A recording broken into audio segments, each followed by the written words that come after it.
everyone, and welcome back to the 2023 edition of London University Esports Tournament, joined now by myself, Dan, and Kachi for the second game of the first series between UCL and ICL. In the first match, obviously, we saw UCL dominated heavily. Their top lane and their jungler really put on a show in that match.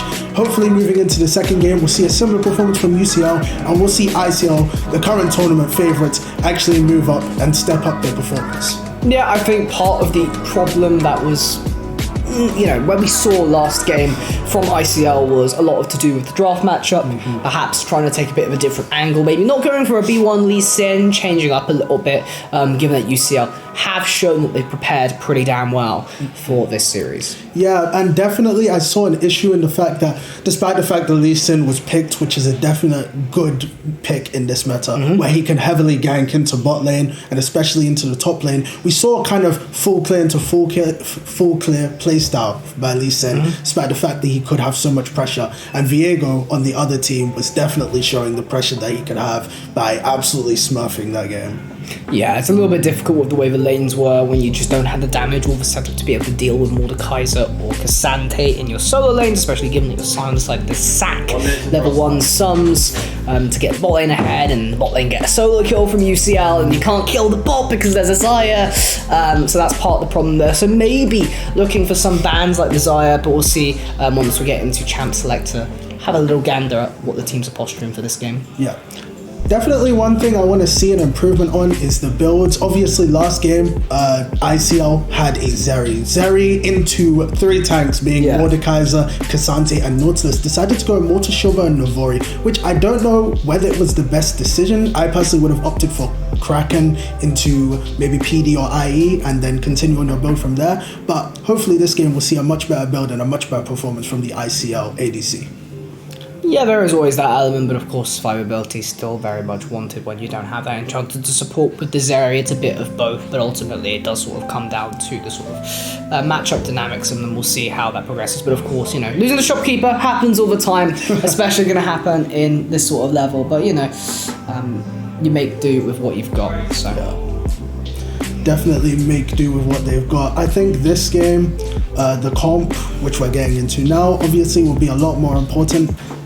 They would have learned from their mistakes last game, let's hope, and get off with the Jinx ban. Continuing on with that, ICL Dog actually being a fairly prolific Jinx player, Jinx Caitlyn being the 2 big picks from that, and we saw those bans reflected in game 1. Yep, and on the ICL side, they've opted to ban Galio once again. Galio is very good in this meta. He has great engage. He has amazing presence across the map. He's a real threat, and obviously they don't want to see him in this game. Yeah, simple as that. Our roaming potential coming through. UCL basically had been playing around their jungler mostly, and a mid lane pick that can really support that definitely would show promise going into ICL. They don't really want to have to deal with that extra roaming pressure. As we saw that game, they got a little bit overwhelmed just by having Viego constantly going top. So pretty similar band on the whole. I mean, this is exactly identical to game 1 so far. Yeah, seeing the Caitlyn ban, obviously, as we talked about, Dog, a very prolific ADC, and the Wukong ban. Wukong is also a very staple, strong champion that they don't want to see the enemy jungler being playing. Actually, ICL deciding to get rid of the Lee Sin for UCL, as we did talk about in game 1. Lee Sin being that contested pick, and another contested pick, of course, the sort of hot ADC at the moment being Xayah.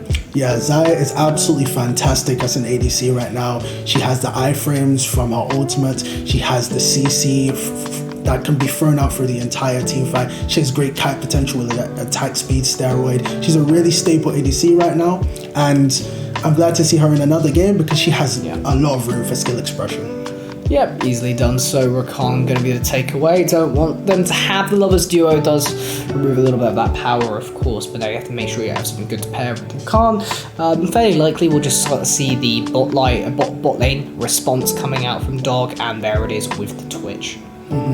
Yeah, the matchup with Twitch into Xayah isn't the best, but the pressure that you can get from having a Twitch on the map at any time it definitely beats out the fact that the matchup isn't that good. Having a Twitch there, he can pop up in the mid lane at any moment. He can pop up in the jungle to help defend against invades. He can pop up in the enemy jungle to help with invades. He's definitely a great pick into this match, especially seeing last game's perfect performance from the UCL jungler. They need that pressure in the enemy jungle.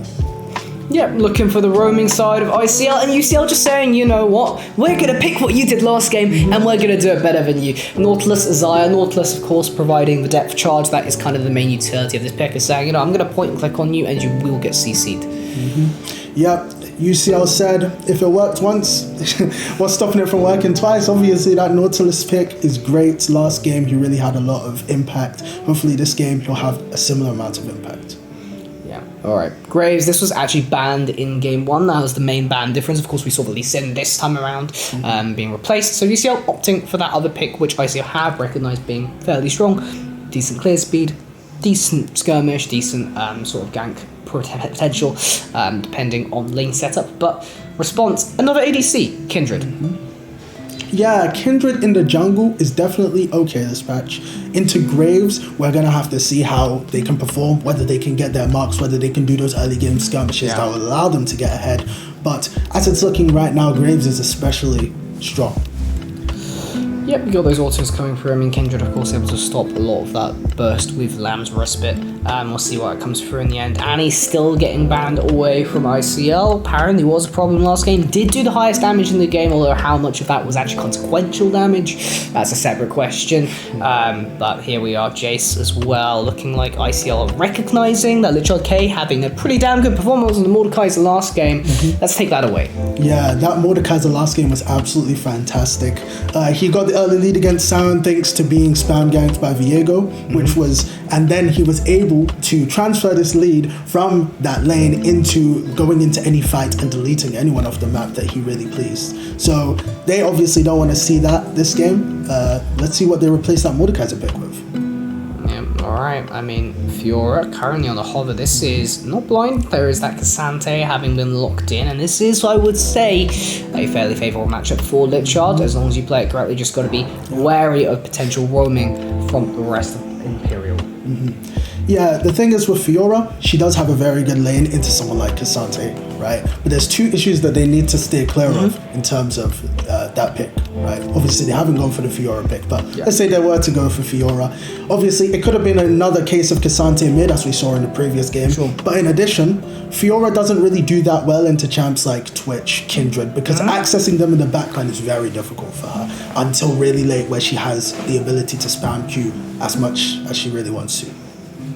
Yeah, precisely that, but always have that side lane pressure. Jack still able to absolutely do that, and with Counter-Strike able to dodge all those autos coming out from Karma and Dog. I see Steven here looking for a few picks, flicking through a little. Two girls coming up, Cassiopeia, Kiana. Which one will it be? Cassiopeia here to deny the mobility coming out of a lot of champions, and it will be locked in. Huge AP damage output here in the mid lane. Yeah, Cassiopeia, depending on which matchup we're going to see, actually. We saw the last two picks were actually Jax and Zac, which means they have Graves and Zac in one team. Looks like they're going for the Graves jungle and the Zac mid lane. Zac versus Cassio, a bit of a unique matchup. We'll see how Zac's slingshot interacts with the fact that Cassio can just cut that off, or how the lane will come out in this match, but we'll see going into this game. I think definitely coming off the back of game 1, a bit more even as far as draft themes are concerned. Perhaps a Kindred, maybe a little bit early given what UCL ended up picking. That Lamb's Respite maybe not getting the value that you may intend it to, but of course Kindred still able to snowball pretty damn well if you do get those marks collected up. So early game really going to be of big priority here for both teams. Yes, definitely. I think we're going to see, not to make any bold predictions, but I think we're going to see Graves try and prioritize topside again. Since last game, prioritizing topside was definitely to their advantage, especially with the Viego and the Mordekaiser. So this game, especially into two ADCs in the form of Kindred and Twitch, I think we're really going to see a focus from Graves into the top side. Yeah, and something nice about being able to support that for UCL is the roaming Zac, of course, able to bring that elastic slingshot right across half the map. And then when you have a fairly safe bot lane in Xayah, I mean, Nautilus, you don't have to engage. You can just have the threat of Dredge line available, and then Guma just there basically saying, you know, I have my ultimate, I'm safe, I have invincibility on that ability. But here we are, game 2 on to Summoner's Rift. It is a best of 3, so of course, if ICL do not win this game, they will be knocked out of the tournament, and UCL will proceed to the grand finals. Yes, and we're seeing in the beginning of this game, 5-man invade top. Let's see if anything can come out of it. Kindred is moving backwards. They've obviously got the vision already there. I think they're going to retreat after this. Common Wailers did spot that out Wars in the bush beforehand. Instead, all that will come from that is a simple ward there on the Krugs on the top side. Kindred now still looking to path towards the top side of the jungle path into bot, I think, regardless. Yeah, seeing Kindred path from top side into bot, we saw him do the same thing last game. Hopefully, unlike last game, he's going to path from top side into bot and actually do some ganking early instead of full clear into full clear. We're seeing Graves opt for bot side into top. As I was saying before, maybe he will be prioritizing getting the Jax fed against his opposing Cassante, but we'll have to see. Alright, fairly tame. Remember, these are very tight series. You need to make sure you get every single win when you can. Of course, it is do or die for ICL right now, so let's not do anything too hasty. Karma there will be spotted out by that ward on the top side, so Graves has full information on where the Kindred intends to hunt. Dredge line going to connect down and get a nice little chip trade onto ICL Steven as the Battle Dance gets responded with onto Cordial, but nothing too big. Yeah, good early game trades from Twitch and Rakan. That can definitely lead them into a good lead if Twitch can get some picks on potentially the support if he gets too risky with his engages. But we're just going to have to see how the Twitch plays through this lane. Alright, not too bad. Of course, Cassiopeia here getting priority early. Has to be wary of Graves, but of course having Kindred not too far away, just on the chickens, means you're fairly safe here as long as you play towards that top side pocket. Yeah. And we are just seeing some Twitch pushing into the Xayah and Nautilus, which might be a good idea because potentially in a minute he could start looking when he gets level 3-4 to move into the river to contest Scuttle against Graves if he does move down, or he could be moving towards mid and Xayah obviously trying to land Taylor CC on them.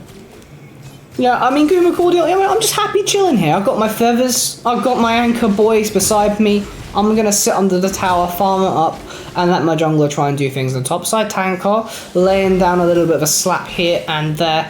On to Ashraman and traded back with the Twin Fang, as expected. I mean, Cassiopeia is going to win those trades if she's able to keep landing those E's down, although let's not underestimate Zach's damage.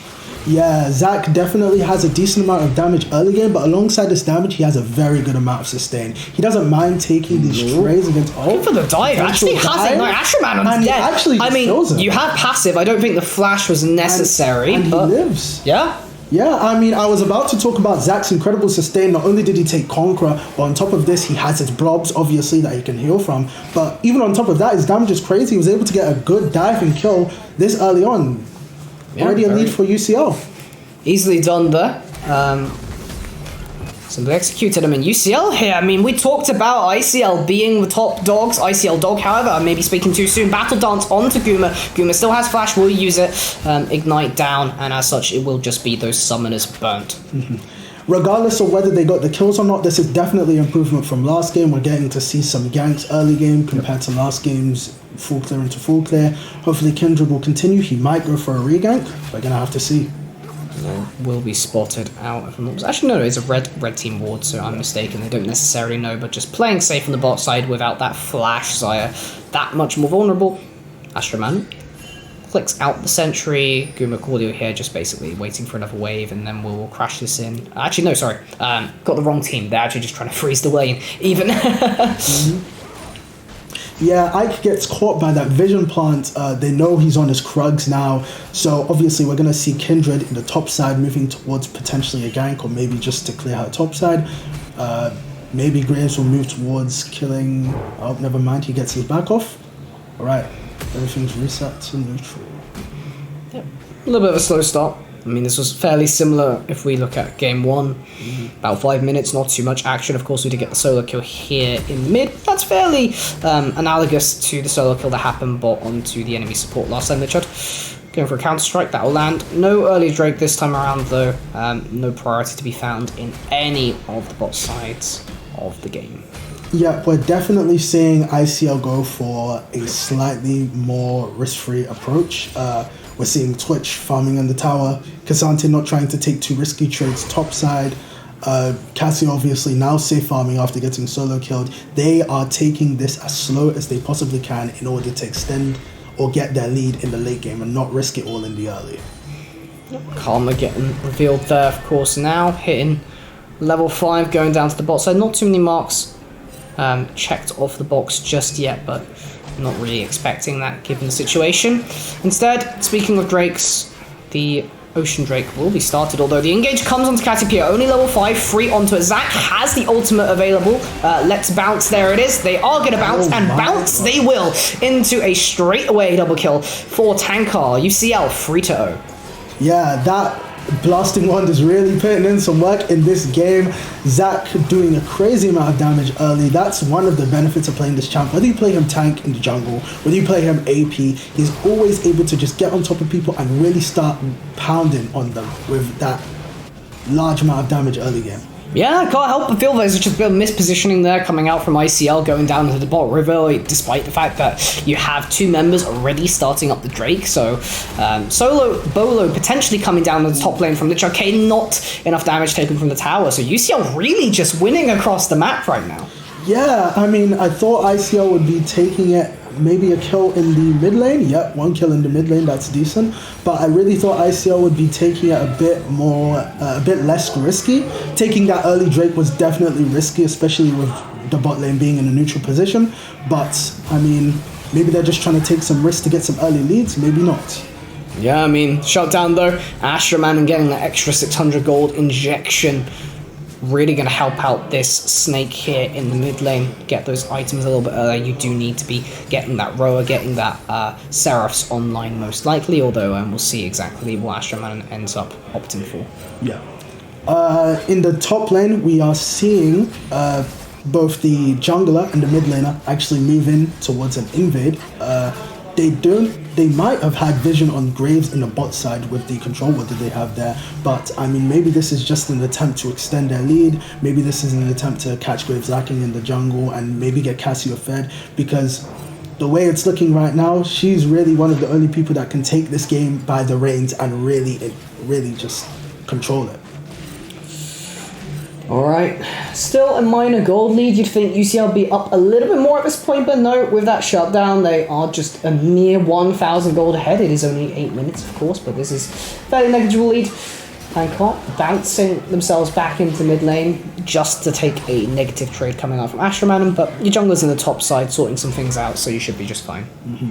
Yeah, that Cassio, the ICL mid laner has had great performances in both games. You can really see his mechanical skills shine on this Cassio champion. Can't say as much for the champion he played in the previous game, Annie, but definitely he's dodging skill shots, he's taking great trades, he's making decent roams into the enemy jungle. He really is trying to carry. Yeah, it's just unfortunate with the priority and of course losing themselves to Zac earlier. Fortunately, Cordial and Guma maybe not having the best times of their lives. The one benefit that ICL has had is that Twitch has been basically allowed to have a pretty good lane. And as such, once Twitch starts getting that Kraken Slayer online in teamfights, shall end up doing a lot of damage with that spray and play once everyone lines up. Yeah. Surprisingly, no Carla from Twitch in this game, seeing as he wants to play a mainly ult. However, that may be a dead Kindred. Spirit's Refuge, sorry. Lamb's Respite will go down instead. It'll be traded away on the Rakan. Kindred still alive. ICL Dog getting the expunge kill. So going to be a 1-for-1. Nice little trade back there, actually. Gold going on to the ADC there being a positive for Imperial. Tankar now the next target. You do have a few members around actually taking a lot of damage from the Twin Fang. There's the W and the ultimate extra damage on to Tankar. Goes into passive, but will shortly be cut down by the members of ICL. Yeah, I have no idea what Tanka was thinking there. Definitely seeing the 1-for-1 trade in the bot lane. He maybe should have stayed in the mid lane to push in, maybe cut off some farm from Cassio. But moving down has definitely cost him dearly. Now it's almost even in the mid lane with Cassio having a bit of an advantage via farm. Meanwhile, Tanka having a bit of an advantage via kills. And that gold gap is all but closed now. Here we go. ICL looking to get a scuttler, potentially more here on the top side. Basically just getting vision set up potentially. I mean, there won't be an objective for a little while now. 4 minutes on the next Herald, since the first one was completed. But it's gold, it's vision. What more can you ask? Yeah. As I was saying before the fight previously started, it's surprising to me that Twitch didn't actually opt for Carl on first or second back this game, seeing as he's going to go for a more farming sort of position in order to get an advantage over the enemy ADC. They can't really fight that early. It would be advised to get a call so that he can extend a gold lead or definitely either balance it out. But, I mean, we'll see what he builds into. It seems like he's going bulk first, so he's opting for early game damage, maybe going to go for more silences. We're going to have to see. Yeah, I think one benefit of not going Carl here, admittedly, is that looking at about 30 seconds left on Drake. I mean, actually, you'd have to get a very soon reset, so actually you probably wouldn't be able to get the item spike just yet. But yeah, ideally you get an earlier item spike than you otherwise might be able to, but we are in the situation where that's not the case. So no point talking about it, really. What we should talk about, though, as I have mentioned, is the Hextech Drake spawning in about 10 seconds or so. Both teams will be looking around for that one. ICL do, however, have the control over the objective area at the moment. Yeah, we're going to see Zach doing what he should have done last time, which is seeing Cassio move down into the river and pushing in the lane in order to cut her off of the XP and gold. Obviously, that's not going to be successful this time because Kazante has decided to move down in order to prioritize getting this Drake. They are going to go for the soul this time, hopefully successfully. Yeah, and very much like last game, we're going to see a 1-to-1 on the Drakes as, you know, perfectly balanced, as all things should be, as they say. However, Lichard K, this has been the main beneficiary of the play that ICL just made. Just allowed to farm it up in the top lane. Jack's very happy to just whack down the tower. Yeah, Jax in this match will definitely be a deciding factor, especially into Kindred, Twitch, Kazante. He's definitely going to either be a make or break. If he gets into the backline, is able to jump on Twitch or Kindred and stun them, he'll definitely be able to shut down any potential damage that they'll be able to do, especially with Counter-Strike. If he's not able to do that, then Kazante will do the opposite and get into the backline to access Xayah and Graves, and yeah, top lane decides. Yeah, that's what it is. Top lane is like the biggest dichotomy out of any lane. You know, sometimes it's just depression. You sit there, you have to wait on the tower, farm it up. Or other times you have games like Lichard's having right now, where your jungler's here for you, drops a little herald down, gets a little bit more pocket money, you get to scale up. Having pretty happy Jax right now, free hug. Taking a little bit of damage. Here we go on the pick. Karma available, but taking so much damage. Lamb's respite just about able to save their lives. Lichard K looking for the return. Counter-Strike, flash forward, stun. One more Q does the trick, but will Lichard go down? Probably will. Free hug and the onslaught coming out from Asheran, and flash over with Twin Fan to secure the kill. Ends up being pretty positive for Imperial.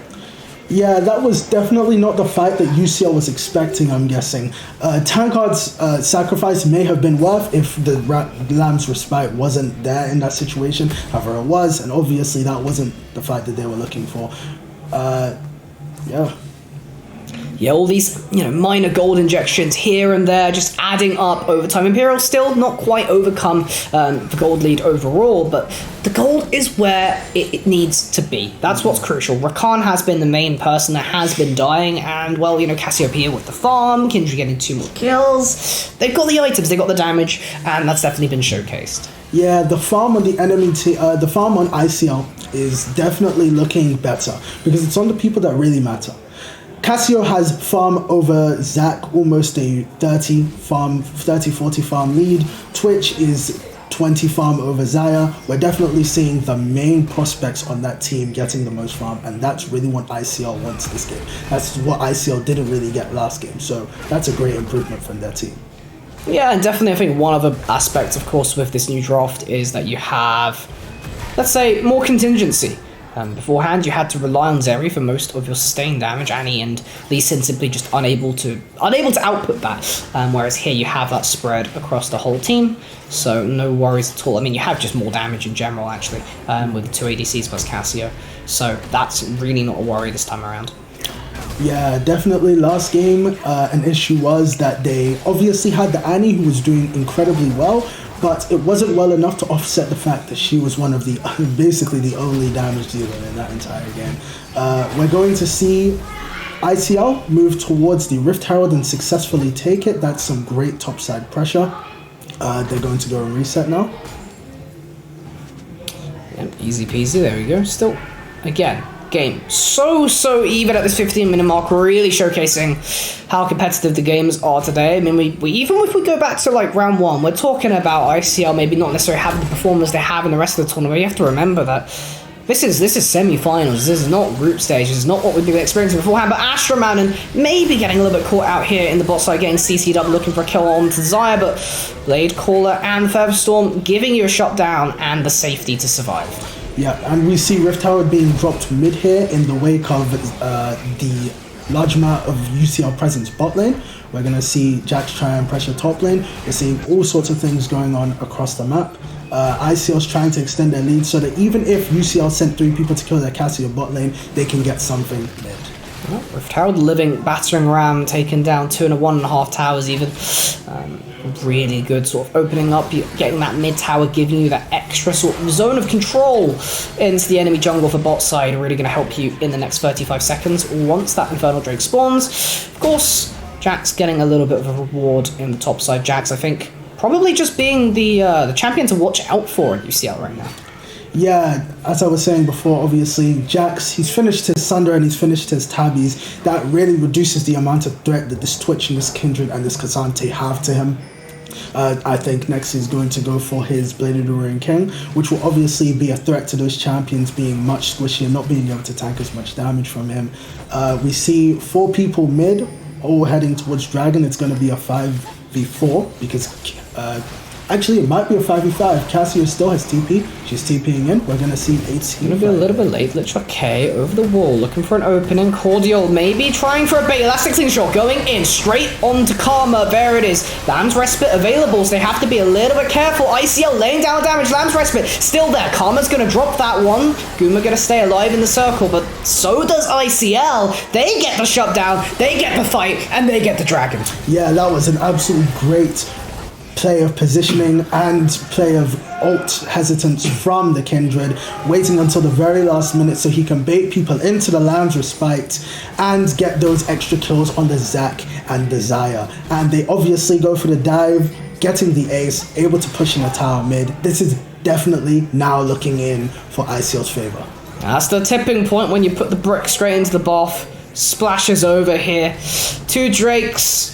A little bit more of a gold lead. ICL now, for the first time in the game, have a lead over UCL. And it's going to be pretty hard for UCL to overcome that, potentially, with the way their draft is going. And with the fights are going, just because of the way that some of ICL's champions really want to work with Kindred and Cassiopeia having the brunt of the money. However, that is not to say that UCL can't make a comeback / actually be able to win fights they may not necessarily be able to. It is still only a minor gold lead in favor of ICL. It's just that they've managed to make this turn and get a significant structure advantage as a result. Yeah, the turn has definitely been made. Cassio is making money. Cassio now has completed her Rod of Ages alongside her Seraph's Embrace, and she's now going for a Morello's, which will definitely come in handy with the Zac and the Graves, and basically anyone on the enemy team. We do have a lot of healing going on in this match. Cassio, the way she plays, is definitely going to be the make or break for this situation. Yeah, the benefit of Morello's now is it gives Magic Pen finally, at this point, it is no longer just a healing reduction bot. You get that extra damage on top of it, just much more worth the money than it may have used to be for itemization. Yeah, the previous changes that Riot made to anti-heal items is definitely coming to shine here. We obviously have... obviously, as you said, Magic Pen on Morello's, giving Cassio much more kill potential into champs like the Zac, who will most likely be building Abyssal Mask, or Graves, who will be building more, I'm guessing. But yeah, it's definitely a welcome change for this Cassio. UCL doing a little bit of group scouting, hunting in the jungle. Meanwhile, sieging down the mid lane tower, ICL posturing, looking for a response if they can.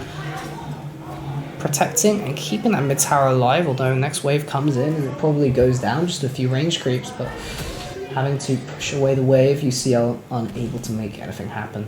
Right now, with Cassio not being on the map, that would have been an absolutely great time for UCL to force something mid. However, they weren't able to. Now that Cassio is moving back towards mid, they obviously have to move backwards, conserve what little they have, and try to farm their way into a lead. Yeah, not too bad in the deficit. It's just going to be hard to get the picks. Nam's Respite definitely being the game changer here on the picks. Denies depth charge, denies damage, and that engage coming out from UCL. Although actually, having said that, Guma getting caught out here attempts to make the turnaround with the Feather Storm by ICL Dog. Surviving very nicely, and a second kill coming through. It is 20 minutes, and I think we know what that means. Yep, Baron's up. It's anyone's taking, but in this situation, it will be ICL's for the taking after getting that great pick on Zaya and a great pick on Nautilus as well. Easy peasy lemon squeezy, there it is. Taken down in a matter of seconds. Really big gold swing going to come off the back of this one, potentially a little bit more. Maybe looking for a kill in mid.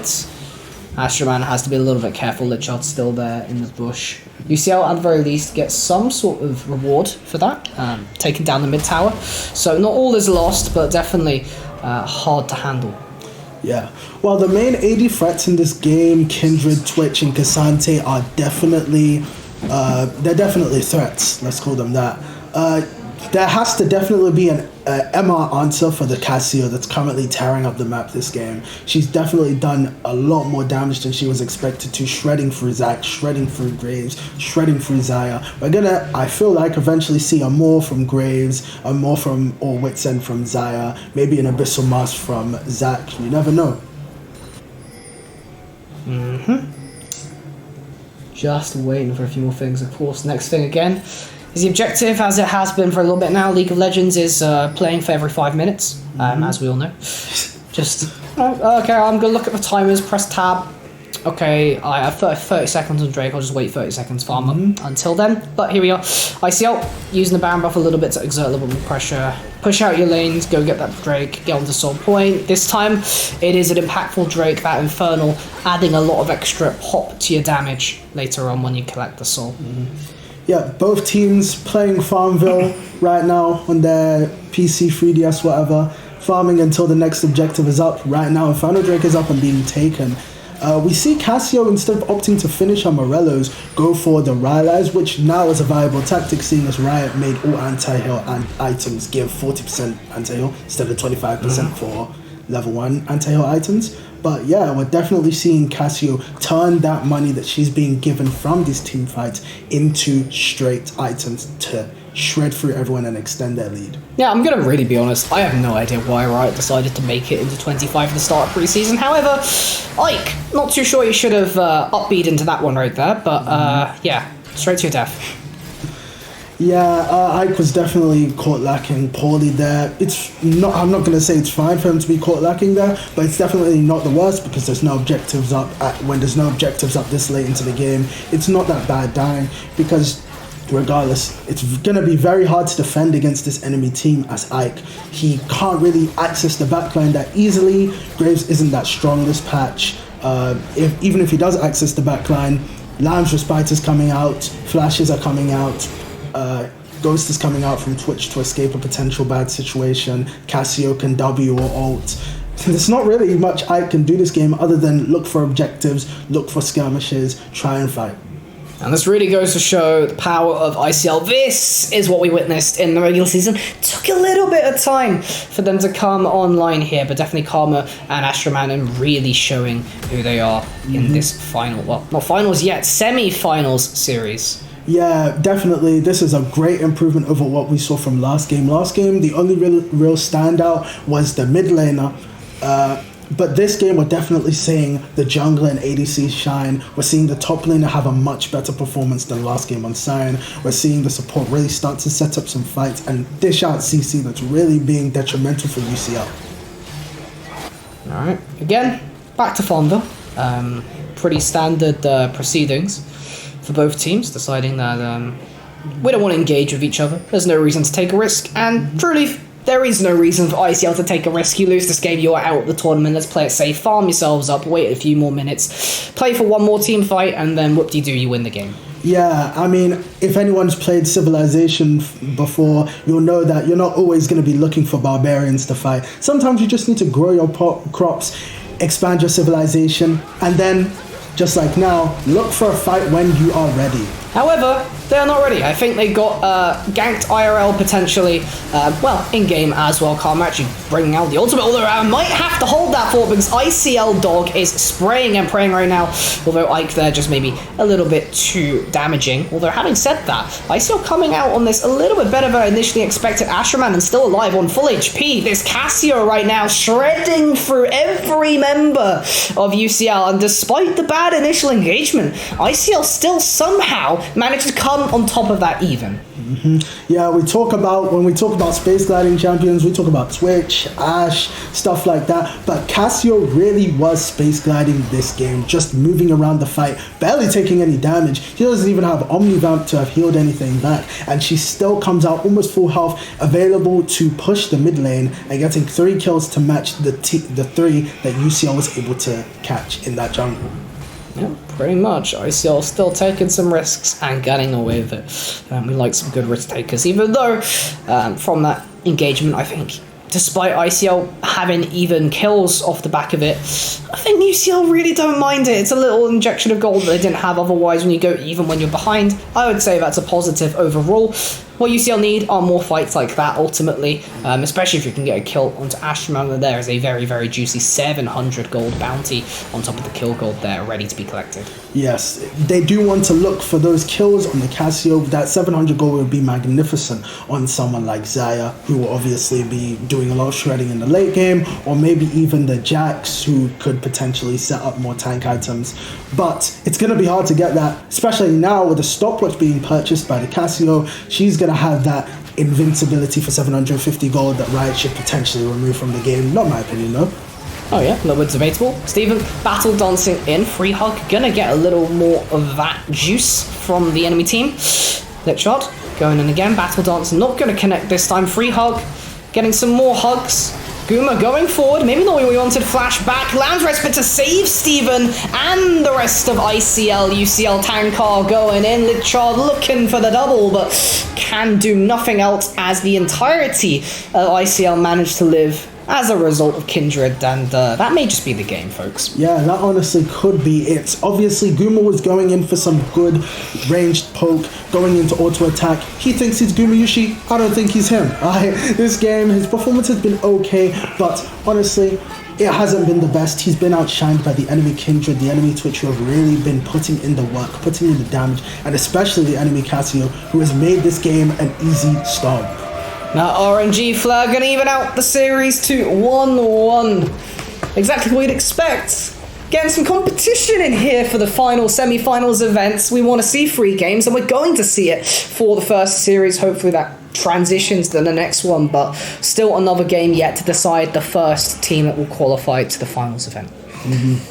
Yeah, ICL definitely, in terms of league, scaling into the late game. The first game was a pretty okay performance. Yeah. They didn't do the best, but they definitely showed a tiny semblance of what we could see in the future. This game was definitely what we wanted to see from ICL. Great performance from the mid laner, great performance from the jungler, great performance from the ADC. All around, their team really showed some cohesion. The comp was better, the players were better, everything was better. They really shined this game and deserved this win. Yeah, well supported across the board. I think what else is well supported here is the players coming out, their friends coming out to support them at the event itself. Maybe have a look around. We've got some cameras set up that you might be seeing on the stream, some alternative perspectives across the new metagaming arena. Do come here in person if you do ever get the chance. As Cookie said, they do have pretty damn good peripheral setups compared to maybe other places that you might have been to. But nevertheless, we are still waiting on Game 3, and as as such, I think we're just going to throw it to break for the moment. Yep.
Hello and welcome back once more for the final game of the first series of today versus UCL and ICL.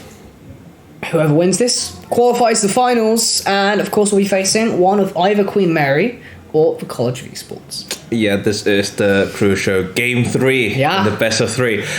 Really exciting game too. I really loved it. There's a lot of back and forth, but we can see that Imperial College adapted their draft into a lot more damage, which is what we wanted to see. We saw the Kindred, we saw the Cassiopeia. Both was really influential in those team fights.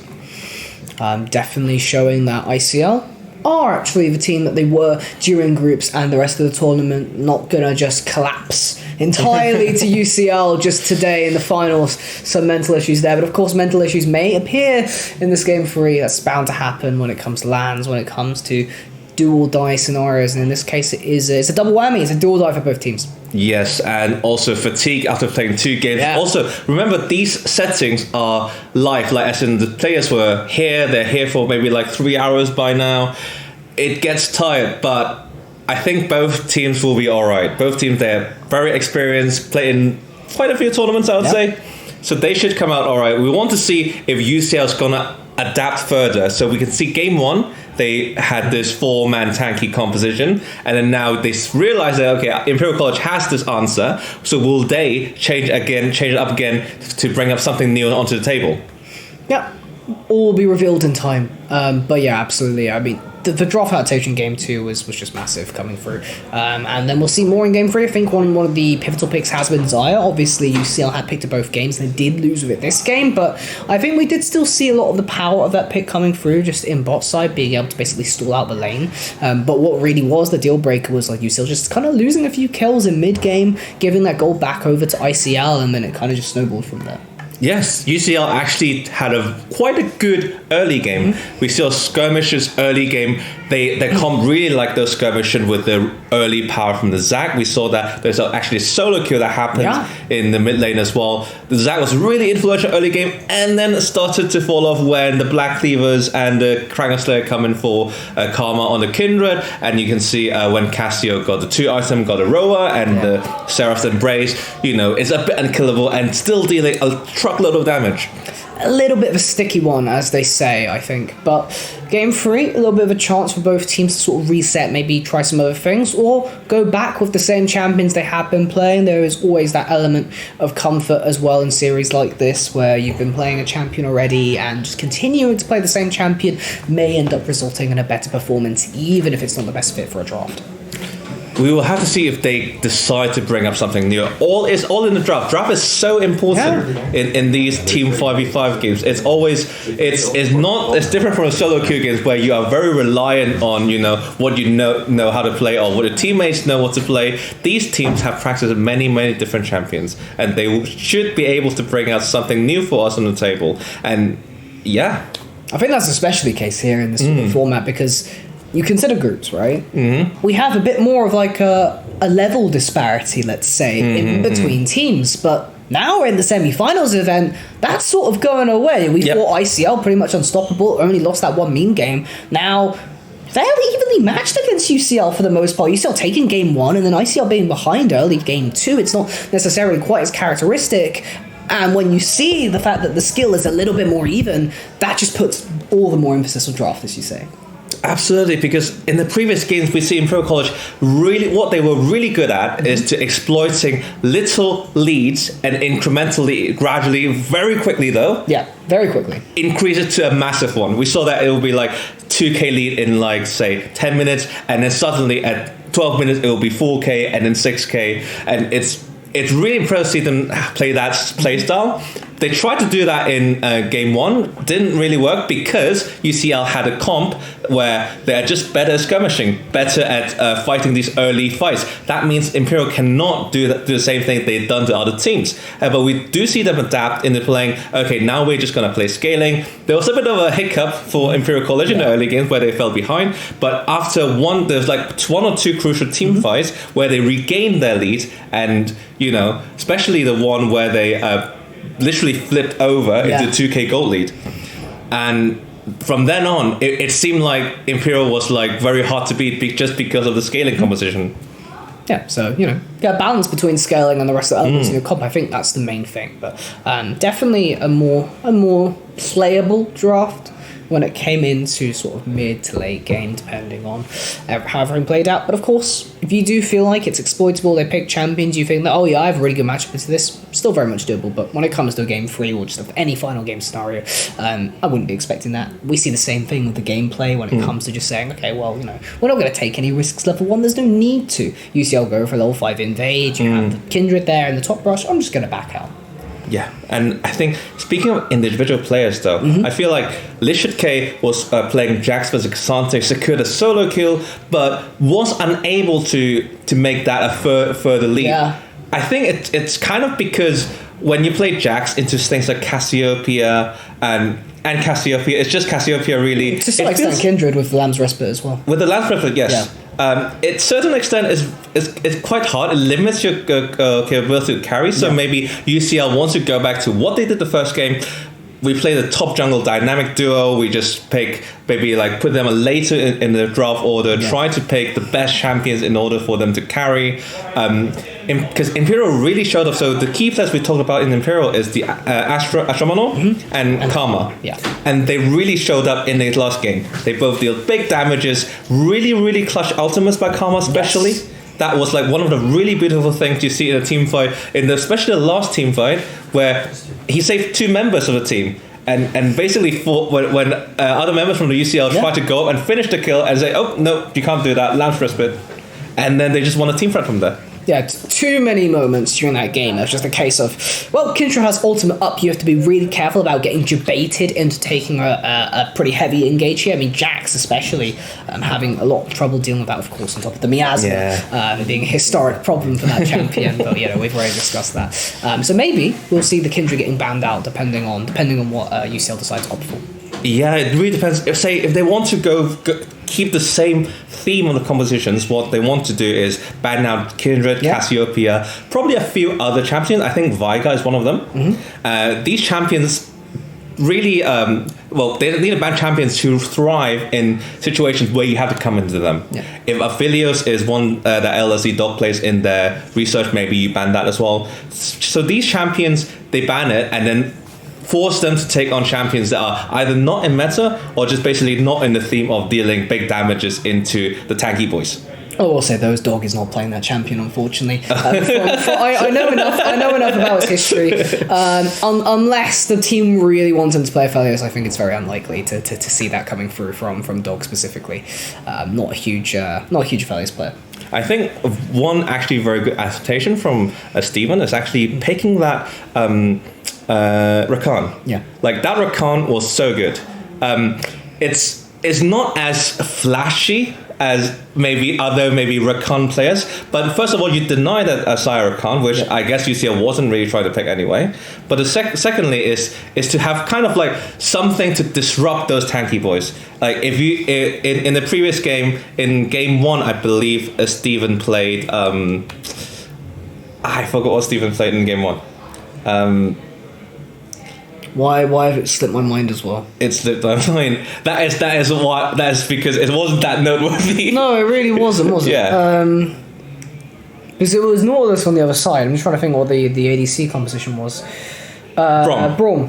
Yeah. Yeah. So the Braum didn't show up quite well, just because the nature of Braum being a kind of a more, I would say, defensive. Yeah, it's a peel champion for the most part. Yeah, but now in Rakan, playing this Rakan actually dealt a lot of disruption in the team fights, and that really helped ICL because they need that. Those big carries need that moment in order to them to get into the good position to fire away. That includes whether it's Twitch, Cassiopeia, Kindred, and honestly, I cannot expect that is what ICL will want to keep drafting that way if UCL really wants to play the same theme. But we really have to see like how they draft. both teams, I think they still have like things hidden up their sleeve, and I really hope that they have things hidden up their sleeve, because we can even see a different dynamic of game, which we'll bring it to you in a very competitive setting. I think. Absolutely is a competitive setting. If you're here in person, you can certainly feel that today. I mean, I'll bring light to the cams again, dotted around the venue. We have set up very nicely for today. Maybe get a glimpse of the audience or the team celebrating at some point. We'll have interviews, of course, after this game as well, depending on who wins. But here we are, ban phase for the final game of Series 1. Yes, GCL taking the time. It's just a last minute confirmation, maybe, thinking what to ban. There are only 5 bans in the game, you can only ban so much. Mm-hmm. And the first is the Annie, taking that away from Astromono. Yeah, I mean, this has been the ban as well of choice after game 2. As we saw, Annie doing the most damage in the game in game 1. Still a frustrating champion to deal with.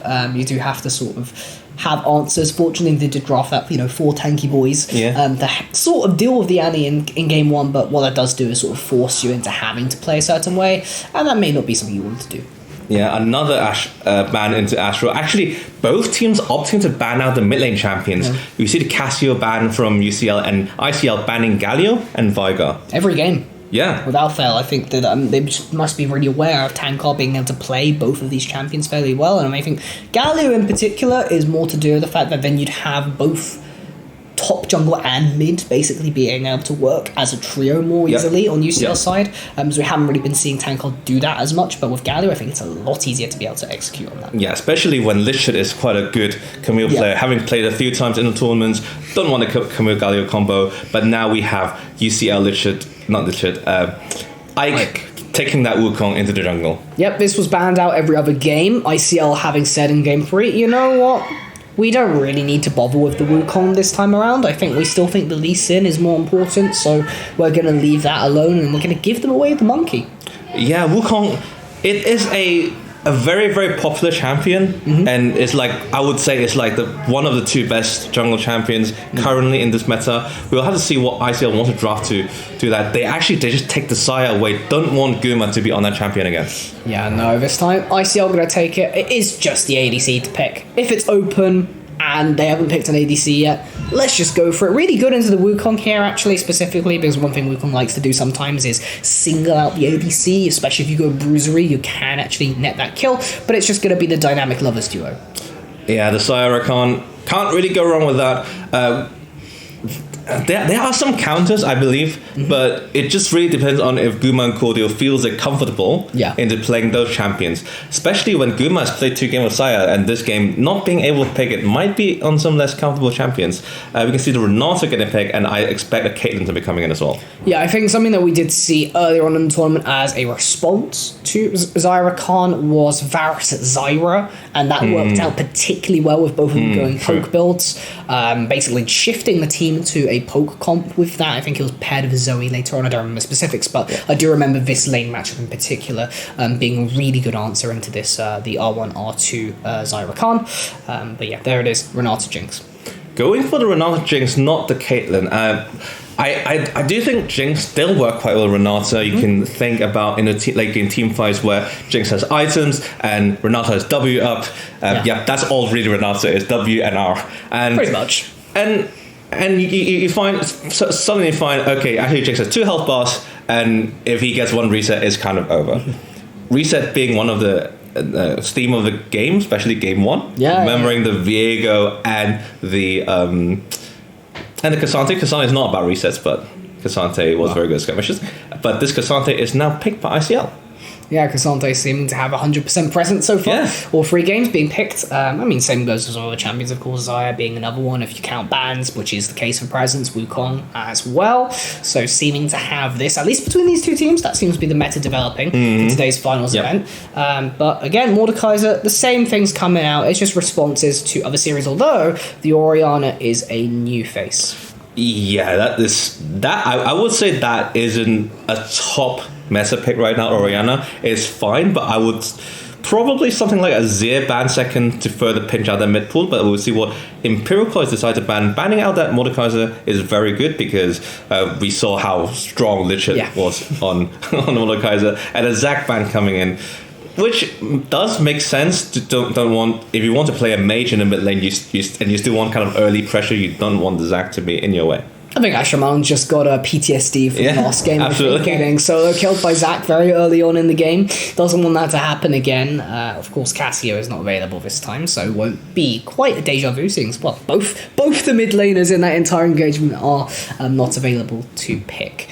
But something else, whatever Asherman picks will probably be relatively decent. I imagine they're probably just going to give R5 over to mid, seeing as that hasn't been revealed yet. You can pick jungle somewhat safely here, unless you have a really spicy jungle pick that you have up your sleeve.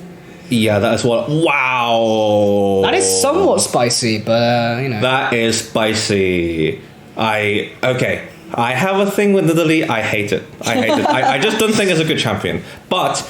we have to know that Karma is a very, very competent Nidalee player. Mm-hmm. So we will have to see what Karma can do. So obviously Karma does think is a Nidalee game, so we'll have to see how it happens. Mid lane pick is Victor, very safe one. Yep, that does make sense with Azir being taken out. The next one is Victor, Corki not being in the meta. You're kind of safe picks in the mid lane. And we might have a Jace being hovered here. Okay, this Jace was actually banned out in game 2, so definitely something ICL have been aware of. Kled going to be an interesting one. I'm not entirely sure if that's necessarily what we want, but yeah, we did talk about this Fiora Cassante earlier. Was actually something that they debated doing, and it looks like they will actually lock this in for the shot this time. So I'm going to go for skill matchup, looking at, you know what? It's game 3. I'm just going to outplay the Cassante. It is favourable for the Fiora, of course, so you are expected to have some sort of lead, but to actually have a carry performance more so on this top lane. And looks like the reason why they pick Nidalee is because they want to pair it with the Jace. You have this long-range poking combo where Nidalee kind of like carries the early game, and the Jace can kind of scale in the mid lane as well. Yeah, definitely. And then you result in quite a lot of poke, and just basically poke out your opponent before they can do anything. That is kind of the idea of the composition, but we have to see if they can execute it. It's not easy, for sure. Yeah, I mean, the setup in the lanes aren't necessarily what you want for an Nidalee, just off of first glance. Yeah. But it's not terrible either. I mean, if you set up, you can set up off a battle dance, maybe. Cassante does actually have some CC, so it's not worst case scenario where you don't have any lane setup whatsoever. And I mean, Fiora's expected to be pushing in the top side as well, so definitely opportunities for Karma to exploit. We'll just see whether Karma does actually end up exploiting them. Yeah, that's what I like about this matchup. Where this match, basically, you have new things coming in. Yeah. This game is for both teams. It's completely different. Yeah. They have completely different 10 champions. Okay, Sai is the same, Rakan is the same, but it's like the contexts that they're in are very different. Mm-hmm. Yeah, I mean, the difference is we haven't had Xayah Rakan as a combo in this game. True. It's been Xayah and Nautilus both times, which functionally as a lane is very different to Xayah Rakan. Absolutely, because Xayah Rakan is all about that very, very early lane pressure, and also, I guess, pass well to the Nidalee, because Nidalee can work off that into some jungle invades or some early dives, which it's very, very risky, but we might see it, because I just know, because I know Karma well, I know what he's gonna do. He wants this early game. He just wants to play this early game. And now he has a team to back it up. Instead of like having a Cassio mid or something, you have a Jace mid, you have the Cassante, you have the Xayah Rakan. It's all about the early game. Yeah, and you can see it here with the change at level 1 from ICL. Instead of just opting for a very, very safe, I'm going to start in every lane, make sure every single area is covered. We're just going to go into the enemy jungle a little bit, clear out one ward. Instead, a little bit more aggressive. They're actually still going into the bottom tri-bush, actually, so maybe looking for something in the bot side jungle anyway. Yeah, being spotted though when walking over the tri-bush. So UCL know this is coming, so it will probably just avoid the entirety of the bot side jungle. So I should not have anything special to happen. UCL does decide to go for the top red buff, seeing that ICL has stacked in the bottom side of the map. There is also another ward on that red buff, so if ICL do end up opting for this invade, which they do seem to be committing to, again, UCL have full information that this is going on. Yeah, will it be a very, very season 7-8s of like of vertical jungling? I don't know. I don't know. Like it's like with Nidalee, it's like there's so many different things he can do. Like a Nidalee player who knows how to play Nidalee, it does so differently. So something that is like a trait that we can watch. All right, Nidalee onto jungle Raptors even, mirrored by Ike, as we say, about the vertical jungle. We'll just keep watching these two. Of course, UCL do have a little bit more information than ICL, of course, especially with UCL knowing that the bot side has come in from this way. Even then, still basically allowing ICL to basically have the push on that front, which is understandable. You have that extra level of safety under tower, even if Nidalee can try and set up for a dive, which seems to be the line of play. Yeah, seems to be a line of play, but very risky. Yeah, unlikely to happen right away. Yeah, probably just hopping away after throwing off a spear for some potential harassment and going into his own blue buff, but Wukong going top lane though. Yeah, nothing too much. Just going to get a pretty positive trade in Cassante. Means Cassante does have to stay under tower. Gives Lichard a lot of priority. Can actually back after this wave crash if he so desires. Obviously, same goes here for bot, but I think bot are probably just going to continue look to harass. Yeah, one thing about Cassante is an offensive tank. Cassante is not very good. Like when you think defensive tanks, like something like Shen or something, they are undiveable. Cassante, kind of, but also not having that flash especially can be prone to diving after stacking a few waves and some commitments from other members of the team. So can be quite spicy if I decide to exploit the top lane. Or we see a mid lane shenanigans coming on. Steven's here, arriving with the battle that catches the victor on the flash, and Nidalee is going to claim first spot off the back of that. We'll take 2 tower shots, but dashes away to safety. Really nicely set up, and well, patiently played. Yes, and this is the correct way of playing into Victor. A lot of teams sometimes just decide to play against Victor, but like, okay, we'll pick the Azir, we'll pick some other mage, and we will just farm it out. As a Victor is like one of the most disgusting scalers in the game. When you play against Victor, you just keep on targeting him, like what ICL did here. Just send your support, send your jungler, and they do it again. Oh no. You don't like to see this. Here we go. Lankar really just eating it right now. Karma unable to actually finish the kill since Ike is actually around this time. But now, Tankor's used their TP and they're on 20% health in the lane versus a Jace. Yeah, not a good look. He's definitely not happy about it. Just based. Yeah, he is definitely not happy about it. But this is the how much commitment? Oh. And the tower. Lichard taking 1 tower shot, but of course still has the health advantage, so we'll be absolutely fine here. But Free Hug just basically ensuring that he won't get killed by anything. Meanwhile, Icy Dog just staying actually very much parity in CS. Both ADs actually bot a cult because they just realized that, okay, the supports will Hold on. Free Hug doesn't have the flash. Lichard with the solo kill. That's the flash advantage in the top side. Yeah, that is the kind of the problem that we discussed. Like not having the flash, it makes you defensively not very good when being like chased down by the Fiora. Now this top lane can get into a really, really big lead because now the lane is kind of like in the middle. Although Cassante did TP back into the top lane, Fiora still has a TP, still have the lane kill advantage. Probably after getting this wave, will come back with something like either a Sheen or just other components like a Ruby Crystal or a few longswords, building into that Sandra, which will be very, very impactful in this matchup.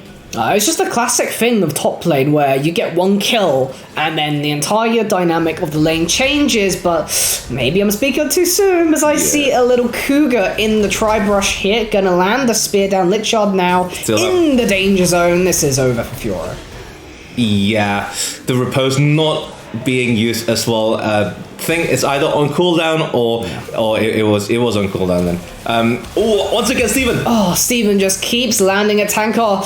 Does not yet have 6. A few more autos. Does a trick. Any shock blast available? No, has already been used, and as such, Tankar will get out to safety. But yet again, the victor is forced to base. Yeah, we learned the XP difference is a lot. The CS difference is less. You don't see it on the CS difference because sometimes you just didn't get CS, but you take the XP. But I can tell you that Victor is so behind in XP, and that is just not good at Victor because Victor wants those levels because all 3 of his spells are really, really useful, and when you level it up, And also, Victor really relies on actually having the CS as well because of his passive of being able to upgrade the E and the Q, which is the most important ones. And that delay means that Imperial should enjoy a longer time where the mid has a lot of prior, and now they are taking the Infernal Dragon with no contest at all from UCL side. Yeah, very easy. Infernal Dragon, the latest in this game so far, if I'm not mistaken. In the series so far. And yeah, I mean, it's the same reason for Victor when it comes to the Hex Fragments is that, well, you know, if you get assists early, it actually really accelerates the champion, even if you don't necessarily get the gold, just because you get those ability upgrades. But here you are, Tankon, not really having the best time on the machine, man. Yeah, not the best time, and also seeing that Ashraman having that Dirk and tier already, so the scaling is up, and also enjoying the power spike of the serrated Dirk. This is like one of the beautiful things about Jace in the just Jace in general. Just Jace in general is that you can power spike and start scaling at the same time with that build. Otherwise, other lanes seems quite stationary because we only have seen action count in the top side of the map, because Ashraman are actually going bot side, but after shooting a accelerated shock blast, just gonna walk it off, I think, knowing that there isn't much to follow up with. Alright, Karma still pretty ahead. Those 2 kills earlier, of course, cashing in from top side. This time, ICL having the early gold advantage once again. Always have to reiterate, it's not a major advantage, only 8 minutes. You do compare this to some of ICL's games, of course, it's a lot more even, a lot more slow. But it's a game 3, and you're versus perhaps the most skilled opponent they have played into yet. So, all makes sense. Okay, we see Steven looking at top lane actually this time, seeing if he can help out Free Hub in the top lane. There's a bit of a pause here. Alright, seems like players have some issues. Again, it happens. It's a LAN at the end of the day. It's not necessarily the setup that you're normally used to doing. Apparently there's a bug at the moment. We're going to take a look into that with the admin staff and see what comes back from that. But of course, people are playing in tournament realm as well, so it's not necessarily live servers, and therefore you also have other problems coming as a result of that as well. Because it's not your normal account either. It's a separate account specifically for the realm, which is why it's so hard to access. But here we are. Yeah. Hopefully it wouldn't take too long to solve, and I hope it's not one of those unsolvable bugs where you have to remake the game, because that would be really, really annoying. It shouldn't be. I haven't seen that for quite some time. So yeah, no chrono breaks here. We do not have that technology, I'm afraid. We are merely cavemen here at New Meta, unfortunately. We do not have the special riot source to be able to bring back earlier game states. Although, you know, chrono breaks have failed in the past and they've had to remake games. So even then, games can still be broken beyond saving. And just looking at a game state, it seems like both teams are actually kind of okay with what they've got. Yes, Tanker did absorb a lot of pressure in the mid lane on the Victor, but also it's not the end of the world. He did keep up with CS a little bit. Yes, he got a lot SXP, and I've said about that already, but at the end of the day, you are Victor. Your time will come to shine. Also, like just seeing it like Guma and Dog in the bot lane, like they're both scaling pretty fine. Both got a call, knowing that support is just not around. They're just CSing, so they are happy with the scaling. But the thing is, like, although Dog is happy with this scaling on the Sire, Guma is actually more happy on the scaling with the Jinx. Yeah, because the team around him actually plays that scaling game. So in this context, your Sire is actually not the scaling part of Sire is not really in the equation, because even though you have it, it doesn't help your win condition. No. Your win condition is to win early to mid game. Is where, you know, your 2 item spike come to help, like the Sire 2 item spike with the Gale Force and your Navori Quick Blades, and we pair that with the Rakan because you can do a lot of sick things with the dashback, dashback and the extended range basically. So therefore, like, if the both bot lanes are just farming, Guma is a lot more happier basically. And obviously you have some really scaling champions like Fiora as well. Renata is actually very good in terms of helping these scaling champions with the bailout and the hostile takeover. So if we now see that the goal is like 1k behind, is like the UCL on ICL is kind of in parity in some sense. Like ICL still have to do more to accelerate their game. Although we have said that they're really, really good at it, we have to see them actually do it. We can see the Herald actually on the map now. The Herald on the map actually is being taken by Imperial College. I would kind of assume that it goes into the mid lane, just as for, because like if you can break the mid lane early, you can do a lot more things with the jungle in base. Just because, especially in Italy being around. Yeah, just because there's a lot less.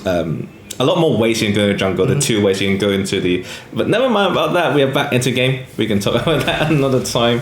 The Herald will be taken, I think, uncontested, although Ike is in the area, but you'll probably not try to contest it given the state of the waste. Yeah, there's no real reason to. Tangle, though. Getting very low out of mana. Victor, I think, again, you're just going to have to base, my friend, and then come back to lane once more. Really getting beaten down. But as you say... Karma and Ashraman recognizing the problem of the Victor, although Cordial here maybe looking for Elsie Dog misses the flash Q, still gets a root down though. Guma looking for a few more autos, Rocket available, flashed away from, and ICL Dog somehow, some way survives that entire onslaught. Yeah, I mean, I think I would say pretty well played by Dog, using the flash very wisely in the end just to avoid death. Herald was being summoned in the mid lane and taken down into, I think, 2 plates in the mid lane. That will still need some work as ICL work towards their first turret. Although alongside the first strike, Jace right now having a lot of pocket money.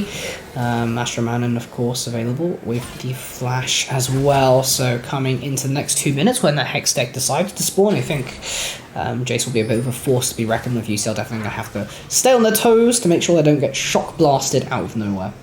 I would say Tanka is relatively good in avoiding the accelerated shock blasters from Jace so far. I've seen him dodge through. Okay, I literally jinxed it. I literally jinxed it, and you can see it's a bit of a problem. You can tank around 2 and you have to go to base because otherwise you'll be in kill range of the shock blast and melee Q from Jace. Top lane as usual. Free Hug getting a bit of a beating just because of the early gank, and Fiora just naturally quite good into these tanky matchups. Yeah, fortunately Fiora getting a fairly sizable CSD here. Definitely part of the saving grace there for UCL as far as gold is concerned. But due to mid, we're looking at about 2.3 on the gold chart in favour of ICL. But this is pretty much all concentrated in mid jungle. Everywhere else is either losing or the same. I'm not. I mean, for ICL, that's kind of what they're okay with, because they want the gold on these 2 members of the team to further accelerate the game. So it's not too bad. It's just like they know that they are on a timer, and we can see the Eclipse being finished by Astromanon. Another pass by. There's some people in the bot lane, but we know it wouldn't result in anything. All spotted beforehand. Yeah, I mean, Ike having a lot of trouble this game trying to actually put out map pressure somewhere. The only success had been top lane, although Lichard may be in trouble. Dash back away from Karma. Karma now unable to throw out any more damage, realizing that Lichard's just going to get to tower to safety far too quickly. Yeah, as you were saying, not the best pairings in terms of helping Nidalee in terms of like CCs. Kind of always needs Steven to be around to help. Oh no. So really nice land down on the parry. I mean, Grand Challenge is available, but I don't think Lichard had enough information on Nidalee at that point. Yes, Karma did actually base, but Nidalee could well have still been around topside, so going for an all-in in that situation had some risk attached. Yeah, in tournament, you have to be a bit more careful. If it was solo queue, I'm pretty sure Lichard K would have just popped the Grand Challenge right away. It looked really sketchy for Free Out right there. And now you see Imperial College converging on a dragon now, being spawned, and looks like Ike is just not even in near the proximity of the dragon. Just gonna give this away. Yeah, I mean, still staying around topside from earlier, actually, as a result. Almost attempted the steal of the Super Mega Death Rocket. Alas, does not do so. And ICL here with 2 Drakes. Cloud wins Quicken as well, so Cloud Soul now on the table for in the future. And the benefit of ICL getting these Drakes so early is it is going to offset that timer ever so slightly. Very important note here. Hostile takeover is down. Yes. Hostile Takeover was down, and Guma and Cordial have no sums, and they're gonna die. They're going to pay for it. Steven may also pay for it, though. There is the stopwatch to prevent any type of bailout from happening off of Guma's rockets. So, really well played there, recognizing the ultimates are down, and you can go for the engage. Ike trying to look for one on the top side, but Free Hug is pretty healthy. So, is been chilling there in the top lane. Yeah, Free Hug's definitely been chilling. He has resigned to playing into the weak side, and he has played his, I would say, fairly well. 20 CS is it's not as acceptable as it should be, but it's still alright. He's doing fine, absorbing all the pressure, and yeah, it looks like it's another dive bot lane. Oh no, Guma in trouble, dashes out of the battle dance, but power overwhelming. Karma does a little bit too much of the spears here. ICL Dog may be looking for another plate, but I'm gonna have to run away as Cordial comes back to lane. Yeah, it was actually it was really, I would say, careless for UCL to just use the hostile takeover for the Baron to the Dragon Steel. Ooh, that damage from Astro. Yeah, it's not enough to get the secure though. Tankar somehow has just been managing to live on a sliver of health each time, but living on a sliver of health is not pretty helpful because Ashraman is still getting advantages every single time. Flash forward, root down, onto Ashraman, and here comes the damage. Ike's here to get the kill, although Cordial does end up securing it. It is still, at the very least, a shutdown. Yeah, it's 3 flashes from UCL side, the Victor, Wukong, and the Renata Glass, using all the summoners to try to shut down Astromanon. Is it worth it? Maybe, because they need something, and although it's like on a 5-minute timer, you need something to blunt this assault from Imperial College, and that's not a bad trade, I would say, although it's really expensive. Yeah, especially considering the gold ends up going to a champion that doesn't actually utilize the gold well at all. If this went on to Wukong instead, I would say this is absolutely a positive trade, but the extra gold going into Renata is not really where you want it to be. It's almost useless, in fact. You are completely correct. And like, honestly, I was just mentally thinking, like, what is the best support champion if we were in season 2 without the War Stones? Yeah. That would probably be Renata Glass, I would say. But yeah, right now, unfortunately, Renata getting a shutdown gold is just not really doing anything, unfortunately, especially when you invested that many flashes. But Ike maybe looking for another one. Free Hug gonna get rooted up, unstoppable, however. And Guma not maybe doing that much damage, but another Cyclone here, I think, should be able to secure the kill. Wow. Free Hug dashing away to safety, dodging every single necessary I guess ability and skill shot. So Free Hug absorbing literally all of the pressure that UCL had been putting out. Yeah, it's very important that he didn't die there. Just to deny the gold to Guma, because And look at top lane. Yeah, at the same time, Lichard. That is ambitious. Gonna get charmed up, knocked up, rooted, and shut down. Feels bad, man. That was a bit of a desperate moment. Like, got a bit bored. Hostile Takeover once again used to save his own life, but we'll get lost from downtown. Will gets sniped by Astro's Accelerator Shot Blast, and the Herald gets a third charge. No, it doesn't. Yikes! Not looking good for UCL. ICL now, as they've done in the regular season, have managed to pump this up from what was previously, roughly 3,000 gold lead to about 6 and a bit K. Yeah, that's the Imperial College we used to see and love. Yeah. And it's back. And we can see them building the lead incrementally, bit by bit, punishing not the smallest mistakes, but little mistakes that made by UCL, whether it is using a key ultimate or whether it's overstaying in a lane. You can see like that Herald did so much damage. Basically just took down from tier 1 turret to tier 2 turret. They took both turrets at the same time. And Dragon is spawning now. Have to see if UCL decide to fight. My guess is not, but if they don't fight, it puts them in a very horrible situation because you will have about 23-minute Soul Dragon where you have to fight for. It's really not what you want to do. But this is, I think, kind of the result of how mid lane went down. Because Victor has no kills, no assists, and about 130 farm. As such, you have 1.5 evolves. You don't even have Q evolve yet at this point in the game, which is absolutely awful at about 17 minutes. Really not what you want to be seeing. Only having E evolve here, making it really difficult for, I guess, Tankar to actually output as much damage as he might like. Yeah, UCL deciding to go for the contest here, and Imperial College just standing guard on the left-hand side of the dragon, putting out abilities to poke.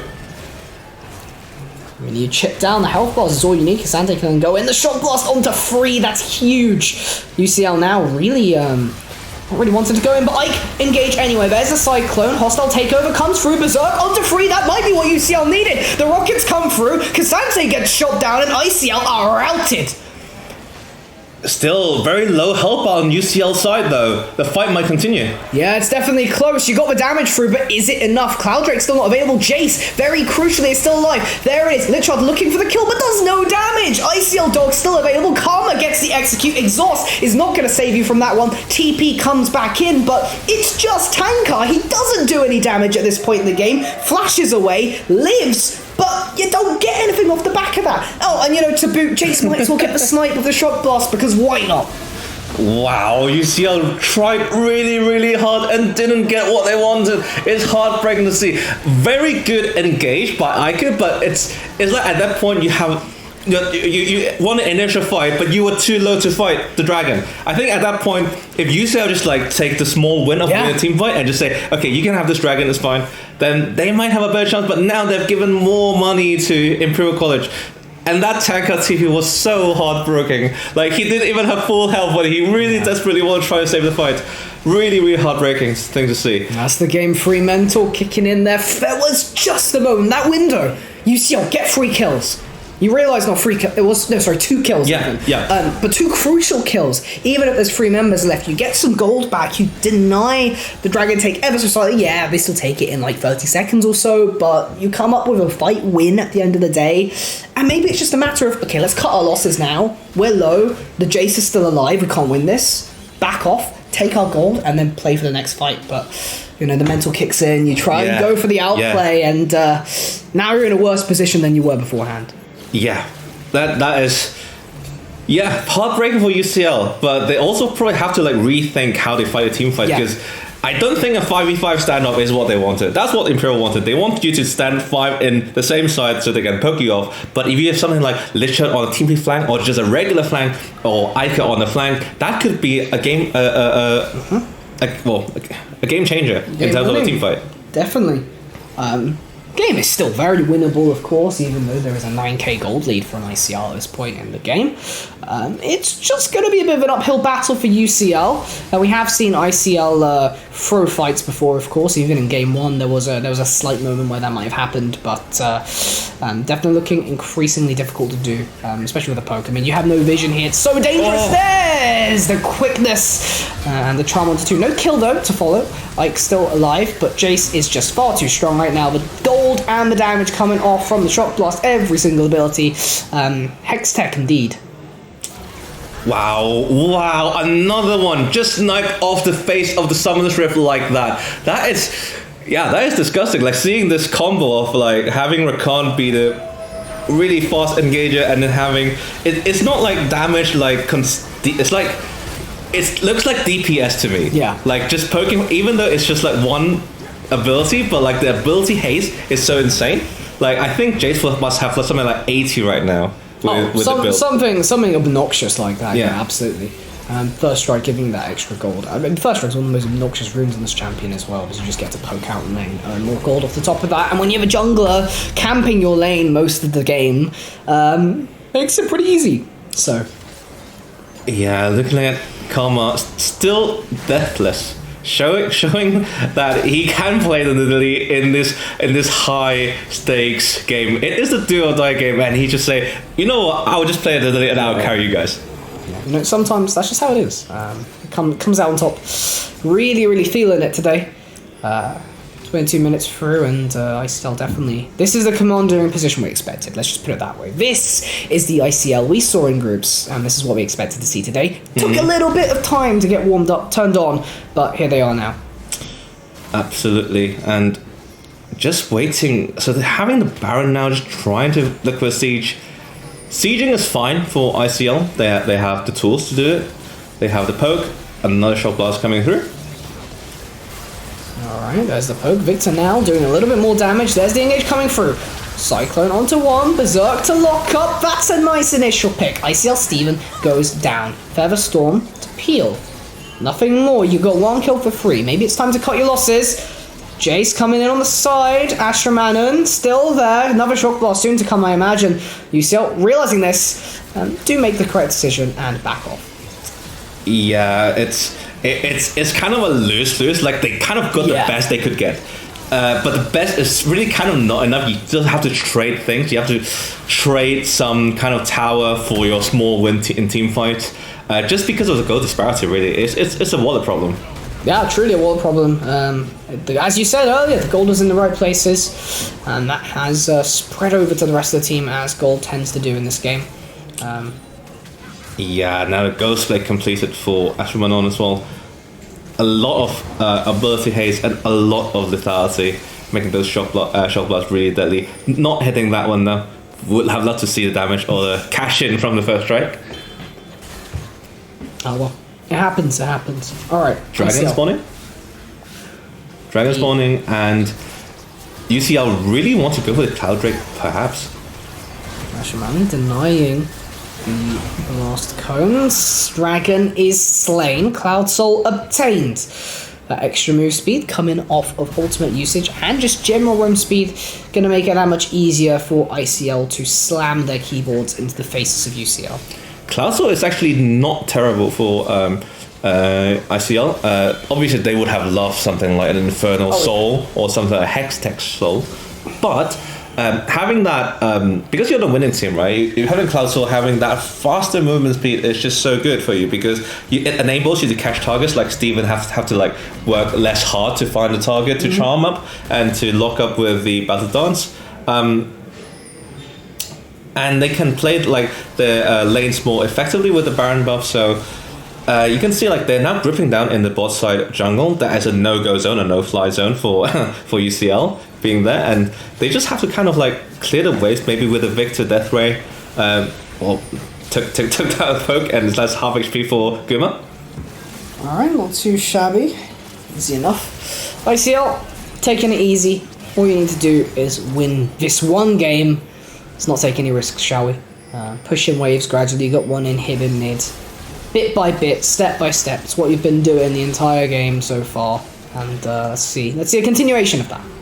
Yeah, they are very used to the solo play. So now they're kind of waiting for Free Hug to push that top wave in, so they have 3 waves pressuring the base of UCL. UCL kind of need to coordinate like a base together, kind of, because like they're kind of like losing health bars on different members. If they really want to engage, they really want full health bars to do that. You can see they are kind of going to base like one by one, but that really doesn't help. It's so hard to play. I mean, I saw earlier Astroman and Shock Blast doing about 50% to Guma's HP and about 20-25% to Wukong as well. So even the tankier members are unable to really resist this if it does connect. And ICL using the poke that they do have, it's just so easy to see. As you can see now, Cassante, as you said, having pushed in that top wave, you've got this double threat of both top and bot being pushed down.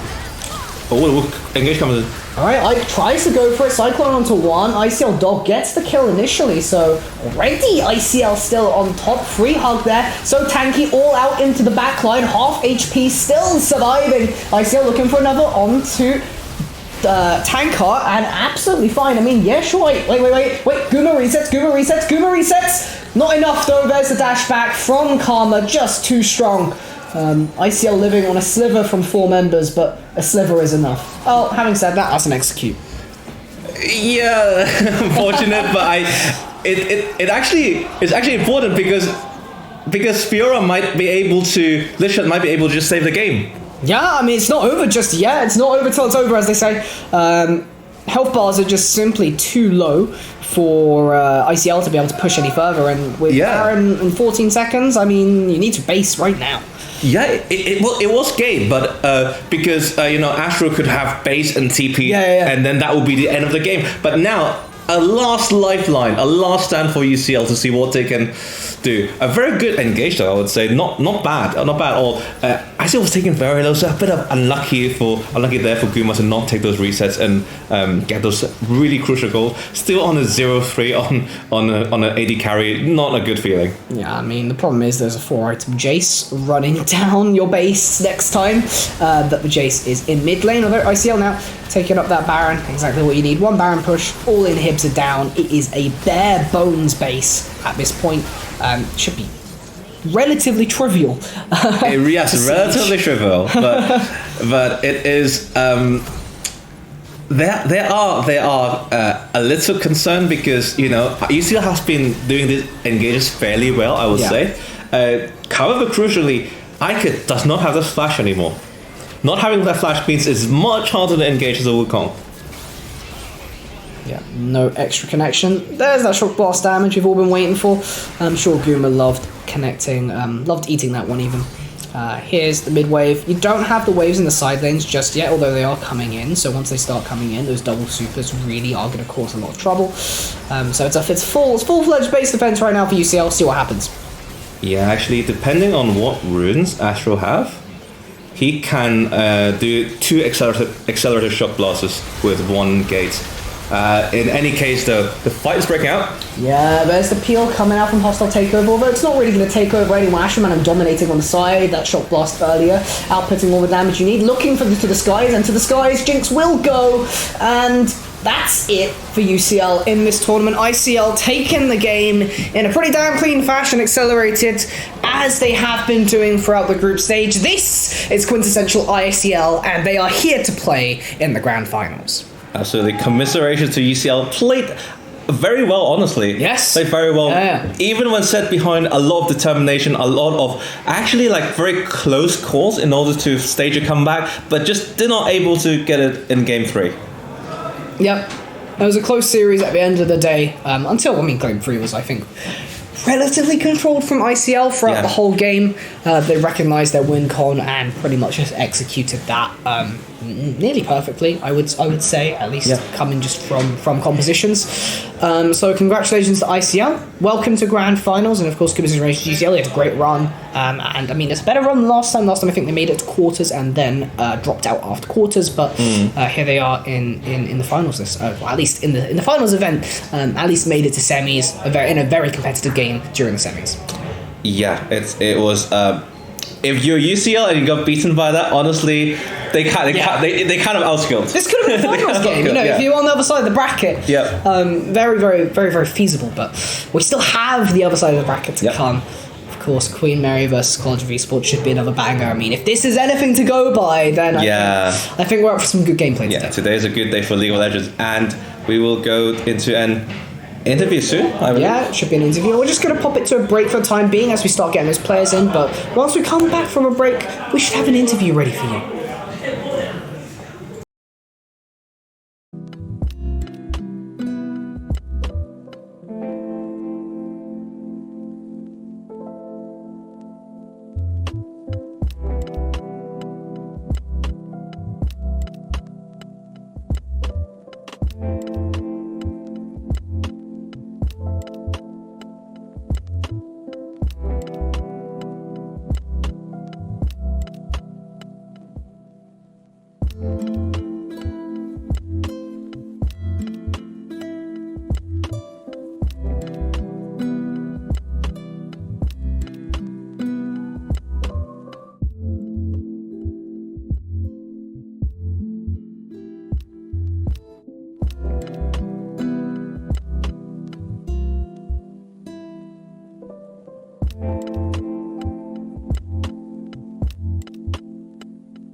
Hello guys, we are here with the post-game interview with the mid laner and jungler of the successful ICL side. Now, starting off with some initial questions.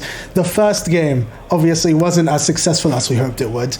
Going into the tournaments, you were favourites. How did you take the first game's loss and turn it into a victory eventually? I mean, I was happy with my performance. Game one, I just played the same all 3 games.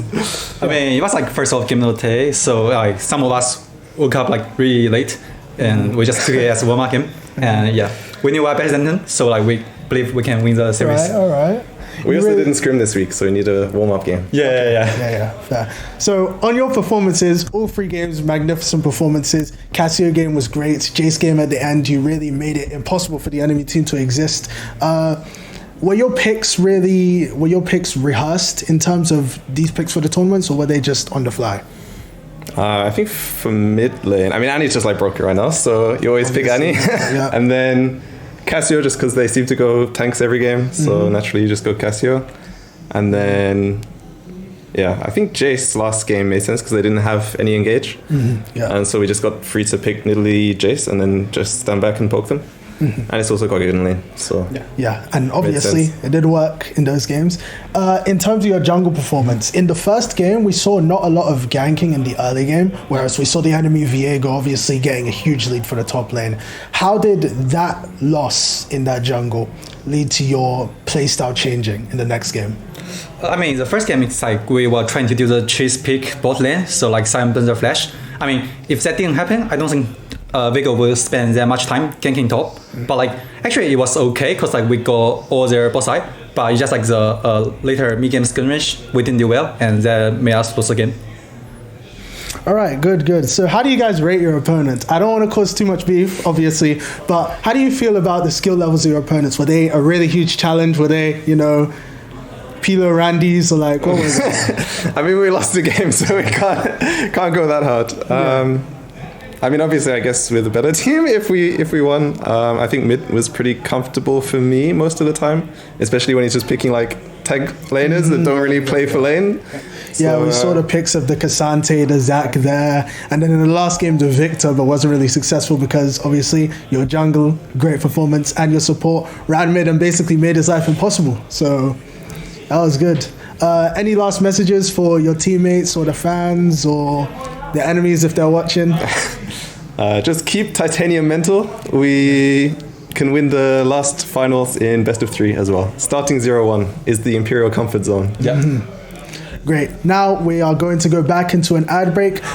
Be sure to stay tuned as we're going to go into the next semi-final games. Yeah. See you later.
Ladies and gentlemen, welcome back.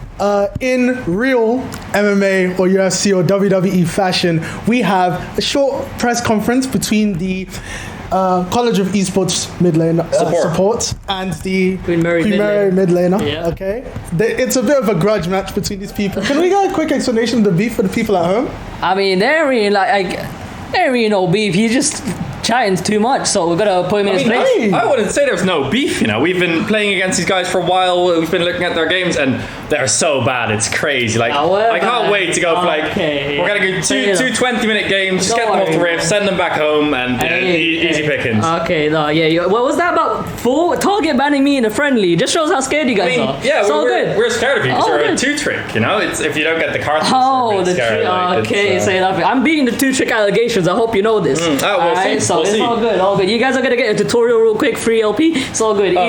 Easy clap. I mean, as you know, we've recently signed our new mid laner. He's Silver is it? 2. Oh, Silver. And he's absolutely cracked. Actually, you know what? I can't even lie. That's what Faker Smurf reside. So I'm quaking to my boots. Exactly. We signed Faker. Some of you would have seen it in our Discord. We signed Faker. He's playing our mid lane now, and I mean, this random's gonna go. Hey, I mean, can't wait. you know, hey, it's Random, gonna be, you know. Holy fuck. Now listen, Nah, I'm today, not- I'll put my name out there today, so it's all good. We'll see.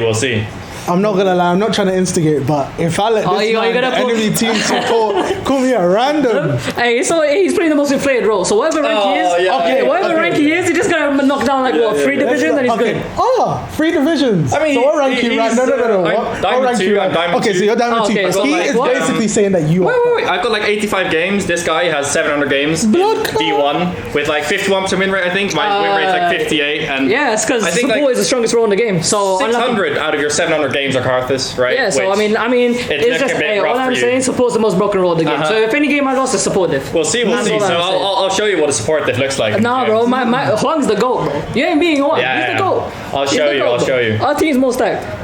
We'll see. We're the underdogs. We're gonna prove everyone wrong. All the haters. Yeah, we know you're watching. I remove under, and then you got the real name of you guys, bro. It's just dogs. Yeah. We'll see. Serious. In true MMA fashion, I want to have both of you have an eye-to-eye, face-to-face. What? Face off. Where is he? Wait, wasn't that? Hey, watch out for your kneecaps, brother. Watch out for your kneecaps. Alright, a bit closer, guys. Not too close. Hey, hold on. Wait, I'm getting rizzed up here. What is this? Alright. Holy fuck. Best of luck. May the better team win. Best of luck. Yeah, good luck, have fun. Best of luck to both of these teams. After a short break, we are going to get into the finals. Short break and a short couple games. We'll see you guys in a minute. This guy's trying way too much. We're gonna put him in the dirt real quick, bro.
Hello everyone and welcome back to the 2023 edition of London University Esports Tournament. We're here now with the second series of today between the Queen Mary and College of Esports. So here we go. Game 2. Oh, not game 2, I mean game 4 of the day, technically speaking, but series 2 even, and it'll decide the next finalist. Yeah, obviously, as we saw from the interview earlier, there's a bit of an ongoing feud between these two sides. We're here to see which of the sides will move on to the final, and in turn, which of the sides is better.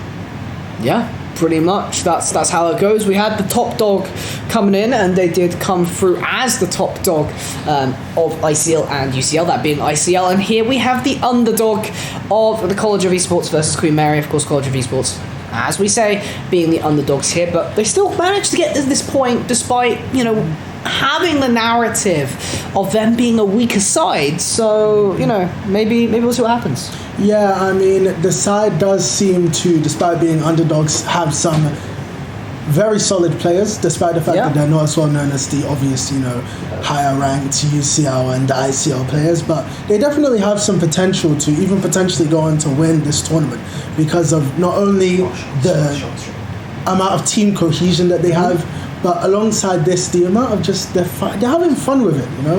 They're having a lot of fun with it, and at the end of the day, the more fun with it you have, the more likely you are to see results.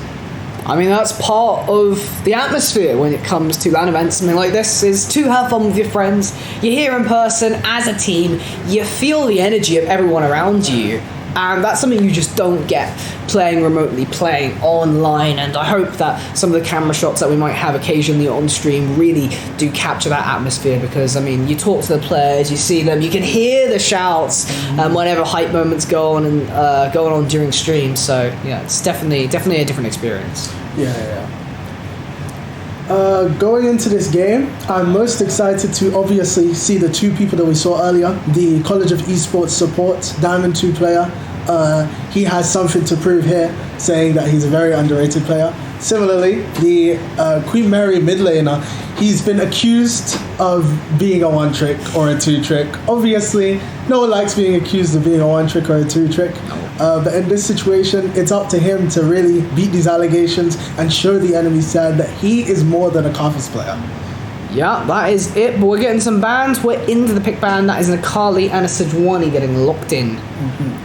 Yeah, the Akali and Sejuani, two very prevalent champions. Sejuani in previous patches before this has been pick ban almost every game. Surprised we didn't see any in the last series, but in this series, obviously she's been banned already. Yeah, this is pretty much just scouting out, because one big thing with Advenom for the side of COE even, is that they're basically reliant on having a Sejuani mid for a lot of the games, just having an extra surprise factor, something easy for them to execute on, but taking that away definitely removes some of that, but they still have the B1 pick, and if there's a champion that is easy to play, Malphite's definitely on that list. Yeah, Malphite is definitely really good into this meta. Not only because it's an ADC meta, he has great backline access through his ult. Yep. He has great armor scaling through his W's passive. He has a great poke in terms of great poke lane versus a lot of top lane champions. He has decent sustain with his regenerating shield. He's just a jack of all trades, and he's easy to boot. Easy to boot indeed, but that is a dangerous top matchup. We're even getting locked in extremely early, but if we looked at the last Queen Mary Riven game, I do believe it was versus KCL, if I recall, Nixasin went a little bit hard, let's just put it that way. Definitely did some 1v4 gameplay on this champion. Yeah, definitely. And the Lee Sin obviously didn't get the best representation in the last series of ICL versus UCL. We saw him in the first game. He really underperformed. But hopefully here we're going to have the Lee Sin redemption arc, because the champion really does have what it takes to shine in this tournament setting. Yeah, I'm really looking to exploit this B1 Malphite. Malphite, although has a pretty good poke phase, as you said, into most champions, Riven with the extra shielding that you are able to get through Valor and just the general dueling power, not the easiest thing to play out for Malphite, especially you combine that with Lee Sin's going to get difficult. However, we're looking at some more safe picks on the other end with a Camille. In fact, maybe deciding to swap the lanes around here, putting Camille to the top side to have a little bit of a safer time versus Riven with the hook shot. Yeah, definitely. regardless of where he's put, if he's put in the top lane, Malphite can be an ample tank. If he's put in the mid lane, he can be a tank or a surprise AP pick. He's very versatile. And Camille and Belveth being picked here really shows that I think they're trying to go for more of a scaling comp. I think they're going to look for more safeness early game, maybe some potential skirmishes in order to get a lead, but they're going to look for the Malphite to scale, the Camille to scale, the Belveth to scale, and whatever they pick as ADC to scale in order to take over the late game. Yep, the Axelite going for Cass in mid. We've already seen this today. You can already see between Malphite even and the Camille, two champions. I mean, Malphite's dash is admittedly in the ultimate, but that's a very significant dash nonetheless. Plus the pure DPS we saw coming out of Astra Man on it earlier. Cassio definitely being a pick to watch out for, especially if Queen Mary qualifies finals, will be contested between the two. Yeah, that Cassio champion, it won't be the most effective against Malphite because getting your W off on Cassio before Malphite's able to ult in, unless you have vision of him extra prior, is highly unlikely, but it's still definitely going to be a good pick, especially into Malphite, who's mainly going to go armor, Camille, who's also mainly going to go armor through DD, and Belveth, who's not going to be as tanky until really late when they start finishing core items, like maybe if they go more or wet set. Yeah, it takes a bit longer to get online, and I think that's the general theme with College of Esports so far. All three of these champions need a little bit more time in the game to really get going, so that's kind of the two sort of ends of the spectrum. Not to say that Queen Mary don't have good scaling, but it's just comparatively COE sort of have an advantage on that front. We're going to see, after that, the two other bands from both sides, Morgana and Nasus band from College of Esports, and Tristana and Fresh band from Queen Mary University. And then we see the ADC lock-in of Zeri. The initial pick of Zeri in the previous series wasn't so successful, mainly due to the build, as I've discussed before, but hopefully it will be more successful this time.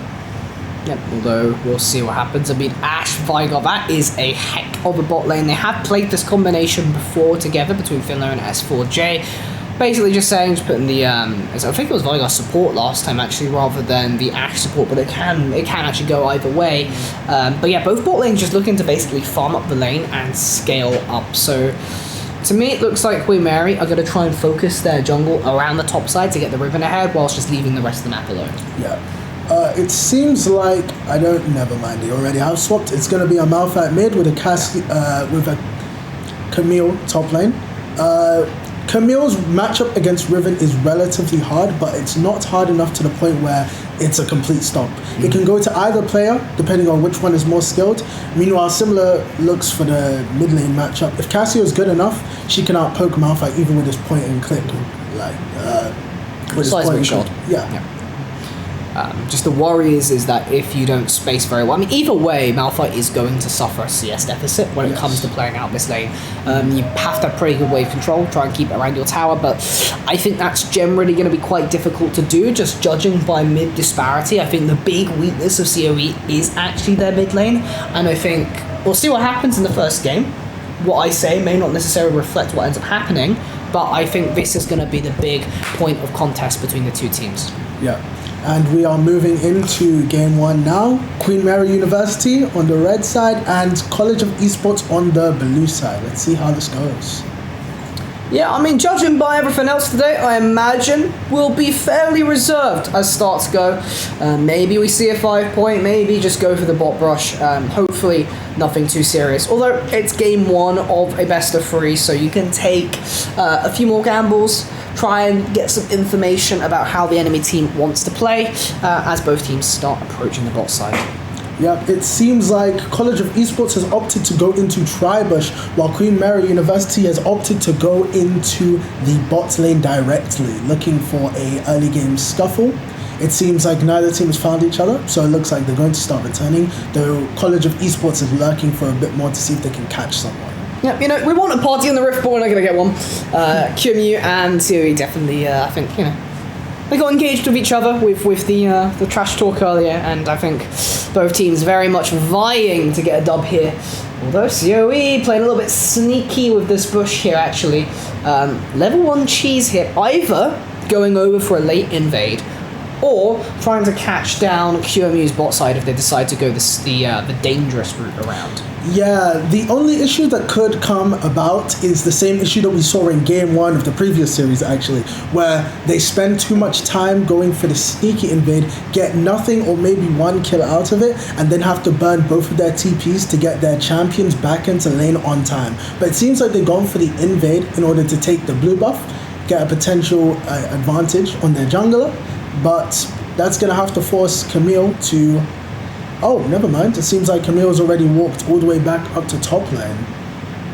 Yeah, Camille wasn't there at all. It was the Malphite going back to mid, so it wasn't too bad. It was just the four-person bot lane. So really very little sacrifice, although given the way that the Siri bot approached bot side at level 1, plus Malphite obviously being late to lane, I think they do have information on this, so hopefully we'll see Sonic going into enemy jungle, or at least trying to make an early gank to compensate. Yeah.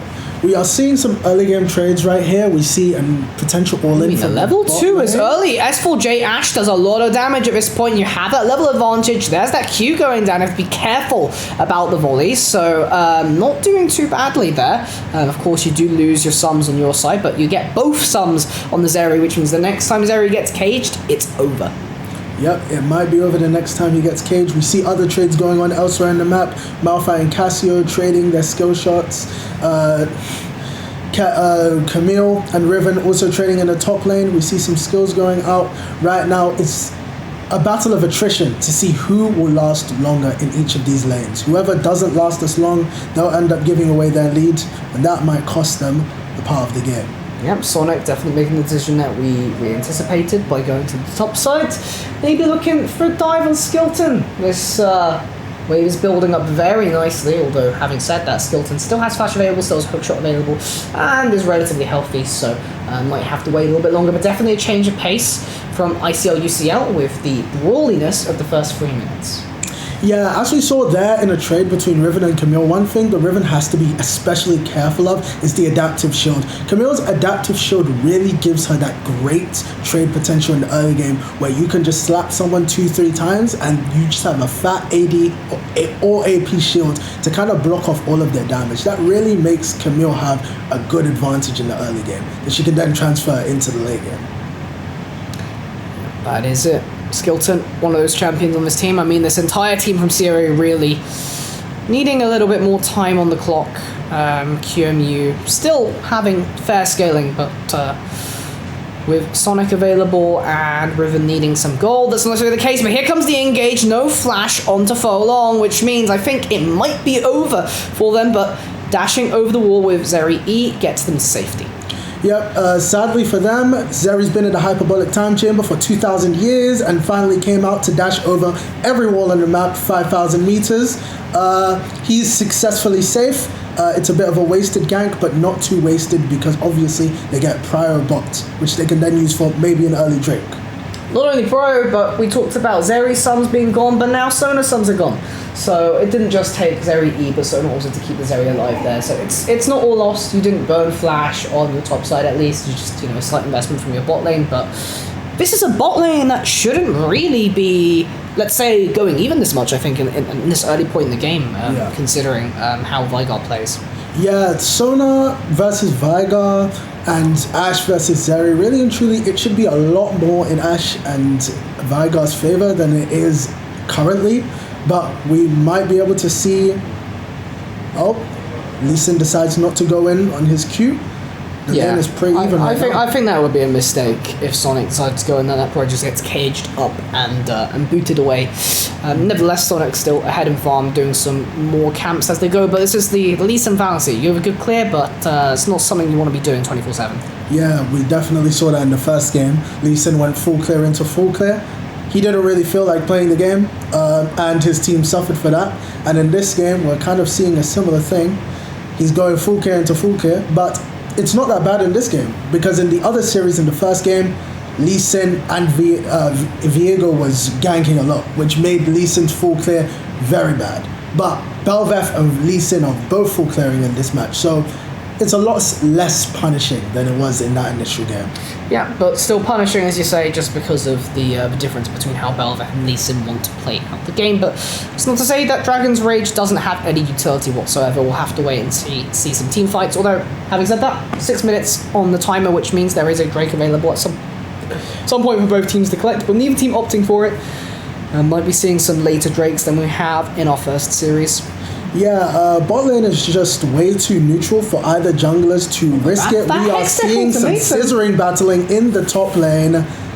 Camille going for an ult, and it is not successful fully, though it was good, because Riven is now forced to back. There was an angle there where I think you force Flash for Flash, but that's not necessarily worth, so because it's just a neutral trade. Keeping Flash as a surprise factor, probably just fine there instead of going for the Flash Q, because Riven just Flash responds and you just lose both Flashes, but that's fine. Snaggle now here in the bot side, potentially looking for priority. Bot side are pushing in mid lane, does of course not have priority, but it's a large wave, so potentially a Dragon contest coming out, although Sonic as well is in the vicinity. Yeah, it seems like Bel'Veth really is pushing in to get bot lane all the way to the enemy tower in order to get this Drake done. It doesn't seem like Cassio's letting Malphite get that leeway by shoving in the wave. It looks like either they're going to risk this Drake in fighting the enemy team, which I doubt they're very confident in, or they're living on a prayer at this point. Okay, should be an easy enough take. They do have vision on this, Queen Mary, but it's first Drake. You can afford to give this one up, although having said that, giving up Drakes to a scaling team, it's not something you always want to be doing. Yeah, giving up Drakes to a team with Ashe and Bel'Veth and Veigar, I don't think it's the best idea. Really, you should be abusing your slightly better early game with Lee Sin, and you should be pushing to get as many objectives as you can before Bel'Veth makes your life a living hell by just being a scaling champion. Hold on, the Axelite Twin Fang. Malphite still has Flash available, uses the Unstoppable Force instead to get out to safety. Guarantees that, but there's no ult engage for the next fight, although having said that, there probably won't be any such engagement before that ult comes back up. Just Advenom needs to play a little bit safer in lane. Speaking of which, as expected, the Axelite with a 71 CS at the moment, roughly, 23 odd on the CSD. Yeah, there is a pretty big gap between the CS of mid lane, but that's as to be expected. Malphite, a melee champion, versus Cassio, who's a very prominent lane bully once she's up against melee champions, means that Malphite's going to be playing a lot more of the scaling game, as their team really wants them to, but I don't think it's 100% beneficial for them. Yeah, I mean, the thing is Malphite at the end of the day can just press R, you land a knock-up onto somebody, and that's all you need. That's all you need to win a fight. Malphite does not need to be a damage output necessarily, especially with a tank build, as Venom is going, but in comes Snaggle looking for a kill in the top side. Riven, sufficient dashes will be a flash burnt. Yeah, that was definitely a good flash burnt in the top side. Rift Herald is... Oh, hold that thought. Sonic Wave going Sonic. Alright, Flash as well responded to Snaggle having to use that, so it ends up being an equal trade. Thankfully, Sonic there to assist their top laner. Yeah, the flash there off of Riven is definitely great. However, obviously, it would have been a lot better if they were able to get the kill in that situation. They're going in for more trades, as we see. Both characters have really versatile shielding, with Riven's being on a lot less cooldown and Camille's being a lot more adaptable as you get on hitting an enemy champion. Both champions staying relatively healthy.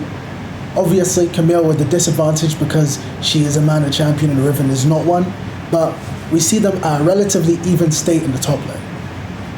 Alright, Sonic coming back to mid, looking for the collapse. Bot lane on a roam, Advenom close enough to tower to where the rock is not in danger. Although Rift Herald will be dropped down. Smart move, getting more gold into the Axelite. This is your main scaling tool, seeing as Riven Camille lane is fairly even as it currently stands, although they'll take a little trade. Getting more gold into Snake is exactly what you want. Get those items online earlier. Simply put, the earlier the better, really. Yeah, the more money and EXP that you put into Cassio, the more she can extend her lead. She is a perfect anti-carry champion. She locks in, she pulls up. Zeri can't dash if Malphite can't dash if he puts W under her. Belveth can't dash if she puts W under her. Camille can't dash if she puts W under her. It's perfect to shut down what might become an issue on the enemy team, which is why putting so much resources into her, alongside her damage, obviously, is a great decision from Queen Mary's side. Yeah, I mean, it's on the Axe side doing a great job, 102 to 60, taking that 30 CSD to a 40 CSD. Enchanted Crystal, unfortunately not meeting its mark, and therefore Huang might just be fine. Takes the trade back. There's the flash forward from Finlow, but not enough damage to execute with the Primordial Burst. So Sona still surviving. Sonic coming in. Sonic Wave landing. A little bit more damage. Might do the trick. We might get a first blood inbound. Just one more auto would do it. Zeri auto's getting blocked. W does not land. Lee Syndrome happens, which means you get 2 of the E collapse. Finlow, 1 more down. Sonic Wave to follow. Yes, they get 1 kill back, but still 3 over to Queen Mary. Yeah, Queen Mary played that fantastically. They obviously were able to disengage easily using their Zeri's dash and their Sona sustain. They waited for their jungler to pull up, and pull up he did, getting a double kill under turret and being able to survive. That Lee Sin early game, now after collecting those 2 kills, is really going to start to kick in. Yeah, it's going to offset some of the scaling issues you're having, putting the golden release in here, Zeri. So I don't particularly mind not getting that early, even though they would have appreciated that. However, Malphite actually getting that shot down, roaming down to bot right at the right time. So if you don't pick up that kill into Sonic, I think this is a much worse game state. Here comes Snack Skilton in the mid lane, looking to take down this cast. Wait, ult onto 2, takes another, I mean, it's 3v1. What can you do? Yeah, the Avengers pulled up, I mean... He's not Thanos, not yet. He's becomes Thanos when he gets 3 items. It's unlucky for Cassio. I mean, that's just the life of a mid laner. You get pulled up on by 4 people and then you get blamed. And now he's getting blamed though. He is still putting on a decent performance, not giving the Malphite too much leeway, having a 50 to 60 CS advantage. He really is putting in the work early game, but we are about to see a fight for Dragon potentially. Crescendo not available, so no engage coming out from Huang here. Although it might end up being a smite fight. Red team gets that. Queen Mary secures their first straight. Going to be 1-1 on that front. Going in with another Sonic Wave Snaggle dashing over. Also as well for long dashing over. So Zeri there with the lightning crash. That's a lot of move speed. Advenom having to use a summoner to get out alive. So you lose the Drake and you lose a kill. Yeah, it's not looking good for College of Esports. Obviously going for the Drake steal. Oh, we're about to see a fight in the bot lane. Very nice. Sona whiffing her ult on everyone. They still got the kill anyway though, which is great. Still doesn't excuse missing the ults. Yeah, no. We definitely saw that, Huang.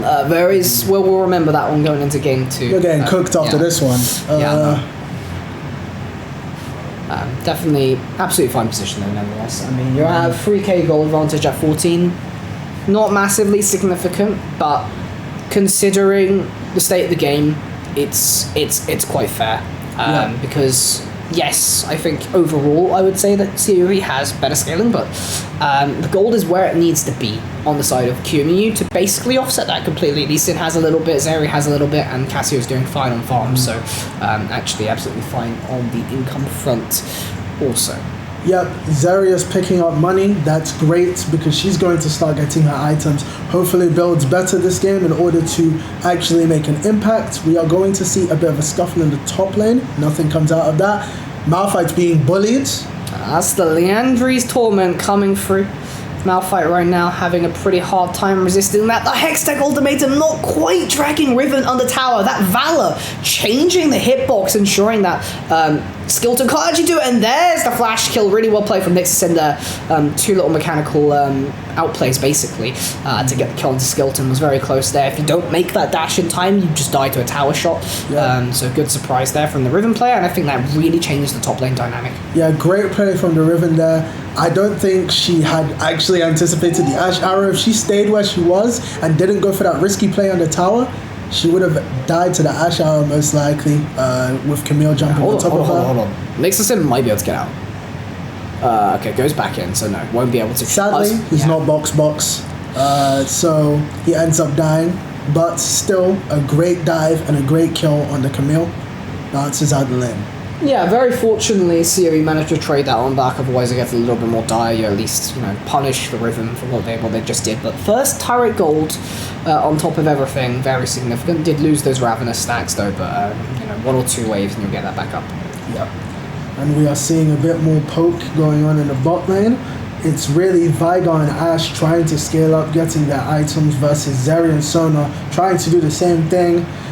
Though Ashe and Vigar do have a lot more of a dominant poke, especially with that cage that locks down Zeri, who's known for her movement a lot of the time. Really makes it unbearable to play in that lane. Sona not having much impact early because the champ scales a decent amount, especially with no items. It's still looking even, but one good or bad fight for either side could really, really set the stage for which ADC is going to carry. I mean, that's the theme of today, really. We look back at UCL ICL, we look at games where the early game is a little bit slow. I think it's a slightly faster this game with the way that QM have been playing, and I think we're going to hold that forward because I think they are about to speed up the game a little. Rift Herald about to destroy this bot tier 1 tower. Sonic Wave landing onto Advenom. Cage there to zone. QMU playing this out nice and slow. No Lee Syndrome just yet. And QMU just saying, okay, we're going to take the tower and back out. Yep. The Avengers and the Justice League both pulled up, looked eye to eye to each other. They decided not to fight on this occasion, especially because, 1, both players are missing their top laners. 2, there's nothing to fight for. Drake is not up until the next minute. And 3, it was already a lost tower. I don't think COE sees any need in throwing away their lives for this tower that was lost, but everything is reset. Yeah, likewise with QM, you go for that play. If it doesn't work out on the engage, then you're not in a good spot. No need to throw away, have a chance of throwing away a lead at this point. You can do that in a situation where either it's more likely to be successful based on what you know, or just in a place where you just get a bigger payoff.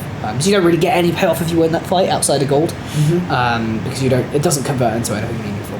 Yeah. Dragon coming up here in about 30 seconds, or about 10 seconds. Well, having said that, that Enchanted Crystal Arrow may have just secured a kill onto the mid laner there. The Axelite fighting for their lives with Belveth far too tanky into that little feast there on the E. Gonna get a little transformation too, but taking down a really big DPS straight before the Drake. However, gonna be responded to with the support kill from Queen Mary. Yep, Camille coming in with the teleport now.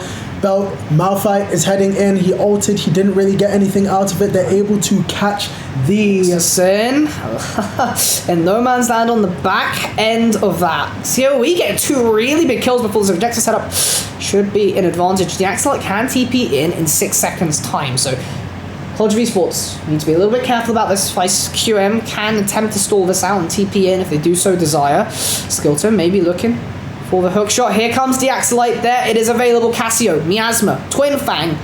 Damage is here. Sonic going forward, looking for the engage. Dragon's Rage onto 2. The Axelite here. The DPS is here. Has arrived. Skilton now forced away, and the double kill straight onto Belveth. And the Dragon's kill to boot. Very unfortunate. QM stalling out the fight really nicely to the point where they get their support in. That Cassio, as we've seen in the games prior, if you leave the snake in the grass for too long, it will bite you, and Venom acts fast. She was able to shred through absolutely everyone in that match, through the Camille, through the Belveth, through the Malphite, and was able to secure that Drake with relative ease. And we're only going to see her get stronger and stronger as this match goes on with the money that she's just collected from those players. COE perhaps not paying attention to respawn time is enough with the teleport cooldown there. Potentially you either back out there or try to burn down the dragon with a little bit more haste, but here we are in a position where, well, QM are now 6,000 gold ahead, meaning that College of Esports are in a major deficit at this point in the game, and given the way that scaling are, we always have to come back to this question. I would say QMU is in a pretty damn good position. Yeah, QMU was really able to, despite the fact that they had a relatively weak bot lane and the top lane that was really skill-based in terms of the matchup, actually extend their lead. Even if the top doesn't get ahead, even if the bot lane doesn't get ahead, the mid lane and the jungle were able to secure their leads in their easy matchups, and that's what is really relied on in these cases. It's extra reliant for your jungler and your mid laner to win these easy matchups so that you can secure these easy amounts of gold and objectives early. That's it. Queen Mary, of course, having a pretty damn good tournament run so far. More shaky than perhaps ICL have been, but they did pretty damn well in Season 1-2. Looking to make the same happen this season. I believe Deaxelite was not playing in Season 1, so they had that upgrade in the mid lane, and I can say for sure that's definitely showing today. Yep, it definitely is showing. Deaxelite with some great stats here. 184 CS, miles above everyone else in the game. 2 completed items with 1 more on the sideline about to be purchased. And it seems like everyone is crowding around Baron. It looks like we're going to start getting some fights for the objective on the top side now. Alright, the setup becomes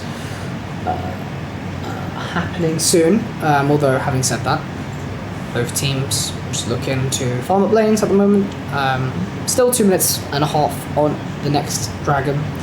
So, it's really up to you. Baron is, of course, still on the table, so making sure you have vision and setup around there is always important, so that you aren't prone to the enemy team sneaking a Baron, right under your nose.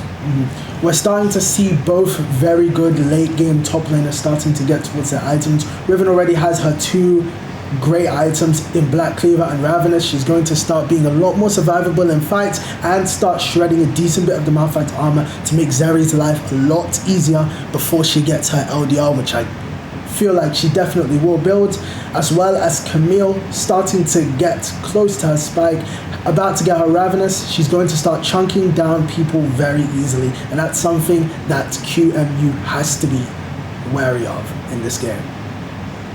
Alright. Zeri taking the initiative to claim a objective bounty in the mid. Have to be slightly careful of Sonic there, waiting in the wings. There's the unstoppable force, cage down, easy turret dive. Sonic goes down. You don't get the tower though, but at least you come out with a kill. Lightning Crash, however, doing a little bit of chip damage. Riven might go in on for the the side. flash. There's English knock up onto 3 Deaxelites there to follow. That's all you needed. Should be 2 kills, very nice and easy. Maybe 1 more into Advenom. No, it will just be the 1 instead. But nevertheless, 1 extra kill, 1-for-1 trade sounds pretty good to me. Yeah, I mean, if you see Riven coming in from the side lane and she's already popped the first few Qs, then you know she's going for that flash play. He wanted to be box. He got that kill. He definitely thinks he's him. He might be him. Camille went in for the ultimate and sadly was not as successful as her enemy top laner. Might be a top gap, might not be. They are moving up, maybe potentially going for the Baron play. Looks like a little bit over-ambitious there, I think, from Skilton. Trying to go for the 1v4 on their own, but, I mean, maybe Camille can do that in lore, I have no idea, but in-game, maybe not. At least a 1-on-1, Camille definitely can't do that. Baron should be easily taken. No real snipe tools coming out from College of Esports to be able to get that, so just going to go straight over to Queen Baron. Yep, and Zeri is online, booting up. He's got his Immortal Shield Bow, he's got his Infinity Edge, he's gonna go on to get his 3rd crit item. He's starting to actually make some impact. He's gonna do a lot of damage, especially with the peel he has in terms of the Riven and the Lee Sin, keeping people away from him, as well as the Sona to stun anyone that potentially gets on top of him. We're about to see a fight for Mary Dragon. with the double collapse, the huge petrifying gaze coming out from Cassiopeia, but it might not be enough initially, although Deaxelite actually, having said that, just far too healthy at this point in the game, healing up off the back of the lifesteal that is inbuilt into her kit. And, that was just pretty easy. I'm not going to lie. Very clean fight coming out from Queen Mary. Deaxelite really showing how these mage items are very balanced. Riot Games knows what they're doing.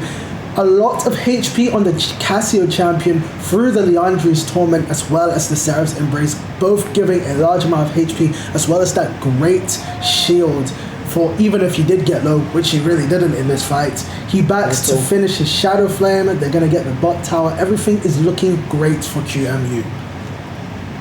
Taking it nice and easy. Slow and controlled. Although having said that again, 25 minutes. Not too slow, but I mean, we've been seeing, I suppose, faster ascents, let's say, in our first series, despite the slow first 10-15 minutes. Here we are. Yeah, we get a questionable pick from the Malphite. Malphite opts to go for second item, Anathema's Chains. I'm guessing he put that onto the Cassio, though I think other items may have been more optimal. Maybe a Gargoyles if you're really struggling with AD and AP damage. Maybe, I don't know, anything else that item isn't really of use in this game because he's going to put on Cassio now, but later he's going to have multiple to deal with. And they go on Cassio in the top lane. Camille outputting damage, but not quite enough. I mean, it's Cho'Gath Cho'Gath ult on your Q, easy enough with the Enchanted Crystal Arrow. It still required a lot of overload, and as such, you pay a cost, and that cost will be your mid lane inhib going down, and likely your bot lane one. Yeah, it seems like Queen Mary really took the initiative to... Cleanse burn.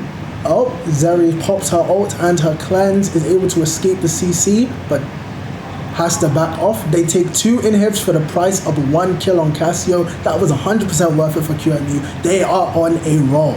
Yeah, I mean, cleanse for second inhib, I'll take that any day of the week, I think. At this point, yes, cleanse is important, but getting that extra lane pressure just means that you win one more team fight, you could probably end the game. Depends on the way that lane states are, obviously, but the concept is there, the principle is there, and that's something you can play for. Although for the next 3 minutes, I think we're going to have a little bit more of a return to Farmville, as teams just need to basically farm up for this final Drake. It is the sole point for Queen Mary, so if they do get this, they get a Hex deck, and if they win the team fight, it's probably just the end of the game. If they win a team fight, I think for the next 2-3 minutes, they're going to play a bit of Stardew Valley, obviously, relax, enjoy themselves. But as soon as that Drake and that Baron spawns, they're going to try and look for a fight. Whoever wins gets both Drake and Baron if they successfully win the team fight with enough health. And at that point, the game is over for if QMU gets it. If COE gets it, on the other hand, they might be able to convert it into an actual extension, into an actual lead on their side. It just depends on what happens with objective. Those of Esports have to be careful. Deaxolite they're showing in the bot lane. If they take an extended fight here, Deaxolite might be able to actually get Nexus damage off. We know the 1v1 isolated with Camille is actually winnable as long as you don't get hit by an Enchanted Crystal Arrow.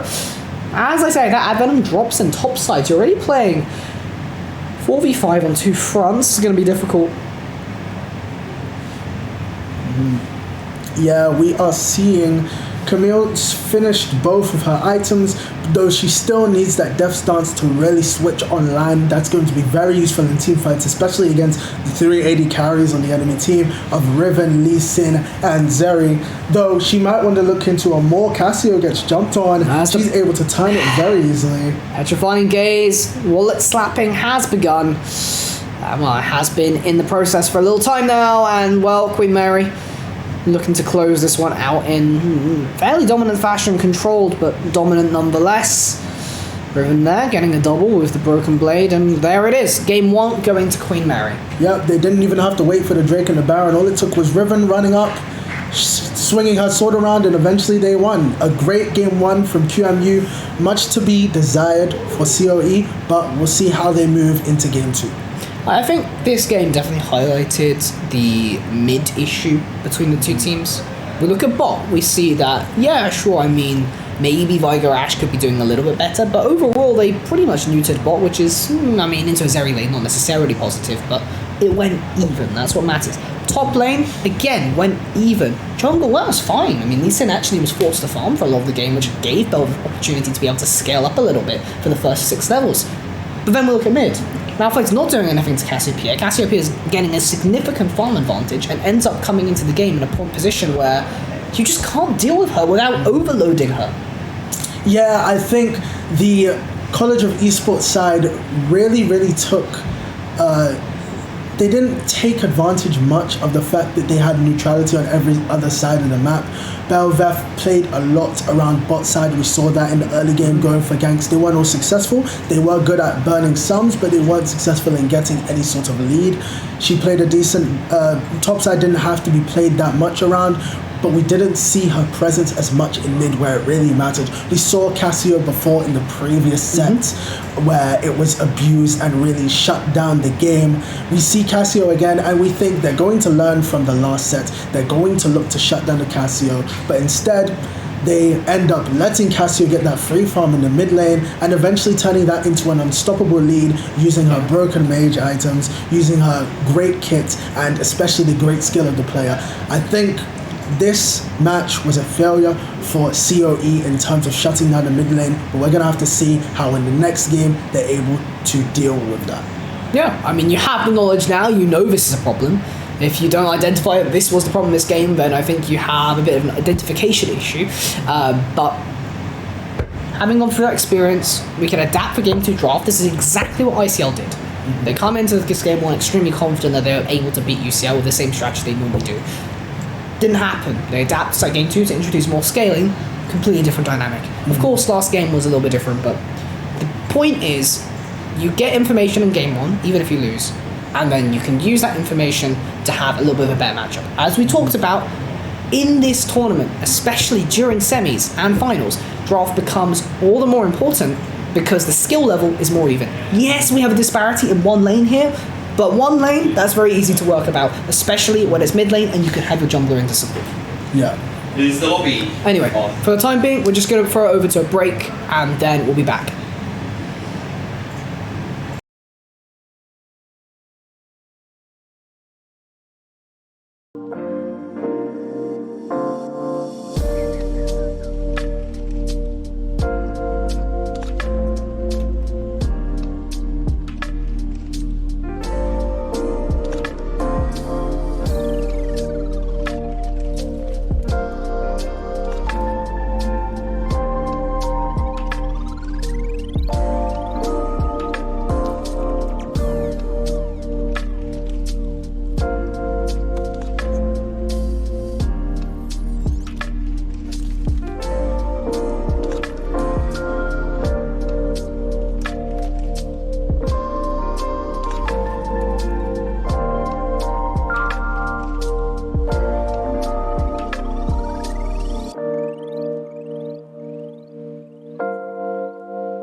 Hello everyone, welcome back. We're here for game 2 of series 2 of COE versus QM. So College of Esports versus Queen Mary. Got Cookie here again for this one. And I think game 1, very much Queen Mary favoured when it came to mid-game. Slightly slow to start, maybe a little bit more brawly in lane, but kills didn't happen until a little bit later despite the brawliness. But the key takeaway was mid is a major point of weakness for College of Esports. The other lanes all neutral, but this mid was a huge problem. Yeah, I would agree. And it's like when you look at the bot lane was very slow and actually had a bit of a lead in the early game as well. Top lane, toe-to-toe, Camille versus Riven. Mid lane, not the greatest pick when you go first pick Malphite into a Cassiopeia. Yeah, this is just partially like a player weakness to do with champ pool and general skill level. This is the biggest disparity out of any two players. And yeah, it definitely showed in game 1. So it'll be interesting to see how Call of Esports decide to adapt to compensate for that. Yeah, because they get banned a lot as well because they banned Sidrani, which is what the mid player of Call of Esports, I think Advenom likes to play in the mid lane. Maybe Advenom has other champions in mind. Malphite, although it's kind of like famous for being like a noob champion or everyone can pick it up, is actually not as easy as you think. In the laning phase, when you have to play how to lane with Malphite is actually not trivial. No. So we saw that against Cassiopeia, obviously you can't do much, but also in the team fights we saw some Malphite elves, but they weren't as impactful as we would like them to be. So maybe they need to go back to the drawing board, think about how do they deal with the draft. Yeah, just have to figure out something to compensate for the Sejuani. Queen Mary looking at the bans, they realise, this is the biggest problem for COE. We just target ban their mid, get a really good mid matchup because we have a good mid player. Play around that, we'll do absolutely fine because it was just so hard to stop Cassiopeia last game. I imagine College of Esports will probably look to ban out that champion as well. Just today has been just a big problem. It makes sense given the other champions that are being played around, but draft, absolutely. Again, we have to reiterate this so much today. Really going to be this key element. Yes, and also, I think Call of Esports, honestly, think about the journey from group stage to here. I think they really played around their.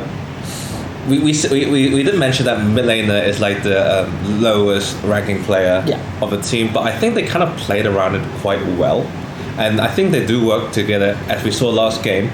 In the early game, at the very least, is that they work together as a team quite well. So I think they could still use this as an advantage because we saw the first 10 minutes QM wasn't really getting an advantage, and it was until later on when there's some CS gap happening where they start to accumulate a lead. So what I think Call of Esports can do is to say, okay, maybe we still pick the utility champions for Advenom, but maybe ship him in the top lane, maybe, or maybe just say, or maybe there's some other champions. I don't actually know, but there's something that they think about. There just hasn't been much revealed, frankly, when it comes to Advenum's champ pool. It's fairly unknown. We know something. It's just the Sejuani mostly. This has been what has been played. It has just been melee tanks in mid. So whether it's more things in that vein, because there are definitely things in that vein you could probably still pick in mid, although it's difficult. We'll see, because the Axelite has a wide enough champ pool of a lot of, fairly strong AP champs that can just do pretty well into those tanks. I would kind of suggest a Cassante in the mid lane. Cassante is kind of similar to what the champions that Advenom has been playing. Is kind of like a melee champion, tanky champion, can take a lot of punishment and regen up with the Doran shield, second win, all the good things. And also, it's also a kind of in-meta champion in the mid lane as well, where you can have you can follow up with a lot of CC, a lot of damage, especially with the all out. So that's the champion that if he had tried it, I would recommend him to take it under the Rift. If he hasn't tried it, might as well first time it, honestly. It's not. Yeah. Why not? This is potentially your last game in this tournament. Let's have some fun. That's what this is all about.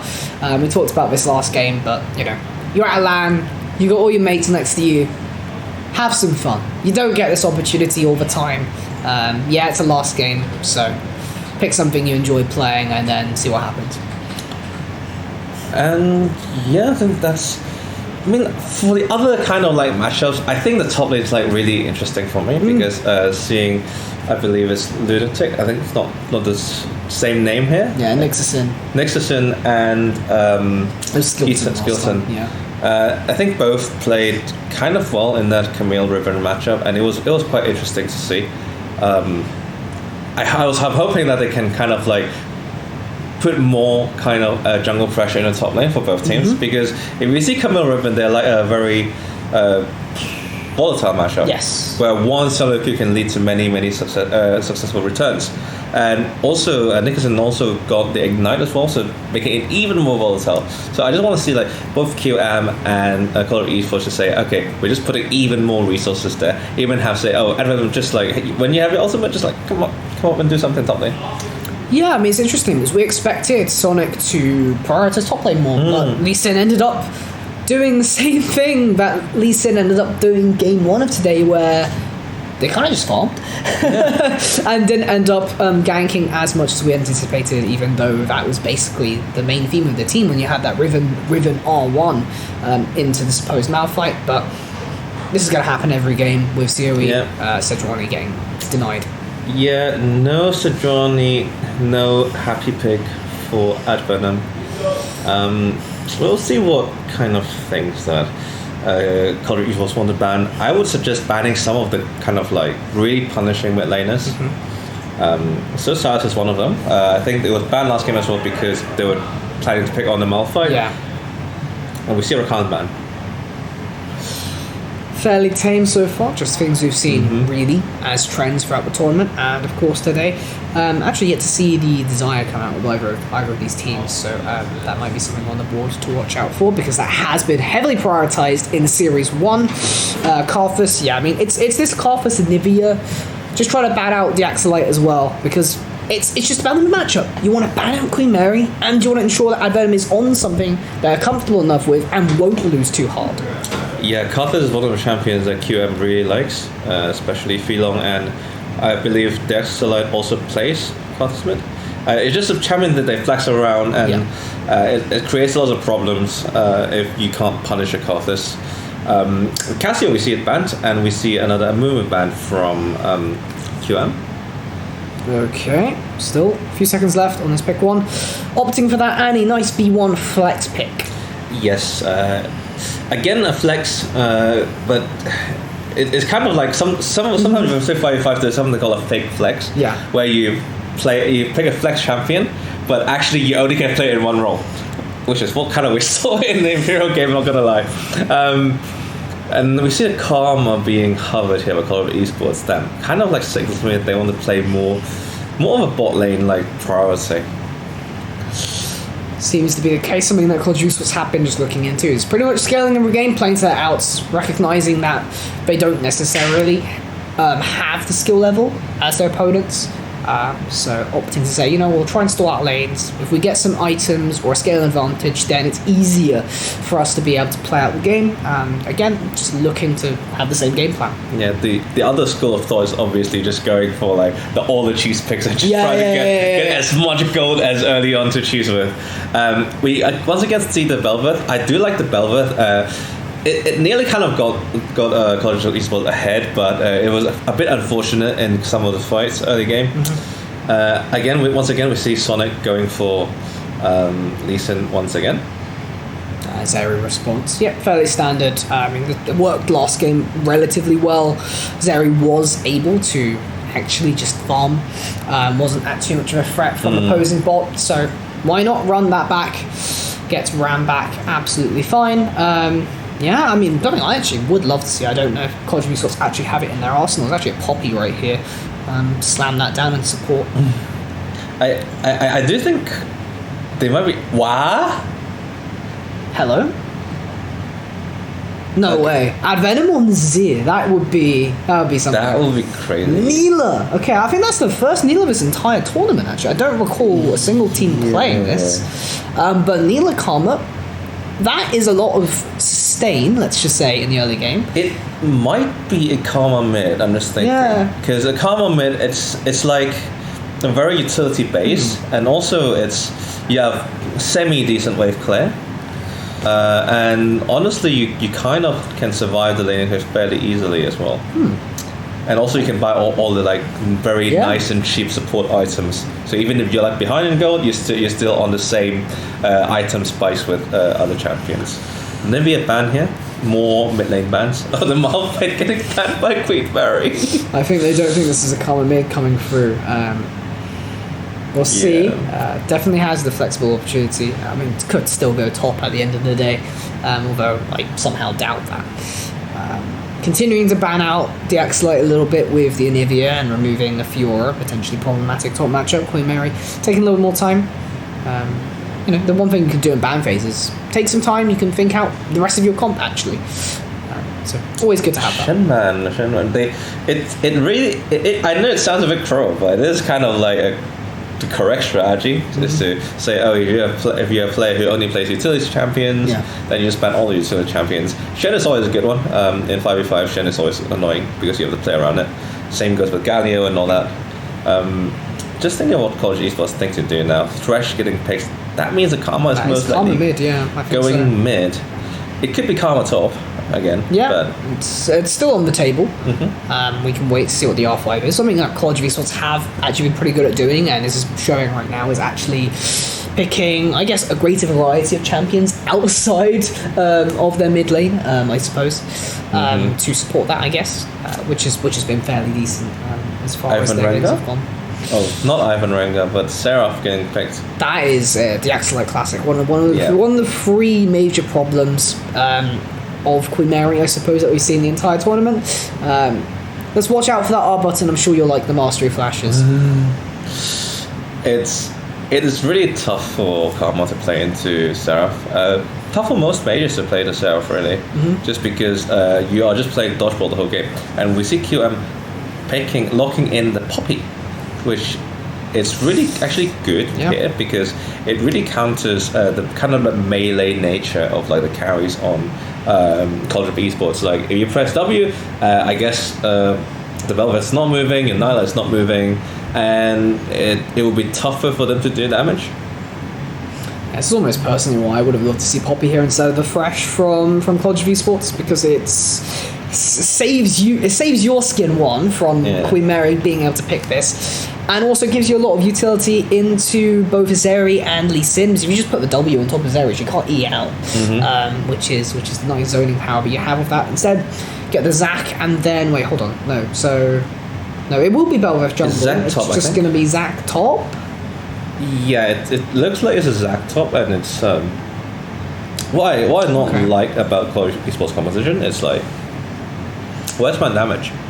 Like it's only Belveth. Like Nila, yes, but then you have to wait a bit. So it's like your kind of early damage kind of like really relies on your Belveth, but then you have Poppy and Lee Sin, which kind of like really shuts you down early game. So it's, yes, they're playing a scaling game, but I feel like College Esports might have to require on macro, and I do think that macro is fine. I think College Esports has decent macro, and sometimes out macroing QM as well. So we'll see what happens in the game. All will be revealed in time once more. Could be the last game for College Esports in this tournament. They got to win this one to make it to finals. That's their last chance. But it's the last chance for a lot of teams, because only one team gets to win the grand prize of a bunch of money, I suppose, and probably a bunch of monster as well. If you're here in person, you'll know how many crates we have loaded up in the back. We're ready to go. But here we are, onto the Rift once more, here for Game 2 of Series 2. Looks like College Esports is going for an invade, judging from how they are walking, and seems like QM is just going for a more standard 5-point-ish, but defensive start, I would say. Okay, going into the top side. We're gonna get just yet. Queen Mary, unaware, although I think they might meet each other quite soon. Depends on where this bot lane goes. The stick in this brush now could get very dangerous. Yeah, it's Huang's gonna put a ward and see 5 people. Wait, hold on. The ward hasn't gone down yet. What hasn't gone down? It's not too. I mean, I guess they kind of just like thought each other was there and did not do anything. That's very interesting. I think it's just like very clear from an observer's perspective, but like in game, you just don't. I'm wondering. It seems so weird from an observer's perspective, right? To have that situation, you just think, okay, well, Annie's going to check. Yeah, it's going to put a ward down, and then the threshold comes in, and then Well, now the ward goes down in the bot brush. There is still the red side ward as well, so if Lee Sin-Pav's in there shortly, Siri will have knowledge, but somehow both teams come out with that without actually meeting each other. Yeah, that is not what I expected. I expected more action. I wanted more action, maybe. In the bot lane, looks like both. I mean, Nilla is like very short range AD carry. Yeah, and technically melee. Yeah, and the problem against Annie is like you're always in the stun range. And see, S4J is already kind of like zoned out by the Annie and Zeri just walking in front and denied some minions really. It's not too bad for Nila because once the wave starts pushing, you can get that extra XP passive coming back, so you end up evening out in XP even if you lose a few minions at this point. You just got to make sure you actually CS them because you do not get the bonus XP if you don't actually farm them. So got to make sure CS is good once you're under tower, but stay under tower, you get an XP lead, actually ends up being pretty okay. Yeah, that is why how that balance works. You get less CS. Like it's harder to CS, but when you CS, it's like double the reward. Yeah, pretty much. Also, really sad. I mean, I don't know about you, but it's really satisfying to CS on the other. But here comes Snaggle, knock up onto 2. I'm going to flash over, going to be flash responded, and first blood going over to Snaggle. Here comes the Sonic Wave, doesn't land. As a result, I don't think Queen Mary can actually get the response play. Yeah, Sonic really trying to land a Sonic Wave. Wait, hold on, Death Sentence. Maybe you could look for another one. Zeri just going to get burnt down immediately, and X4J gets a kill. Wow, that was not what I was expecting. Like, a bit of an overextension, really eager to get that low health bar kill. Eventually, it's 2 kills in the quarter of Esports, so a very good start for them. Snaggle recognising, hey, their bot lane's pushed up awfully far this early on in the game. We're going to exploit that. Really well played from the bot side and the jungle to look for that one, and they're well rewarded, let's just say that. And I like the start, like, Venom is doing at this point fairly fine into their select. Just heal the wave, just auto it, make sure the wave is pushing in, and it's not too bad. Obviously, the outside started the tier item, so not as the Q is not doing as much damage right now, but it is going in the right trajectory. The lane. Once Adam starts buying some tomes of knowledge, I think the tables might turn on that. Nexus barely not getting the stun back onto that terrain there. I think if you do get that, you might actually be able to almost get Zac into kill range with the Ignite available, but not going to happen. Otherwise, fairly, I would say fairly herbivore start from both teams, except for that really nice gank from Snaggle, bagging 2 kills. What Sonic is done with farming and trying to look for opportunities in the bot lane now. It's fairly hard to do at this point. They're pushed far back, and something you can always do with Fresh if you do suspect a gank is coming is drop further back, have your ADC stay there so they can farm, and then just throw out the lantern so they can get to safety. That is the classic Thresh. That's why when you go for a gank, you always go for the Thresh. Snaggle here in the top lane, trying to get the kill on the cousin. Yeah, I mean, just making sure that Skeleton doesn't die after passive goes down, but Nixon will still get out, and Mary don't have that Zac passive available for the next time that Poppy tries to all-in you. Interesting that Nexus is actually going for the Ignite Poppy. The Axel getting very low here in mid. Yeah, it's not going too bad for Ed Venom at all. Fairly good, actually, although having said that, Snaggle does not win this 1v1 this early on to the game. Sonic handily wins that flash forward, E for the slow, a few mortars will do the trick. Flash to the side, you really need to get that blast code, not going to happen. Sonic going to succeed. Wait, hold on, I might have spoken too soon. Sniped from downtown, Zav to the right of the arcane, just about saves out. That could have been an absolute disaster if Snaggle gets out there. Yes, and once again, the outside came for the R button, and picks up the kill, and actually really needed for Darkselite, because now that it starts a tier, you really want to get to your kind of like Ludens quite early on to exert more pressure on the map. Very interesting buy order from Darkselite, going for Corrupting Potion. Wants to sustain, you get the mana and the extra poke damage versus Karma. Maybe now looking to try and win down the lane a little bit more than previously. I'm actually taking a lot of damage from minions on Fresh. Hold on, Hex Flash. I'm looking for some gang setup. The Axolite. Okay, easily baited into this. Is on the other side of the lane. Has to run up to River, but little does he know there is a Snaggle waiting in the wings. There's a Flash available. Flash is gone now. Misses the death sentence. That's really unfortunate, but I think there's enough damage to finish the job. Advenom picks that one up. Next is Sin. I think you're a little bit... Okay, actually, Advenom getting very low, and there's the CC coming through, so 1-for-1 in the end. Yeah, 1-for-1 in the end, but not too bad for Call of Duty Esports. I would say it's actually a good trade for Call of Duty Esports because, you know, you stop Sarah. So you should stop Sarah from keep on farming in the lane. And because your Karma is building that cheaper support item, it's actually fine to work on from low econ, but Finlow in trouble. Yeah, has the flash over. Surviving a little bit of a lantern shield, but not enough for long. Getting a nice little kill there. That is a little bit sozzed going in there.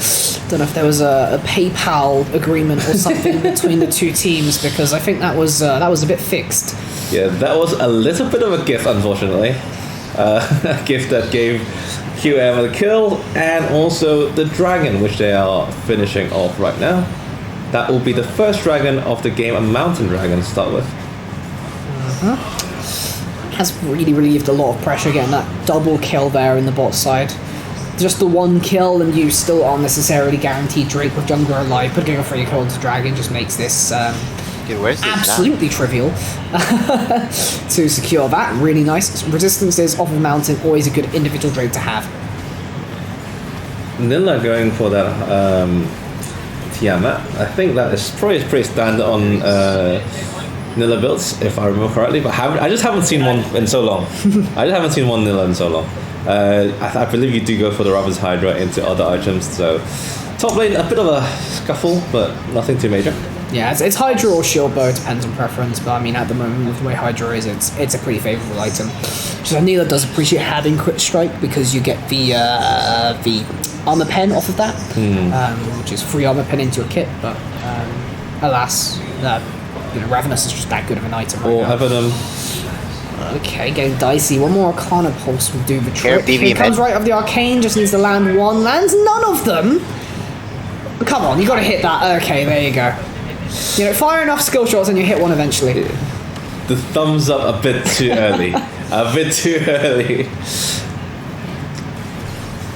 Snaggle trying to do a 1v2, but Sonic is just here to help, and Snaggle will just take the wave. This is not the end of the world for Esports. Actually, the gold difference on both teams are really even. Yeah, very close. Mostly props to the early game. Skilton, don't think he has passive yet, but it's actually should be traded 1-for-1 because the shield just about gets Nexus into safety. Well played. Getting out of that one alive. The buckle really helps Poppy. It's one of the funnest things to do in as a Poppy. Either you last hit someone with a buckle, or you pick up a shield and just run away with like 1 HP, saving your life. A bit unfortunate in the top lane. I did not think the Zac Poppy matchup is so hard to play. And I'm just getting eaten away. Lang having to use both ult and flash to escape from that Sonic. Now the next target, there's the Apotheosis, and 2 shutdowns to come. Easy peasy. Yeah, Snapple getting much better now, having 2 kills, probably trying to finish the Kraken Slayer as soon as possible. Has the Herald as well, and they're going to pop it in the bot lane for the platings. Playing towards their bot, really well done. Karma actually have managed to stall out mid somewhat, even though you are still behind. Mila, with all this XP, all this gold, looking so good in this game right now.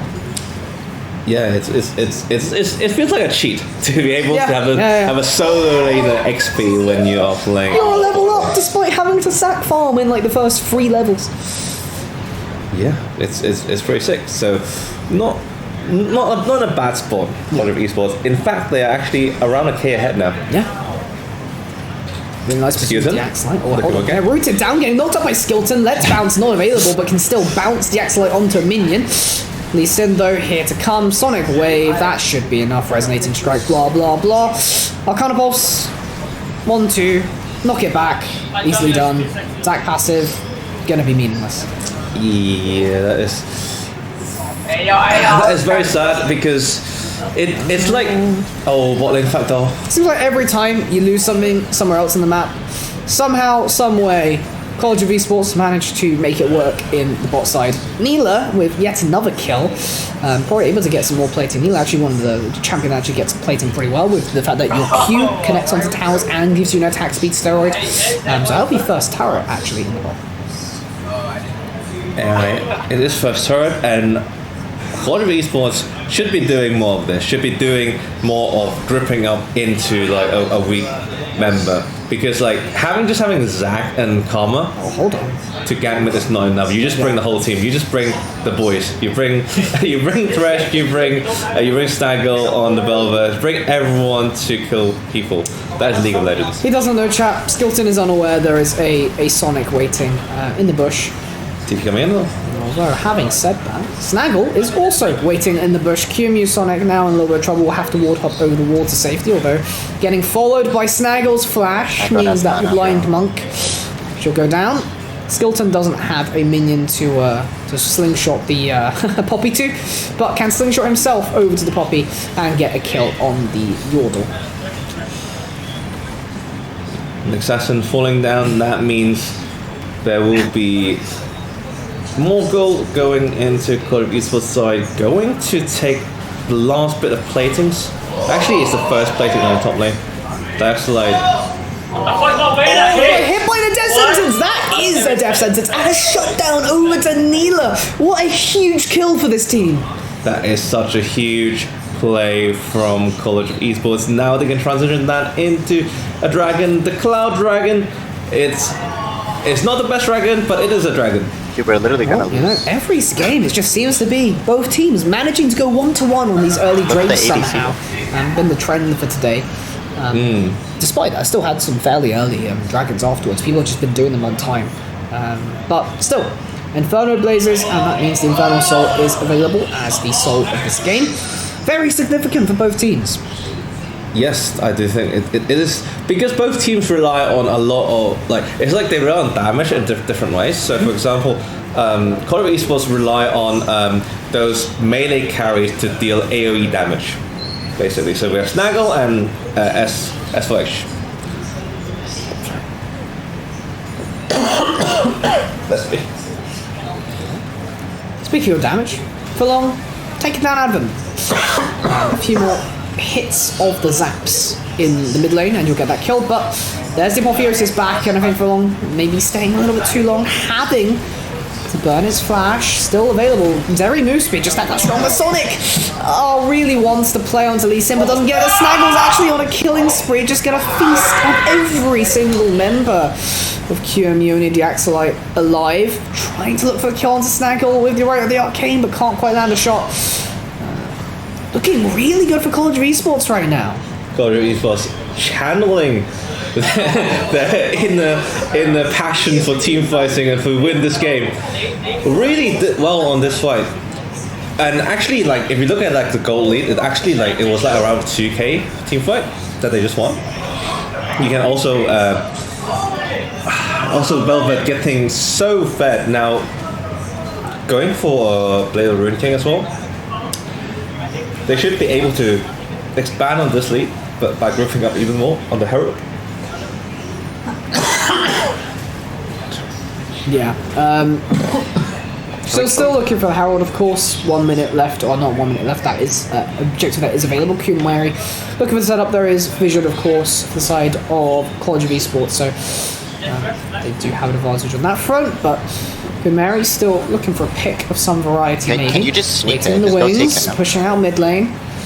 Have the entire team here, Sonic. Yeah, they don't have Going for his wards. resonating strikes. Continuing to look for Knock up They can coming never out from engage Snaggle. something. Every skill shot missing. Like little emoting from both teams, building up a little rivalry in this tournament. It's what we like to see. Definitely demonstrated by this trash talk earlier. Nexus in Sonic lands one. Both teams just posturing around this mid lane and objective the entire time, but neither actually landing an engagement. As I say, that admin takes about half of their HP. No way. No way. Do you have Lee Syndrome, Sonic? Do you have Lee Syndrome? Actually, gets death sentence by Fresh. That's going to be an engage, although it's a death sentence for Fresh. And Sonic, likewise, a 1-for-1 trade. Although, one is a jungler, one is a support, so COE pretty happy with that one. Yeah, push one more. Yeah, both teams really focus on just fighting out in the mid lane because QM does not want to give this Herald. Like, Herald with like a Belveth is a very... It's just a very good combo where you can push down towers really quickly. So this, I think that's a reason why they want to just like stay in the mid lane, make sure you don't have like positioning to do Herald without an answer. And QM does have the tools. As soon as Eric gets you have a long range poke, and you also have some kind of engagement in the form of Wang using a no flash right now, but like a full AOE Tibbers can stun up a few people. But it's too late. They just didn't get a spot in time. She's here. Herald taking my Snaggle, but teamfight is brewing though. Yeah, Nexus in under the tower. Hasn't actually damaged Fresh yet, so not taking aggro. Dashes out of that one now. S4J looking for the engage. Let's Bounce comes through. The rest of the members of Queen Mary are here. COE Snaggle going forwards looking for the kill. Going to get the first one down onto Annie. Next to come, I think you're going to get one back onto QN. And really big shutdown right with the Arcane, providing a barrage of Arcane energy. It's not enough though. Belveth gets double kill. Void Queen is just too big. A bit of a target selection problem from QM. We can see a lot. That was tight for a second there. If you don't dash back over the wall, you get stunned up. That might have been a bit of an overextension, but Snaggle lives 8, 2, and 5 right now. Kraken still there complete. Looking to get the balk. Yep, there it is. The best thing for Call of Esports is like all their money is in the right people, especially in Snaggle. Also, to be fair, S4I is also like a very good target to have money onto because you as an AD carry you do scale quite well, and that is like gives them a much better team fight than Queen Mary at the moment. Queen Mary don't really want a team fight at all, especially with the Xerath composition. What you want to do is to like stay like far away, wait for Xerath to poke. Do something like what Imperial did with the Jace the early game, but not quite able to pull it off at the moment. QM, Sonic might go for a steal here. Alright, Dragon going down, COE. Likely to get this one, the steal not available on Sonic, actually almost getting punished for that. And he there to save the day with the Timber stun, but point is that Call of Esports managed to secure a Drake and now are on 2 dragons as a result. I think the plan for QM to actually win this is to make sure that Darkseid is able to like keep poking every time. So you want to probably like group up and then make sure that Call of Esports has to be grouped in return. But otherwise because if Call of Esports is like kind of like all over the place and just farming up and only grouping for the team fights they want, then it's not great because you're playing on Call of Esports terms. What you want to do is to play on your terms. You have to create something that Call of Esports needs to respond to, and then you have the Seraph poke to basically poke them out. So it usually works like that in a siege composition. And Call of Esports making a play on the top side. Overloading Poppy. Seems like a fairly good play. Nexus in. On full health, this could get very dicey if you don't take the tower down first. But Snaggle, recognizing that, decides to take down tower, and easy peasy. I was holding weight. Yeah, help came a bit too late, even though QM is a bit late in position to save Poppy from going down. Ooh, another trap. Sonic not gonna get caught out just yet. Dashing away just about dodges the death sentence. Baron having spawned 20 minutes, 20 seconds. Kumera recognizing this, still hovering around this mean side, but look! Hex flash, okay. Doesn't connect onto anything. COE gets a kill, leaves. Yeah, COE trying to probably find another pick in order for them to do the Baron, because COE definitely has the damage to finish off Baron. The problem is with Darkseid around, you take a lot of damage from it. So with that in mind, I think they're just playing the safe way. And if we can't get a pick, we're just gonna reset, take a small win, cash in some gold, and then like do the same thing again. Find another pick, make another play on the map, and then try to further extend that, and then you can probably that will lead to Baron. Not too shabby. Still waiting around a little bit. Alright, 35.4 to 38.8. Okay, 3.4 in favour of Siri. Not necessarily what we expect to come into the game, especially looking at game 1, but seeming like the Karma mid really definitely paying dividends here. Stalling out the game, and actually the Axelite not having the lane phase that he had last game. Looking much more even, aside from the CS department, because there is a 70 differential there, but we ignore that. Because Advenom has had a pretty good game outside of the farming. Oh, I think Advenom was actually doing so much work in this game. Karma is the perfect pick for him. I do think but this Baron is starting, that's more important. The Baron is starting right now and QM doesn't know about it. Snaggle's getting pretty low doing this, but once the rest of Siri come through, it should actually be fine. I mean, Belwolf actually does heal up when you press the E button, especially in a second, so yeah, look at that. Sneaky. Snaggle gets out, Lantern available for somebody. Advenom probably just going to take that one, yep. Wow, baits out the tippers from Wong as well. Daylight robbery, in fact, straight under their noses. That's a big gold swing as well. I mean, yes, Siri were already in the lead, but just adding that extra bit of gold, adding that extra bit of pressure. In the driver's seat right now. Yeah, that's what Colorado Esports needs, because having this Baron allows them to pressure the map, and now they can make even more picks, or just converge on one person and allow the carries to do their damage, basically. So we'll have to see what is College of Esports macro going to be. Will it be trying to establish more vision in the jungle, or they're just trying to push the waves or push out a certain wave first? Looks like they're going for the jungle invade route. You can see Snaggle inside the bot lane jungle there, just running around. The wards are cleared, and now they're probably going to put some into there. Okay. They have Baron stacks. Finlow getting some vision setup. Yep.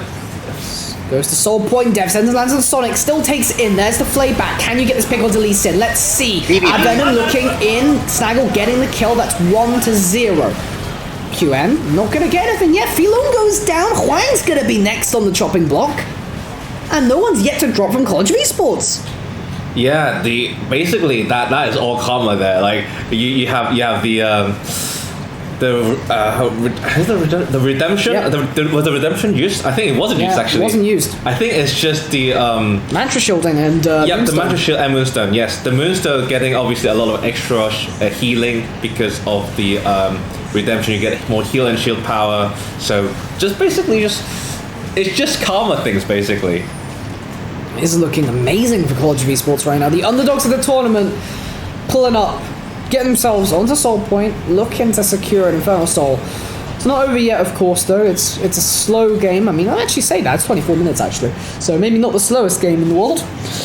But definitely room to be able to lose if you do not keep executing as you are. I think the problem for QM is they can't kill Bel'Veth anymore. No. So Bel'Veth has the Wit's End. And I was assuming that he's going to build into a morph that looks like some Death Stance, maybe his next item for Snaggle. But if you think about what kind of damage actually threatens Snaggle is only the Seraph and maybe some Huang CC from Huang chaining. Sonic trying to make a play, didn't get a kick. Yeah, constantly looking for them. This has just been, I don't know, Lee Sin has just kind of had this fallacy this tournament where hasn't necessarily been outputting what it could be. Yeah, did get a win last game, admittedly. But this is looking much more similar to game 1 Lee Sin. But could still change. Lee Sin is very, it's like one of the highest paid junglers forever because it's fun. But it's just that there's so much pressure on you to do things early. Because in the late game, you either are like God Lee Sin and pull off like a really good insect, or you're just not doing that much. You're just basically a cannon minion, but like bigger. That's how I describe these bruisers that kind of like fall off in the late game. Shred is getting popped by Fresh, looking for the engage. Engage instead coming from QM, looking to go straight onto S4J, but look at the healing, just insane between Neela passive and Karma. Here comes Skilton in with the slingshot, can't even get one kill. S4J just about drops, but that's one for free. And they're gonna make it a quadra, not necessarily, I was gonna say not necessarily a penta, but I think Snaggle is actually too far away from Daxalite for a penta to be possible. I think they're trying to go for it though. They really want to flash away from Daxalite. Still no penta in sight though. Yeah, no penta, but they will still get a turret off it. They're actually too low, too scared of Daxalite's more poke, so they're just gonna back up, not being able to take the inhibitor turret, but never, like, that doesn't matter too much honestly, because you have a lot of pressure on the map. Baron spawning is 1 minute 20. I mean, just Infernal I don't know how Soul we Dragon killed her last for Call of Duty Esports is spawning in around 2 minutes 10. So these two are really big objectives that QM would love to stop College of Esports getting them, because it's basically one of the win conditions. But are they actually in a position to? It really depends on how they play in the next couple minutes. Can QM get a pick of Call of Duty Esports? look. So all that picks at the right time. The Spellveth has gotten away with murder this game. Yeah. It is. it is really annoying, right? For QM, because it didn't start off like super. Oh, never mind. No, there's a glitch going on. run. Shredders just gets used instead. Knock up onto one for long. That's the damage dealer that you don't want to drop. There comes Impoverio, says pulled into two. The death ball, the grinder of COE is just revved up too fast. Belveth virtually unkillable at this point. The Immortal Void Queen, triple kill for Neela. Might as well hurtle down the mid lane, maybe get an inhibitor or two. I mean, what can you do? What can you do? I think it's at that point, like when you're fed Belvet, you are just really impossible to stop. Especially when as a fed Belvet with a Karma, like helping him. Now actually like trying the best to clear off some minions, but probably wouldn't be successful. We see the speed of these towers falling, and that will be College of Esports taking game 2 of the series, and well, it will be down to the last game where we decide whether College of Esports or Queen Mary goes to the grand finals. We've not actually had that many best of threes this tournament so far, in terms of best of threes that have actually went to 3. Today we've had 2. Yeah. That is a surprise, but I think it goes to show the level of, I guess, just competitiveness in the tournament so far. It's a very pleasant surprise. Yeah, I would say so, because we've been bigging up the fact that Queen Mary should be advantaged in this game, and the fact that, well, College of Esports are the underdogs. They've had this mid issue. We still saw the mid issue this game. This mid laner was down 70 to 80 farm in the mid lane. That's a huge amount of farm. But at the same time, the Karma was crucial in being able to keep Neela and Belveth alive in these fights. There was no way for Queen Mary to kill these two champions at that point. I think honestly, like Call of Esports, they are kind of like they should be inspiring you guys. Like if you guys are like looking to make a flex team with your mates, and you're like, oh wow, I have my little brother who's like bronze, and should I get him? Could I play with him or not? Yes, play with him. You can play with him. You can play around these issues. Like there are like there will be gap around like different friends of like skill gap, but you can play around it. Look at Call of Esports and what have they done? Like this should be what you should be learning from this series. Case in point, really. Question is now, can they do the same thing in the final game? Queen Mary have now lost one, so they have some information about what they need to change for this time, so maybe we'll see another completely different draft. I do think we will see a different draft. Especially we will not see Belveth again on the Rift. No, I don't think it's possible. Yeah. So with that on the table, maybe Snaggle have to have another trick up his sleeve to make the miracle happen. The miracle for College Esports getting into the grand finals of the London University Esports tournament. Heck of an achievement, but We'll find out shortly. First, a break for all of you.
Hello everyone and welcome back once more. Myself and Ketchup here for the final game of the second series, which is going to give us the second finalists for today. So either Queen Mary takes the bag or College of Esports does it.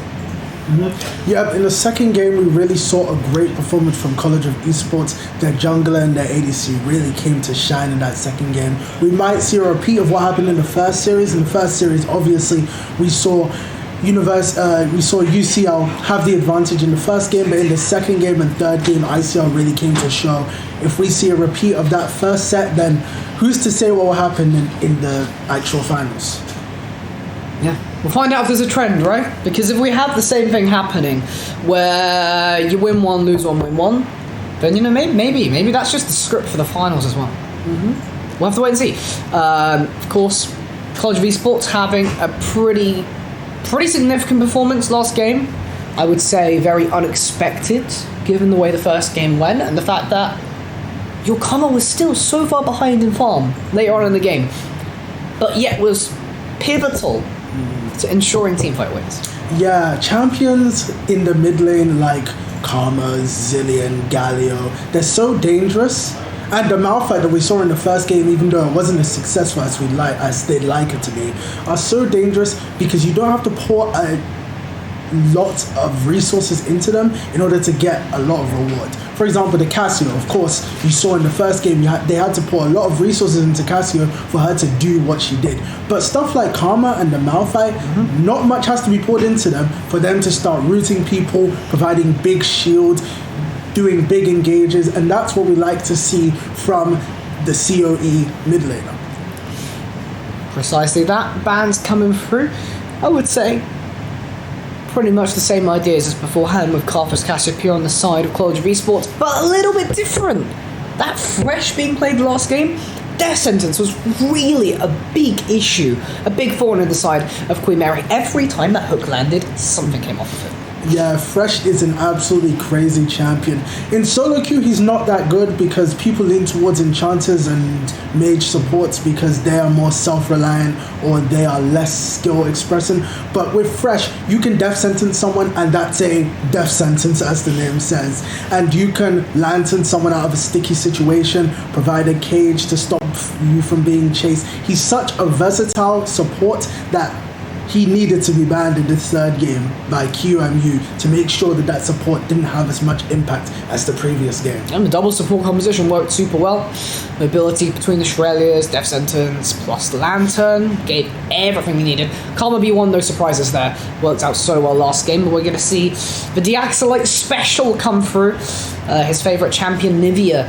When it comes down to a final game, playing a comfort pick makes complete sense. Yeah, the Anivia will be absolutely great this game. Anivia can, despite the fact that Karma has a decent amount of sustain due to her RW combo and due to her large amount of shields, Anivia can poke a lot in the laning phase, can provide, obviously has good sustain with her revive for her egg. She can farm into the late game. She provides great zone control with her R late. She's going to be a very pivotal pick in this match.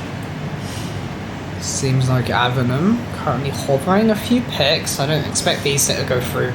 Miss Karma is almost absolutely going back to mid lane. I think it's fairly directed. Last game was more of a flex available. They weren't entirely sure where that was actually going, but this time, Galio getting locked in. Actually, okay, so this is interesting. There's obviously Galio normally expect to go mid. But maybe it's Galio's support here, given the way that Karma worked out last time. Yeah, Galio's support is a very viable champion. He kind of plays almost exactly like Alistar in a way. And Alistar is obviously a very good support in that lane. So I don't see any downside to using Galio in the bot, but it might be Galio mid with Karma supports. You never know. There we go. Queen Mary seems to be resorting purely to comfort right now. Opting for the Riven as well, another pick that was pretty good for Nixus in game one. Annie getting banned out makes total sense as well. Huang, despite obviously having lost the last game on Annie's stuns were a bit annoying. COE definitely could have got some more kills and positions if you didn't have Tipper's stun available on the enemy side, just even as a peel tool, as a utility tool, just to provide CC. We see the next few bans of Annie and Zai on the side of COE and Kindred and Belveth on the side of QMU. It's obvious that QMU fears COE's snaggle. He had an amazing performance last game. He really, really showed up on Belveth. He was present all over the map, got his bot lane ahead, helped his mid laner who was struggling, helped his top laner, got objectives. He was a jack of all traits in that map. And they don't want to see the same thing this game, so they're really shutting down all the options that he can pick. Looks pretty damn good. No Kindred. We saw that come out in the first series to great success from Imperial. And yeah, Belveth, way too big last game. Can't be having her feast all over you one more time. Varus, again, there's another pick that's been pretty comfortable for long. Although, yeah, I mean, picking Neela into Varus is not something I'd necessarily opt for necessarily, because Varus has inbuilt Reaver Swings plus the extra range early, but it all comes back to final series. That element of comfort. Yeah, definitely comfort is going to be something great going into this. The last pick, I'm guessing, is going to be the jungler, and they've decided to opt for Viego, or maybe they switch. They've actually decided to opt for the Jarvan. Okay, Jarvan's a great pick. I haven't seen him that much this tournament, which is really surprising because he's become really meta recently because of the buffs to his W, where it scales with AD now. He hasn't really been in many of the matches in this tournament, but now that we're seeing one, we're going to see whether he's actually really, really good, or, I don't know, maybe he's overrated. Well, see how it gets executed this game. Yes, this is the Varus Zarya that we saw last time we saw this bot lane. It was in specific response to the Zarya Rakan as a long-range lane that can basically outpoke you. Gonna happen the same way, because I mean into Neela Karma, it seems like, where they actually pivoted the Galio to mid. Again, you're gonna have that range, you're gonna have that lane advantage, but this lane will thereby push in versus Neela Karma, and with the Jarvan, as you're saying, pretty aggressive meta support likes a gank, that is ample room for punishment. Yeah, definitely. We see Wukong again in the jungle against the Jarvan. This matchup isn't the best for Jarvan. Isn't the best for Wukong, in fact. Wukong slightly struggles against Jarvan in terms of early game ganking power, in terms of mid game skirmishes. Only late, when Wukong starts to really finish his build, do we see an issue in terms of the matchup. Is Jarvan supposed to have Ignite TP? Oh, never mind. Fixed. Visual bug. Yeah, all good now. Going into, of course, the Rift. Not for the final time today, but for the final time of this best of 3. Who's going to pull through? Got any predictions for this? I personally have my money, if I was a gambling man, I would have my money on COE. Yeah? I definitely think the unique Jarvan pick to this tournament is going to pull through. I also think having Galio and Karma stacked will give so much room to Nyla and Camille to actually carry. Camille, if he gets towards the late game and is able to stay even, at least with Riven in lane, will have so much impact, being able to reach the Varus relatively easily throughout, even as far as he is into the backline, doing chunks and chunks of damage. And I think that COE's comp this game is slightly better than QMU, but that's not to say QMU doesn't have a chance. They definitely do. You know, QMU coming into this series as seemingly the better team, but COE looking to ride the momentum off of their last win.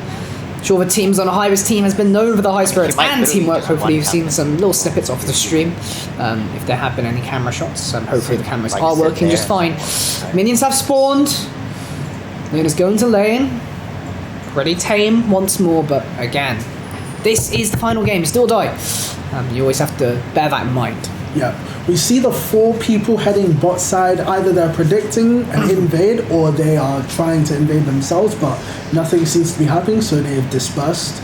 Java will be starting bot side, leaving their bot side as weak side, and Wukong will be starting top side, hopefully heading towards a bot side in order to take advantage of the shorter range of Nyla and Karma and get their Varus and Zyra lead. Okay, Varus realizing that they're there, using the hail of arrows to do some extra poke damage. Will be the full poke with the Comet, no option of opting for hail blades for some early trading. You have the Zyra in the lane, so yes, you will be keeping a little bit further back.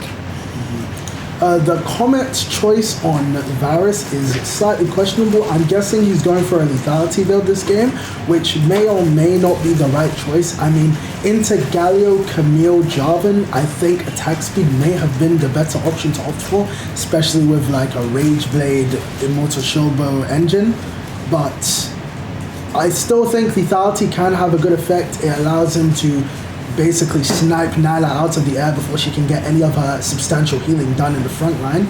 and also do the same thing to Karma, who's going to be shielding a lot from the backline. So we'll just have to see how that goes. It's also partially a lane room, so again, as you say, we'll see how it goes. Can be pretty volatile bot lane, but here's J4, expected to come here level 3, but I think QMU are just fine to be able to escape there. Too far back in the lane for Jarvan to be able to capitalize.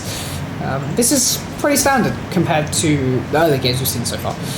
Takes a little bit more time to get online for everybody, but we'll see. I'm sure by 6 minutes we'll have something blowing up. By 6 minutes, I wouldn't say bot lane will have been decided, but it will definitely have a glimpse of what's to be seen in the future. Whether Nyla and Karma get out-poked by the high poke potential of Zyra and Varus, or the skirmishing potential of Nyla and Karma is able to actually get the advantage. Alright. Siri have been using their flex potential in this draft.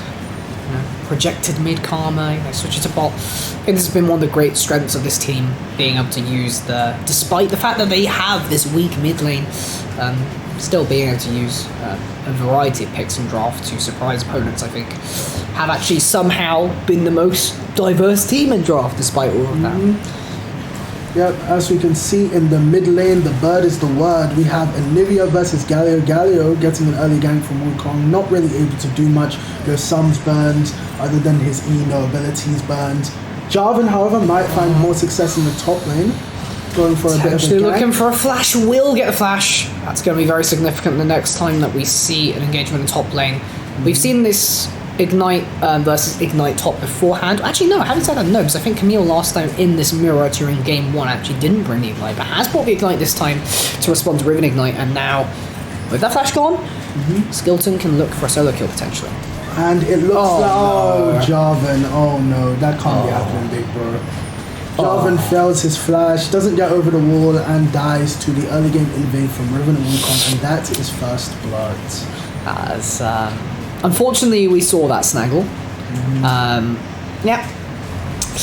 Nerves getting to him, alright. It's a LAN, a lot to play for. There is, of course, still a real tangible prize at the end of the road. So that's, of course, going to be in the players' minds. Recoverable. You've had this situation happen to you before, so it's just about what you do from here on out. Yeah, definitely. It's about keeping a positive mindset. Jarvan's not out of the game yet. Both champions have decent amounts of scaling, so even if the early game doesn't go as well as you'd like to, you can still do really well in late game skirmishes with your ultimates, protect your team with your W, and yeah, you can still have an impact. Long so close, actually sniping out S4J there, but the back comes through just in time. Any shorter, and I think S4J actually drops there, but very lucky to not get killed by the piercing arrow. Yeah. It would have also depended on whether Varus had used his W active on his piercing arrow. That might have killed if he hadn't used it in that case. Yeah, it seemed like the Bite Quiver wasn't activated. Skill to do now, level 6. Nixon has to be very careful. Flashless and ultless versus Camille, who also has a good light snaggle. Going to the bot side, gonna snipe out Sonic's flash. Pretty decent. Getting flashes every time this Jarvan is at the moment. Yeah, that Jarvan is definitely doing well with his ganks. His ganks are good. His map awareness might need to be a bit better. He needs to really be tracking where Wukong is to start making plays wherever he isn't. Especially in a situation where obviously you can see Wukong heading towards the top side now. If Jarvan knows where he is, he can obviously head straight towards the bot side, wait for Varus and Zyra to walk back up, and maybe potentially go for a dive. No root comes down, no ult just yet from Forlong. Snaggle that. Gonna use this time to say, you know what, they don't know I'm here. I'm just gonna do the objective. And that's definitely a great choice from the Jarvan. Getting these early game objectives is definitely good, especially when his impact will lessen and lessen over the game going on. The early game, first Drake, Infernal, not the end of the world for QMU, but definitely good to have for COE. Seems legit. There's the power of this poke lane. Being resisted reasonably well, aside from the CS department and S4J really having a rough time there, even with Neela though. Of Of course, the benefit of Neela is that the CS that you do get is twice as useful in terms of XP, so you're still actually even in XP with the enemy bot, which is surprising, but that's just Neela things. Yep, she'll definitely be behind in terms of money, which is especially bad into a Varus lethality, because Varus's lethality items aren't as expensive as the Nyla Core, which is usually Ravenous Shield Bow plus IE or something like BT, which is really expensive compared to Varus, who's probably building Manamune relatively cheap. Yumu's relatively cheap. Oh, there's a kill down in the bot lane. And that wasn't even really with the help of Snaggle. Snaggle actually did get the assist because of the flag, but that was just isolated 2v2. However, it looks like COE might actually lose something on the top side. Nixon is not actually the one taking the aggro here. It's Sonic instead. As a result, very easy kill on the Skeleton. So 1-for-1 cross map. Yep, and that might not give them the opportunity to do the Rift Herald as they might have liked, because Wukong and Riven are both low, and Jarvan is still on the map. He might be moving up towards his... Harsh Winds, one more auto, not quite enough damage from Deaxelite. So close there. If the Harsh Winds actually had maybe like one more tick of damage, then Advenom probably goes down. QMU Sonic looking for the under turret kill, but Galio's a little bit too far under to get that one. Bad position for Sonic potentially. He has no ult, no flash, no nothing. There's a Camille on the way. Hook shot. Will it connect? There's the stun down. Oh no, the Rift Herald trolling. Wait, Sonic gets over. He lives because of the Rift Herald stopping Snaggle. I mean, sometimes nature's on your side, sometimes it's not. That's just an unlucky situation. Siri might have to be a bit more careful next time. He lives just barely because of that Rift Herald interrupting them. That is a very unlucky situation for COE. Either way, Siri still gets the Rift Herald at the end of the day. That gives local gold. Yeah, they're a little bit far behind. Well, not really far behind. 2k gold is not that significant at 9 minutes, but you get the Rift Herald. Let's hope to see that used. I'd probably imagine it will go down in the bot with the way that the team are currently playing. Try and funnel some more gold into S4J. That seemed to be the main success of last game between S4J plus this Karma. So I'm imagining to see that repeated to beat down this lethality lane that's actually doing fairly well because of the farm. Oh, a really aggressive flash here. I'm not too keen on that because of the peel back from Zyra, but I guess you get enough healing back from the Apotheosis that you might be able to live. And live S4J does, but it does come at a cost of... your summoners are gone.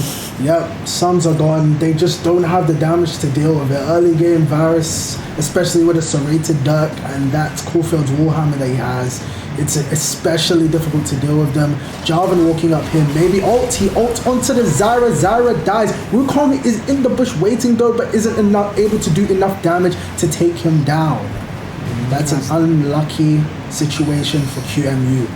Alright, you get one back. You still have to invest your flash from your jungler to do that, which is a fairly significant cooldown. Actually, being on Jarvan, you can extend that engage range, so that not being available for future fights might be something worth noting for QM, but it's a kill nonetheless. Maybe Sonic looking to sneak up on Advenom here, but you have to wait for this Anivia to actually push in this wave first. Advenom.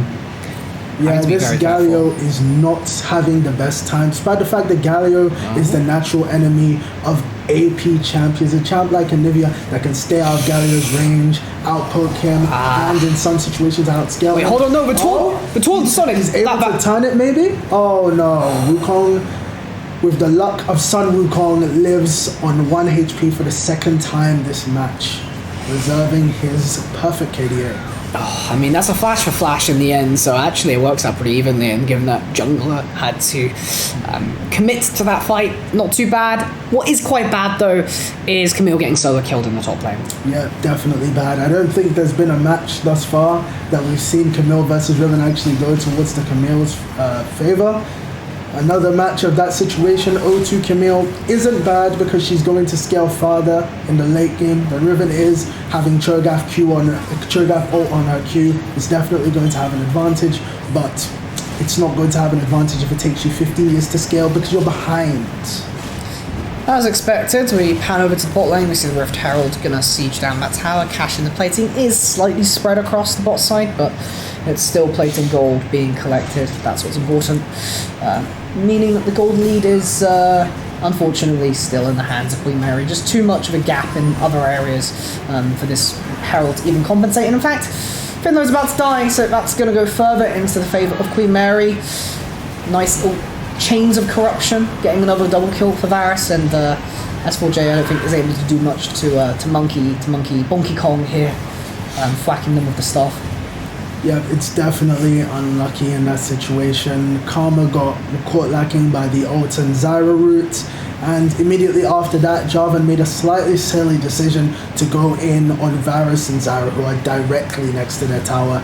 Definitely cost them a lot in that bot lane, but it isn't unsalvageable. They do lose the Mountain Drake, which will display what soul it is afterwards, but it's definitely not looking optimal. Still, for another game, both teams have managed to go 1-for-1 on early dragon. Seems to be the trend of today. Finland actually still getting stunned up by Nivea despite the flash through. Riven going in heavy, really juicy engage, has a lot of damage to follow. Queen Mary saying no. We gave you last game for free. We didn't play well enough. We're here to fail out. We want to make it to finals. Turning up here in this last game. Yeah, really, really good engage from the Riven. Absolutely showing out. Only with Ravenous Hydra was she able to absolutely chunk the whole team like that. And the Nivea, as I talked about in the beginning of the game, great zone control, placed down the R, just doing that chip damage over time, eventually able to execute upon those people caught there. And QMU extends their lead further. Very nice, as they say, almost at 10,000 advantage, only 9,000 at the moment. Objective bounties now available for College v Sports. College v Sports right now, you look at the scoreboard, not great. You've got 2 kills, admittedly, but they're both on the support. And yeah, the rest of the team very ahead in gold. Problem is, with this poke comp that you have between Nivea, Varus, and Zyra, yes, sure, you have 2 engaged champions in the top side, but that is a lot of zoning potential, to the point where if Queen Mary have objective set up, you're in trouble. Yeah, they are definitely in trouble when they don't arrive to objectives on time, or they do get caught without vision like they did just then. Varus and Zyra were able to, from over the wall, shoot projectiles that basically just made it impossible for a fight to go on. And even going on now, just like we saw in the last game of the previous set, poke is really going to be the decider. In the last game of the previous set, a reminder, Jace and Nidalee were throwing Qs out across the universe, Grand Javelin tossing them to hit the enemy and making any fight undoable because you're just losing health passively. The same thing will probably happen in this game with Nivea and Varus and Zyra all throwing out projectiles to make it impossible to fight because you're not full health. If you're not full health when you're starting a fight, you lose by default. And we're going to see Karma caught lacking there, absolutely obliterated by the combined force of Wukong, Varus, and Zyra. Yeah, I mean, at this point, it's just saying, we got more money than you. We're just going to slap you with our wallets. Unfortunately, it is only 15 minutes in the game, and this gold lead is astronomical.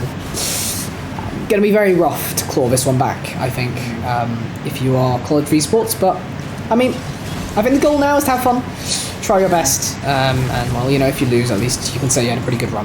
Yeah, Jarvan once again caught in his jungle by 2 of the enemies. We are starting to see a bit of a failure by the hyper-scaling comp, or the engage heavy comp. We see Riven's decently strong in the top side, Wukong's decently strong in the jungle, and Nivea's a great lane bully, Varus is a great lane bully, and Zyra's a great lane bully. They decided to bring in the bully team comp, and it's actually being very successful. Camille can't farm because Riven just chunks her. Nyla can't farm because Varus and Zyra just hit them with arcane comets like it's Aurelion Soul ult. Galio can't farm because he's melee and Nivea is a lane bully. It is not looking great at all for COE, but it is not unwinnable. They still have Nyla farming away. They still have Camille farming away. Finally finished her Sundera. It might be winnable as long as they're able to farm and keep their head in the game. Yeah, the conditional element of that is what's important to note here. It is conditional on you playing correctly, and also Queen Mary making mistakes, because from the sword position, Queen Mary shouldn't really be losing. Of course, we have seen throws happen, so Everything's up in the air. Anything can happen. It's not over till it's over, is what I've been saying for the whole of today. But here we are. Creamery ideally just kind of do what they've been doing the entire game. And there's the Riven with the Eclipse. A lot of damage. Yeah, I mean, Camille is not having a great time this game, though she might be able to have a great time in a minute if they catch this Riven lacking with the 3 people walking up. Meanwhile, on the bot side, we have Galio caught back lacking by Wukong. He's going to die. They might get the kill on the Riven here, and the shutdown does go to Camille. That's a decent amount getting him back in the game. That's plus 600. Yep, very nice. Camille appreciates that a lot, despite almost dying to minions there. We'll be just fine though. But that's still a 1-for-1 trade. Yeah, it's cross map, but you're overloaded, so they know that they had to just go bot side and do something like that. And as a consequence, there goes your Chemtech. Yeah, the Chemtech Salt is going to be really, really impactful in this game. This Salt is absolutely strong, especially with champions that have decent survivability and sustaining fights like Riven and Wukong, who are going to be in the front lane for a while, healing through their Omnivamp, as well as taking reduced damage and dealing increased damage while under 50% because of the Soul's effect. Yeah, Riven looking pretty damn good right now, and normally you'd say Chemtech doesn't really do much, but Riven and Wukong can at least make some use out of it, significant use. Alright. Sonic. Even if they catch Wukong here, I have no idea if they can actually kill him. He might go over the wall with the W. He fakes it, baits them, and goes... absolutely insane. No way. And now... I just watched that happen. Ixasin's gonna get a kill to boot, I think. Camille having to go over the wall. There's the pincer. There's the collapse from the rest of QM. Galio comes in from the sky. The skies descend, except it's not Aurelion Salt, so he's just going to die. Galio and Camille get caught there and get picked off. Karma's one shot. Jarvan and Nyla are staying in the jungle, which is a very risky move because Riven is there taking bot tower alongside Olivia. This is looking worse and worse as the time goes on for COE. Unfortunate does not begin to describe my series right now, but here we are. COE in the dumps, but it happens. League of Legends is a game where sometimes you win, sometimes you lose. That's just how it is. Yeah. Winning or losing is part of it. Yeah. Sometimes Riot wants you to lose more than you win. Losers queue does exist. They can never convince me that it doesn't. Is losers queue a myth? This is the question. We need some peer-reviewed research on losers queue in League of Legends. Yeah, 100%. I think the League of Legends community would really appreciate that. I mean, if losers queue does exist, and this Nyla's currently going through it, he's keeping it up. He's 1-1-1, trying to farm as much as he can, but he has Galio flying through mid. I'm not even going to say running it down. Jarvan, obviously the Jarvan pick wasn't the best this game. Camille losing to Riven again. It is not looking great. Yeah, no, I think Nilu's on full tilt right now. It's like, oh no, I didn't do anything wrong in lane. I did well. We got an isolated 2v2 kill. With a little bit of help from our jungler, but barely. But then the rest of the map loses, so you blame your teammates. Obviously, S4J playing the most impactful role in the game, he should be able to solo carry if Twitter is right, which it isn't. We see a lot more Farmville as we've seen in the other games because there is no objectives currently on the map, but in 2 minutes and 14 seconds when that Chemtech Dragon comes back up, we are going to see another skirmish. We might see something in the bot lane, though I highly doubt it. Not quite. Kimi pushing it in. Further looking for something, getting walled back. Glacial wins. Okay, add Venom, looking for it. The Excellent going down into egg form. It's a 2v4, 2v5 now. Easy enough to get 2 picks from this. Yeah, Riven might actually the Riven gets out. Live. Oh, no. Oh, hold on.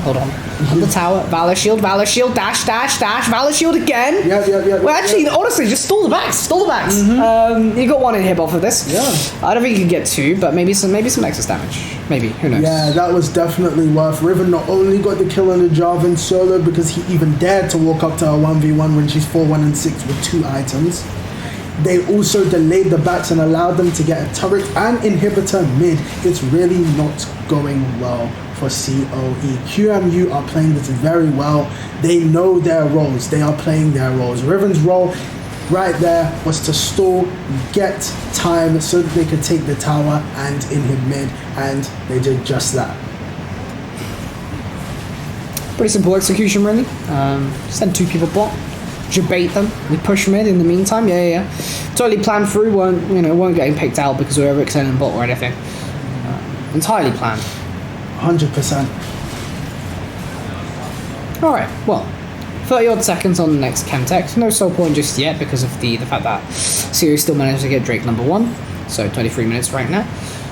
It's worthwhile. Queen Mary can take it low and slow. At this point. Yep, another Chemtech Drake likely to go to Queen Mary's. We have Camille almost caught lacking by Zyra. We have Karma overextending a lot, and he's dead. And the rest of his Bonk. team might be alongside him. Bonk. Triple bonk. Yep, Sonic unstoppable. Snag we're going to get picked up on the other end. this is definitely a great game for Sonic. I mean, this game's over now. You have 5 members. They have 1. There is a super minion in mid lane and a broken inhibitor. Congratulations to Queen Mary. I do not see how COE managed to defend this, and yeah, DX are going to stop the backs there.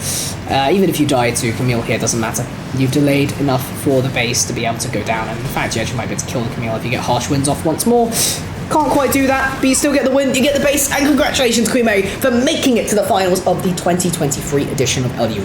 Yeah, I thought we were going to see another upset like the previous set where Imperial College were able to take it back in the 3rd game, but Queen Mary grabbed those dreams and just stomped them into the ground. They really did not care about respect. They really just wanted to win, and when they did, a great performance from their jungler, a great performance from their mid laner, a great performance from their Riven top lane, and they move on to the finals where they will face Imperial College. I would say that's the expected result, but how we came to that result was not in the way that we expected. Yeah, definitely. I expected a lot more of a closer 3rd game after the 2nd game that we saw. The 2nd game was really, really well played by COE. I expected to see continuation, but I think the main threats on their team actually just got banned out completely to the point where it would be practically impossible for COE to play anything in that match. Like, they were forced onto the Jarvan with the Belveth being banned from the previous performance. They were forced onto the Karma in the bot lane when the Fresh was banned from the previous performance. All their great picks from the previous game were banned out. On the contrary, Queen Mary's had a variety of things that they could play and things that they just continued to play. They played the Riven again, which wasn't banned out despite the fact that it absolutely carried the 1st game. They were able to play a bunch of great other picks like the Varus, Zyra, like the Anivia, like the Wukong, and really and truly, the difference in draft may just have been what edged it out over COE. That's pretty much it for these 2 series. Let's come to a close. Commiserations, of course, to UCL and College of Esports once more. They've had a really strong run, of course. UCL doing better than in Season 1, and COE being newcomers, making it all the way to semi-finals. Almost finals if they manage to win this last game, but now it's for finals time. Before we start with finals, however, there will be a small little fun thing that we're doing, a fun little 1v1 between the victors now, Queen Mary and ICL, to decide side selection. So we'll have that soon, there may be some interviews in between, but right now we're going to throw it to a break for all that to get set up.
Welcome back again. Welcome back again to LUE, London University Esports Spring Tournament 2023.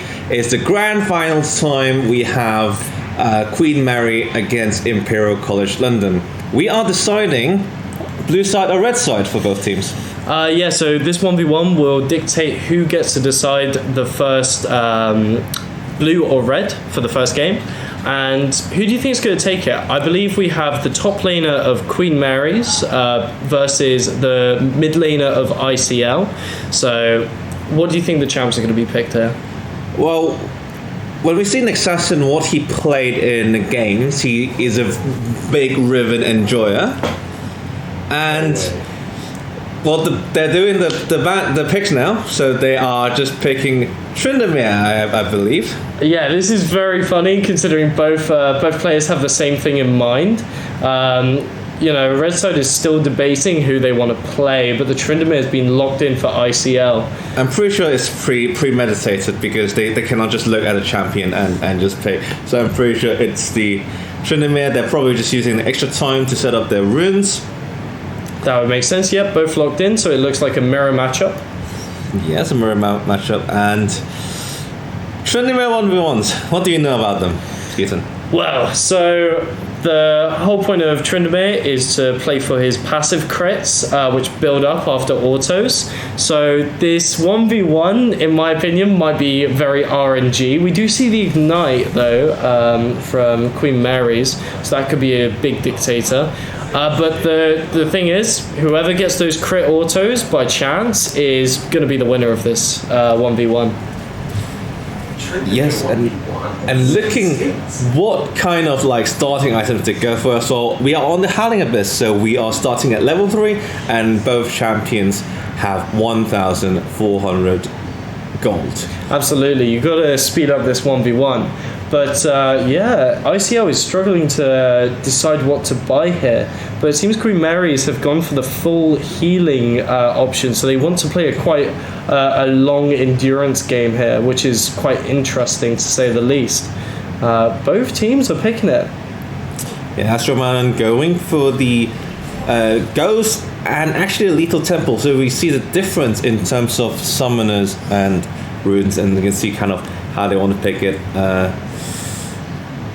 Yeah, very interesting here. So this 1v1 is all going to be about spacing with autos, maybe a bit of an E-engage later on. But Queen Mary's is definitely going to be focusing on going for those short trades where ICL just wants to run it down with Ghost. And we're seeing some bonks here. A crit was landed straight away, but unfortunately onto the minions, and it's all about they just have to space each other out here. Yeah, and the Assassin can proc that grass quite easily, just stacking up on a minion and then just autoing Astroman on once. But Laxa is full on all-in power of the Lethal Temple that Astroman is bringing. Absolutely. I kind of just want to see Astron go in here, and he is going for a nice trade, but isn't following up. That Lethal Tempo can be proc though.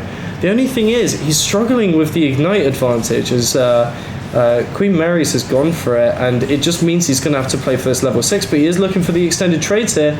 They both landed crit. That's the second crit from Astron. Very nice. The RNG gods are on his side, but they still trade evenly. Yeah, one of the things about Tryndamere is you get more crit chance if you stack up your rage bar, and looks like they're just spinning, hitting each other. Actually, always having a larger rage bar though, not using it for healing as much as an Assassin. Yeah, absolutely. Nixon is looking to just play under tower. He's got the 6 now, so he's under some sort of safety. I don't know if the Ignite is going to be relevant here, if Astron is just able to press R and ignore it completely, but it could have a big impact on his healing after the decays. So we're seeing an engage here, and they're a bit scared to go for a full fight at the moment. Astron is taking some heavy trades, losing at the moment, but is looking to still go in. They're quite low actually.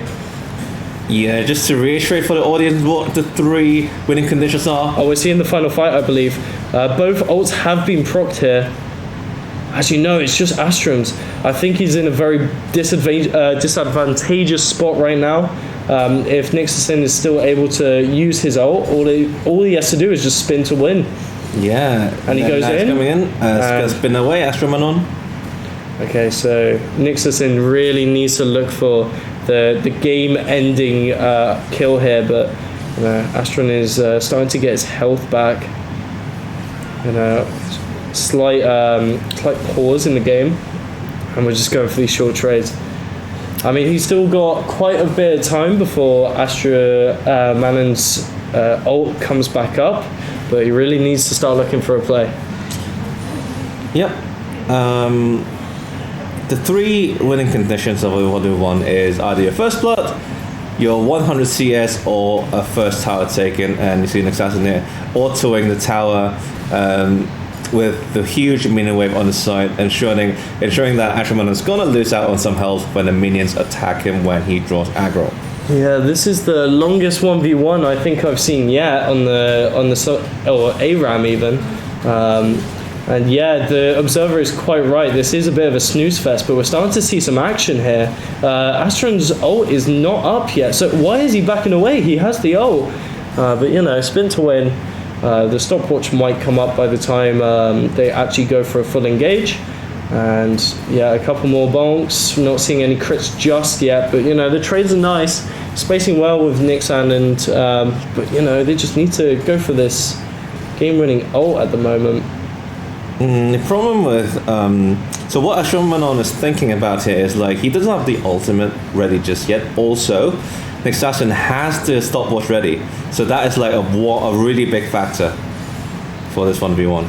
Absolutely, but it's just once again very slow. The ult is just about to come up for Astro. It might be a little bit late for Nixa. And now it's in Astro's hands to end the game before stopwatch is up.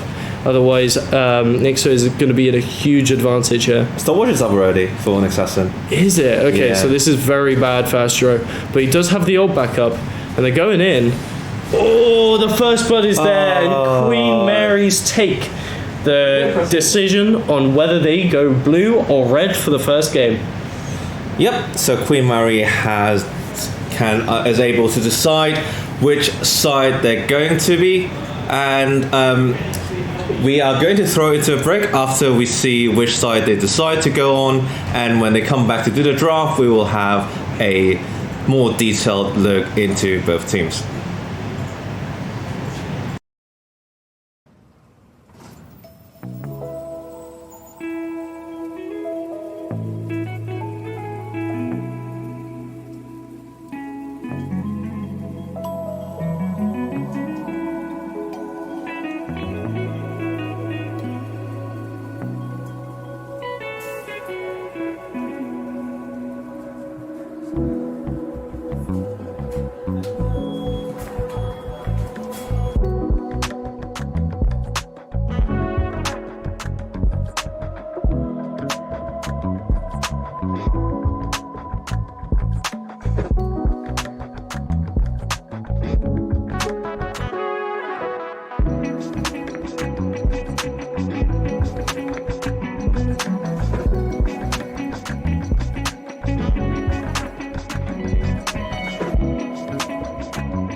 Welcome back to LOE Spring Tournament Grand Finals. We are now in the pick and ban phase. ICL has opted for blue side, and QM will be. Queen Mary has opted for red side, and ICL will place on the blue side. Absolutely, and these teams are both competing in a best of 3, just to recap. And whoever wins 2 out of 3 of these games will be taking 500 whole. It's not Queen's pounds, is it? Great British pounds for them each, so or per person, or for the whole team. For actually. the whole team, not not 500 each. 100 between them. So the money is at stake here, and both teams are starting off the draft. ICL has begun with Karthus, Varus for ban 1 and 2, followed by Queen Mary's Renata and what is that champ again? Belveth. Yeah. So a lot of bans, I think, seeing what Queen Mary was picking in the previous games. The Karthus is one of the kind of pocket and flex picks by Queen Mary, played by bot lane and jungle and mid lane. So taking that off the table sounds good. Yeah, the Poppy is kind of displaying what they're going for from Imperial, in my opinion. If they're banning something like that, they're obviously going to be going for champs that want to engage, go in, maybe have a few dashes. So we'll just have to see, but that is what I'm predicting. The Jinx B1 is a very strong pick. You know, Jinx has been performing really well as a champion as of recently. So starting that off is a very nice statement from ICL. Yeah, fairly interesting. Not going for the Sire as previously Imperial have gone for. Going for the Jinx, I think it is a comfort pick for sure for ICL Dog.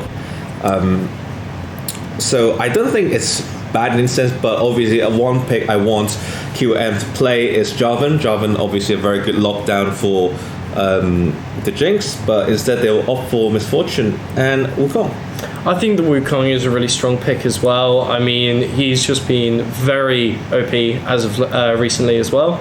And, you know, he's able to access the backline, get multiple knockups off, very hard to peel for.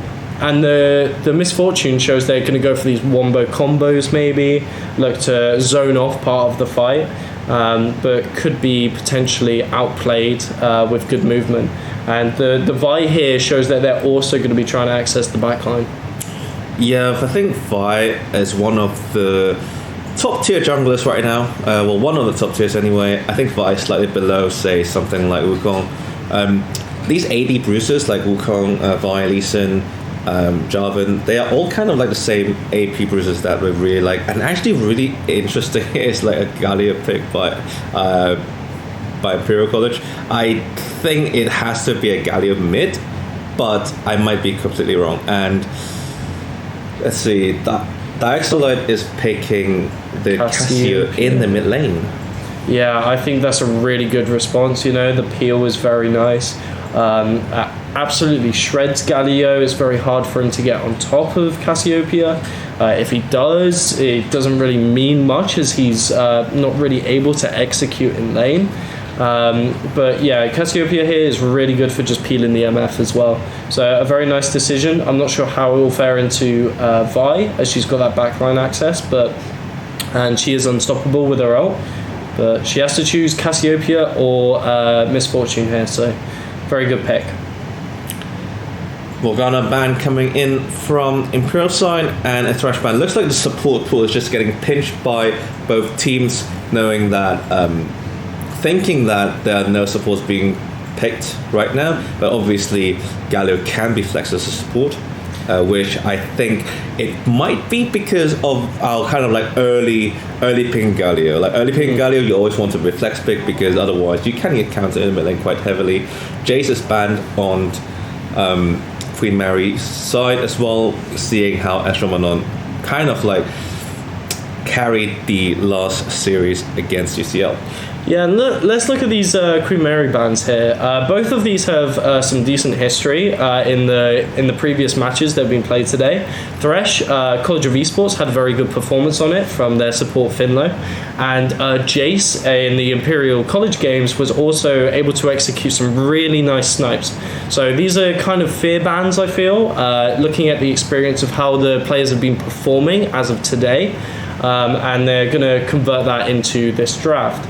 Followed by a Malphite R4, which is a really nice blind pick in the top lane or mid lane, but is most likely going to be top here.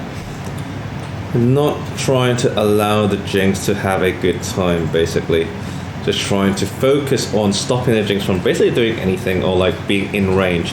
It's kind of troubling, but Silas is a decent pick here. I would expect it to be in like matching the Malphite, because Silas, if you want to lane against Cassiopeia, can be quite dreadful. Yeah, so here we're seeing Galio as the support here. I think that's a really good move considering the Cassiopeia. Followed by Silas mid now, from what I understand. Or Ornn mid, we don't know. But yeah, it's starting to look like a Cassante top. But it could go either way, you know. And I think this is a really nice response from ICL. They've got the Malphite ult now, they've got the Cassiopeia ult. I would even say Misfortune ult is good here for certain pit plays and team fights. And the Cassante is just a very safe top laner, even able to get his own 1v1 kills. So yeah. And it's the Ashe MF bot lane coming in. I think this bot lane kind of have fallen out of favor. Yeah. It should be the Ashe ADC and MF support now. That would be, I think it makes more sense because of how nerfed Ashe is in the support role. Yeah, I won't lie though, this is quite painful to look at. I quite like Ashe in the sense that she gives, her setup. She gives the slows to peel with Cassiopeia and gets the ult for Malphite and Wukong to just go in. But the comp is not necessarily good into for ICL because Vi can just go on top. Silas has the Malphite ult. There's very little mobility from this bot lane. On top of that, Galio is very good into taunting auto attackers, so that'll be interesting. But with that said, let's take into consideration £500 is on stake here, and I think both teams have come up with a very serious comp and they really want to win this. So I'm very excited to see what the best of both teams comes out here. Yeah, and honestly, like if you win this tournament, you can call yourself the best team, the best uni team in London. In London, yeah. This is a big city, mind you. So from London, why stop there? You can go national, you can go international if you want with that statement. But yeah, starting in London is definitely a good statement. So with that being said, the Rift has started, and it seems ICL is running straight bot here. Yeah, typical Imperial College gaming. just going for the it's actually both defensive and offensive, stacking in the bottom brush. You basically just allow the enemy bot lane to have the prio in lane, like if they forego leashing. So it's a good start. Very most people wouldn't go for that unless they think they can win a 5v5, but I think Imperial do think they can win a 5v5, that they can do that. But at the end, they're just going back to the tower, not hoping to stay within the brushes, which is interesting. Yeah, absolutely. I think Imperial definitely knew that they would have won that level 1. And Misfortune can be quite weak. Cassiopeia is definitely weak. Wukong has a nice level 1, but Malphite doesn't. So they were definitely looking for a pick early. As we have a quick pause, they're a bit dissatisfied with it, so maybe they're having a bit of a break to reset their mental. Queen Mary's just playing very safe, playing for the buffs, and not necessarily walking bot, which have kind of seized Imperial's plans there. Yeah, it's just a quick pause. So they should be going back to game in 5, 4, 3, 2, 1, and we are back into game. Very interesting way that Imperial is playing is actually to put the Sylas in the mid lane. Basically, Sylas is countered by Cassiopeia, considered by a lot of players, but actually doing a very good trade early on. Yeah. What I like to consider for both of these laners is that if they survive and are able to collect CS, they are late game powerhouses. But Sylas here just really has the opportunity to go in, and he is doing that. The only thing is, if Deox is able to punish as Sylas is walking backwards, because once he does his burst, that's him gone. So he needs to get in, get out fast before Cassiopeia is able to punish those extended fights. Yes, because Sylas, the one reason why Sylas does this fight is because you want to be able to secure your level 2 push, so you want to fight level 1, because when you get your level 2, you actually have very good kill pressure onto the opposing mid laner, which is why he takes these seemingly kind of reckless fights in the mid lane. You can see Sonic on the Raptors right now, maybe trying to wrap around for a gank in the mid. Yeah, Sonic is starting to step up here. Is seen by the vision. No, so no prevail, but Vi is also there. Nothing too much will happen. Bot lane Icel's up, getting poked very low. Vi is in the mid lane to reinforce the 2v2. Karma Wayless looking maybe to try and get a kill Sonic, but the Blasking Cult will put Sonic in the safety, and nothing much will be happening from there. However, Karma is looking bot maybe. Yeah, I think Karma really needs to start putting bot now, because there is some damage being taken, and Galio flushes in and gets the taunt. The Assault and Battery connects, and Huang ticking down for the Ignite, and one auto, flash autos, Karma Wayless secures the kill, and Falong just gonna accept that his lane partner's there. Top lane, a bit of shenanigans, a bit of fighting. Free Hug trying to getting the better of these trades actually, and gets level 4, get this push going. Yeah, absolutely. I mean, that was a really nice punish. Karma literally listened to my casting, I feel like, almost, as he just went straight bot, was able to punish the poking bot lane, and we're seeing another kill here in the mid lane. Yes, Romanon. It is the jungle mid dynamic duo going to take Dioxolite down in the mid lane, trying to make sure the Sylas stays ahead, because as we say, Cassio can be quite obnoxious for Sylas to deal with because of that miasma, but now with more gold, Ashwamanon should be able to survive this lane and maybe even snowball even further ahead. We can see actually Sonic coming from the side.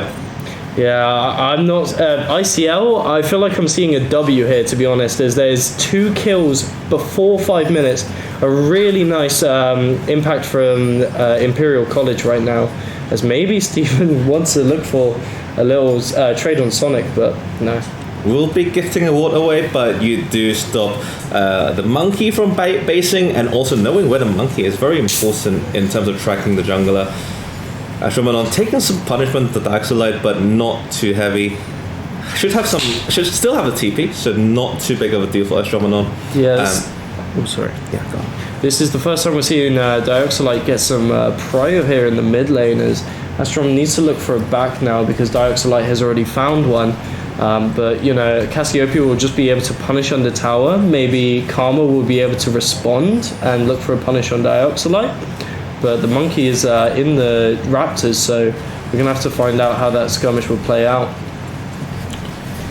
Karma looking bot again. Actually, though, not having the best of time. Look at the CS. 10 CS behind, but you do have a cold start. Steven looking to try to pick a fight along here. And the taunt will connect, and the Assault Battery same.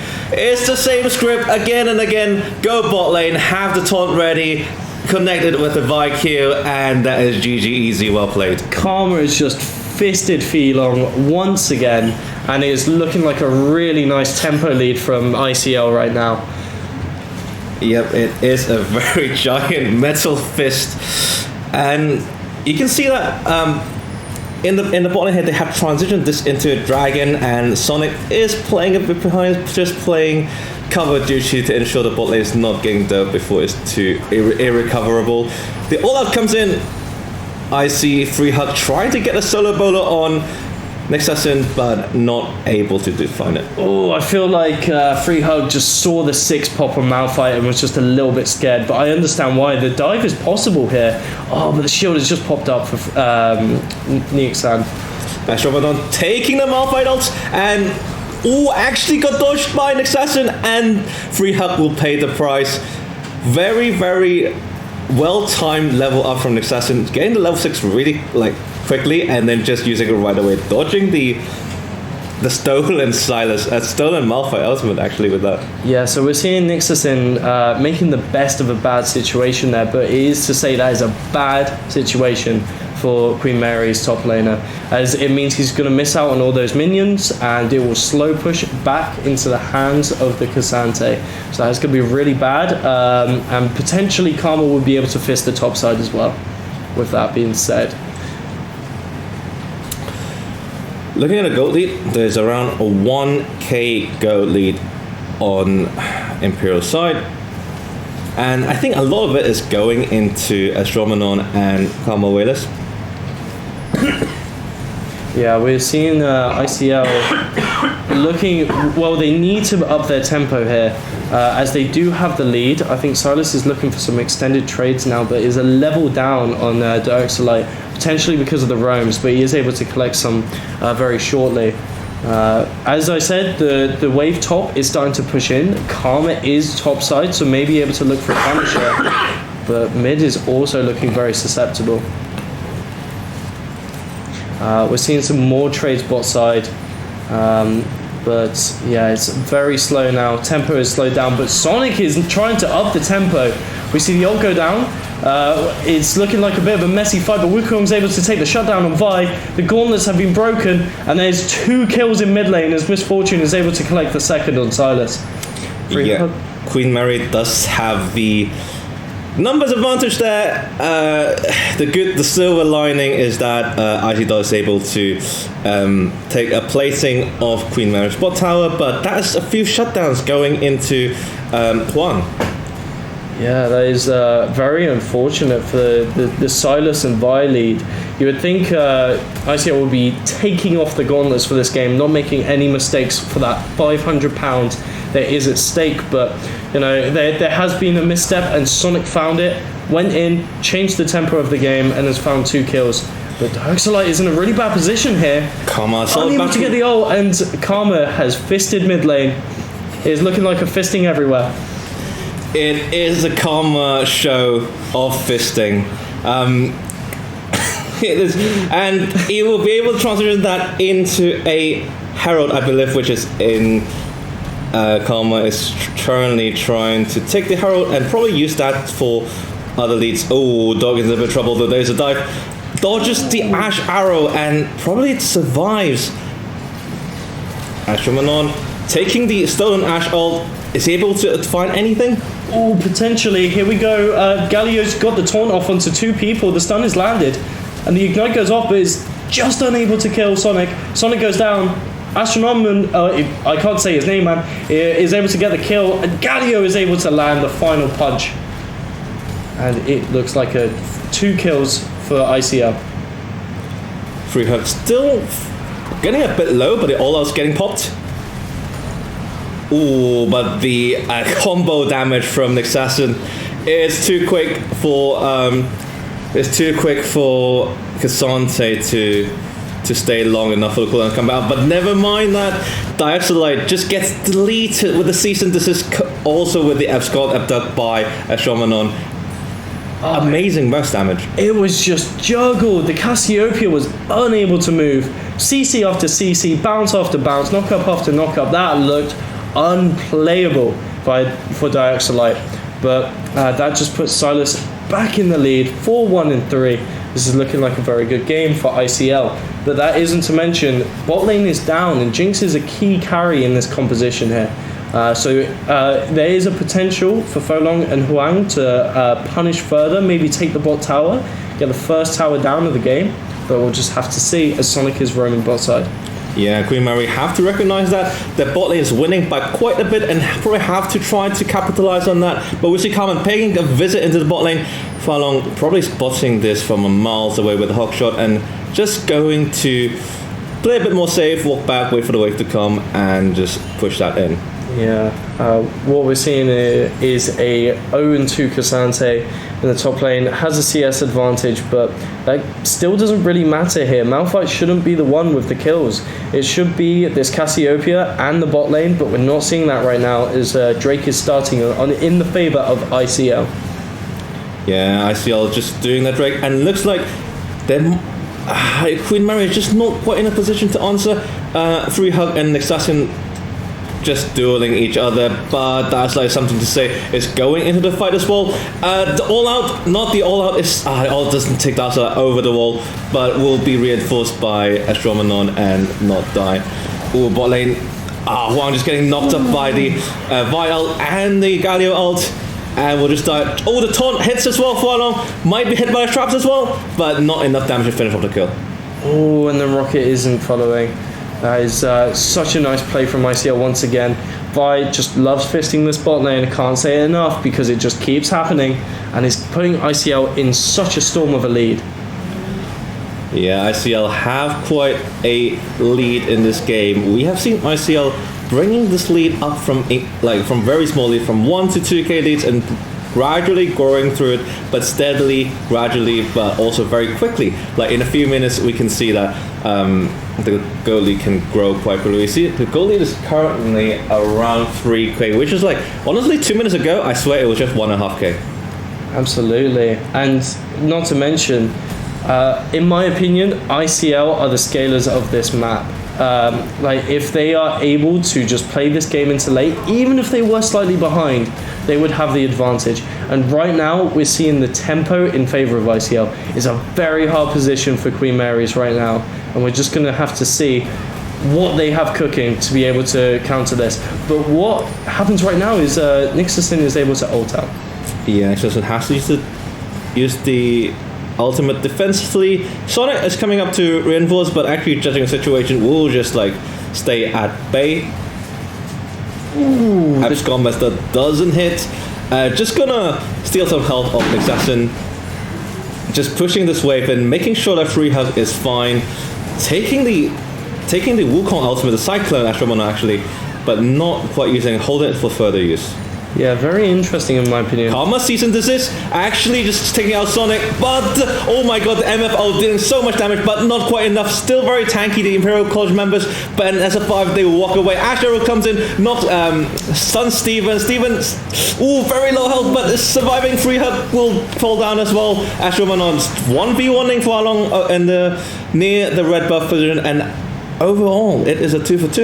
Yeah, Cassante volunteered as tribute for the death. But unfortunately, Steven still died to the ignite or burn or poison or whatever just happened to that poor man. And it was traded 2 for 2, which is okay because, you know, the Galio and the Cassante are not key carries and they did not have a shutdown. So I think that's quite all right. Yeah, I think Pro College can't be too sad about it. Especially when you have your 2-star players, the mid and jungler, being so fed and have the agency to be able to carry the game. On the opposite side though, Queen Mary doesn't. Nexassin does on Malphite, not really a best carry champion, and it seems that Dioxolite needs a few more items before that could work, before the scaling comes in. Absolutely, but before that, Karma is in the position where the gauntlets are on and they are as hard as ever, harder than steel, and it's going to really hurt if she's able to find any more picks here. So, Queen Mary's have to play very safe, not safe enough apparently. The Stolen Ash Arrow hits Phylong, but Sonic might be in trouble here, getting spotted out by Ashamanon, and the cease and desist secures the kill for Imperial College London. Yeah, absolutely. And as I was saying, the Vi is scary and is going to follow you down through the walls, through the river. Doesn't matter where you are, as long as she presses R on you, the cease and desist is going to take you down. And unfortunately, Nixon has to ult away for safety, as there is just too much prio in this top river. Yeah, it's a very, very scary Vi. With the Black Cleaver already done and going to the second item, I believe it should be the... doesn't matter now. Ashramano going to 1v1 versus Dioxolite. Gonna keep autoing and stack Current Burst and all that Petricide Burst damage from the autos. Just enough to take down Cassiopeia. The burn wasn't enough, unfortunately. For Queen Mary's, it just wasn't enough to take down the Silas. 500 gold could have been in the extra pockets of Cassiopeia, which is what's really needed right now, but it was not secured, Very nice play by Dioxolite, gotta say, but, Silas is just too fed here. You can't be making those plays. Yeah, have to be really careful in the side lane, especially with Kama Whalers running up and down the river, doing a River Shen cosplay. Kama Whalers might have found an engage. The MF out, there's so much damage being taken down, but more damage being done by ICL side. 2 members are down, and Kama Whalers gonna finish off Huang. And now there's a 3-0 for Imperial College. You can run from the Vi, and the Galio triple knockup was just huge in that fight. Being able to secure the Drake once more. And we're seeing a fight top here. Oh my god, the all-out takes the Malphite to somewhere that he can't escape. And is he able to land the Q3? Doesn't able to land the Q3. But doesn't matter, Ashramanon's gonna say, I'll take your ultimate and kill you, thank you.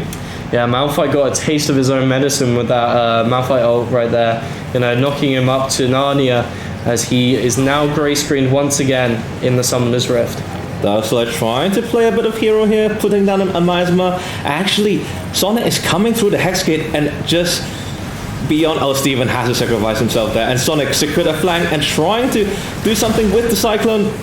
It is taken down Kama Whalers, but will fall down himself. Ashramannon trying to impact a fight with the Abduct, hits the Abduct, and Dioxolite is falling down from the Silas, but Icy Dog getting resets after resets, and will kick a quadra kill after killing Huang. Quadra kill on the Jinx. I can already smell ICL looking at that check right now. £500 is just being wiggled in the face of Queen Mary's, and they do not know what to do against it. 22 kills to 8, Cookie. What would you be doing with £500 right now? £500 is quite a lot of money. I'll put it all in Bitcoin. Absolutely. What a nice choice by Cookie right there. As we see blue team take the Drake. One more to go, and that is Soul. Yeah, it's looking very dire for Queen Mary. Looking at Ashramannon, having 24 stacks in the Magi, very scary. And looking at Assassin, just not being able to play the game. You're never going to win a 1v1 against a Silas, unfortunately, on side lane. The matchup of nightmares for a Malphite. Silas just walking up top for, I don't know, the third time this game is just putting Malphite in his place. It is not a rock-solid matchup at all for the champ, and he goes down once more. I believe Astro is able to secure the tower here as well. Yeah, actually the first tier 1 tower in the top lane. And Dioxolite is going to probably do the same, but will be met by Freehug, maybe trying for some 1v1s here? We're seeing Freelon go for another fight on Dioxolite. He's been going for fight after fight this game. The barrier is good, but Freehug is just able to escape. Yeah, not quite having the damage just now to finish off the kill. but that forces the Axolite to fall back, and 7k is a gold lead now, and your Hextech Soul is going to spawn in 3:30 for Imperial College. They have a range of options to further this game, or just keep killing. Astro Manon, so much damage coming from Silas. Little too far up there, buddy, as he goes down once again. This 1v1 is starting to look like a quite unfair matchup right now. We've seen an engage stop. Asharo to the Gallia, but doesn't stop Karma from going in, and followed by Steven with a multi-man taunt. Sonic trying his best to distract in the back line, but probably not enough to take down Icy Dog and Free Hug. Oh, this is looking unfortunate for Queen Mary's, as we see Sonic try and go for, the fight of his life, as he's struggling to kill the support here. Steven goes down, and that is 300 gold in the hands of Wukong, but I don't know if it's going to be enough. Overall, it's a 2 for 2, so actually a kind of better, not a bad outcome for Queen Mary. The problem is they kind of like losing a lot of like map pressure. You can see like all 3 waves in the game is actually just pushing towards, and we can see Cassiopeia just dying, just Dax like not being able to show his face in front of Astromanon, showing the actual like who is the king of mid lane here. Yeah, I believe this is really going to be a struggle for Queen Mary's, like not just for this game but for next. This is a crushing defeat at the moment, and if they're able to make a comeback here, that'll be huge. But if not, I don't know how they're going to be playing game 2. Yeah, game 2, it is really a big mental blow. So they probably say for Queen Mary, I would say, just start thinking about game 2. Start thinking about how would you salvage your draft. Maybe not picking Malphite would be a good start. Picking Malphite really did not have any advantages in this game, I believe. Also, the Galio pick, I think they probably did not expect it again, picking the Ashe MF. Did not expect a melee champion to be able to stun up both targets. And now Kama Willis fearlessly diving into the back line. Huang's ultimate doesn't do that much damage because it's a support MF after all. The Mahima trying to do something, but so much damage coming through Ashramon, just taking down the Isolite. Yeah, it's quite easy to say. I don't feel like I'm giving away cheat codes here because it's quite obvious, but you do not leave the Silas open when you want to play Malphite, right? It's just it's literally the best ult in the game for that man, and it's really showing here as he's 12-1, trying to look for a 1v3 here, but has to flash out safety, and Baron is just being taken here. Yeah, it looks like QM had no intention of contesting this one. Jungler was nowhere near, was in Fountain, and the rest of the team members do not have an ultimate ready to try to contest. But now, with the Baron in Imperial's hands, they are looking to push out the waves and probably looking for the 4th dragon. Yeah, absolutely. And getting that soul is going to be really huge here. I mean, they have the Barons. They can push out all the waves they want. They should be pushing out mid here quite confidently, but they're trying to soul search this jungle fight right now, as Vi is able to cease and detain. Yeah, Karma ults in again with Steven ulting in. A lot of damage coming through. That's like doing his best to dish out damage, but the rest of his team has already fallen down. Huang doing a last stand ultimate, but not enough damage. Basically all, except for Free Hug, the rest of ICL's team is intact, and this dragon should be taken. And also, maybe a few towers as well, depending on how soon the death timers are. Yeah, I'm really starting to see the W for Imperial College right now, as it's looking like they take this soul. They have the Baron already. They're sieging both mid and bot. This is looking really scary for Queen Mary's, as I think after this match, they really got to go downstairs, have a look at that check, and put their priorities straight. It is no inhibit taken by this Baron take yet. Hexasoul goes to Imperial College. Maybe one last chance of trying to outflank the Imperial team is through some kind of pick or some kind of vision or multi-man ultimates, but it is very much a super uphill battle. Absolutely. Queen Mary's have to hold the doors on what could potentially be the last push, the last siege of ICL, as Silas is able to get another pick. as they are moving, seeing like ducks in their own jungle, is starting to look really scary for Queen Mary's once again.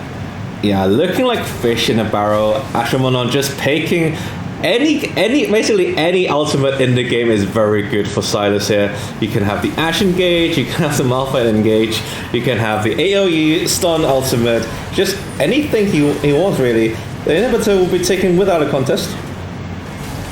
Yeah, I really... we're seeing another fight by Astro. He's just finding these people. Almost like he's got wall hacks, but he gets found himself. The Ash ult lands, he's got Zhonya's. Yeah, Zhonya's probably gonna get a taste of his own medicine, and will get taken down by the by Malphite. But at the same time, Impro is taking the top lane turret. Yeah, we're seeing another fight here as they're trying to get the pick. One goes down. Yeah, very good Cyclone, and Dixler trying to dish out the damage into the tanky boys of Imperial College.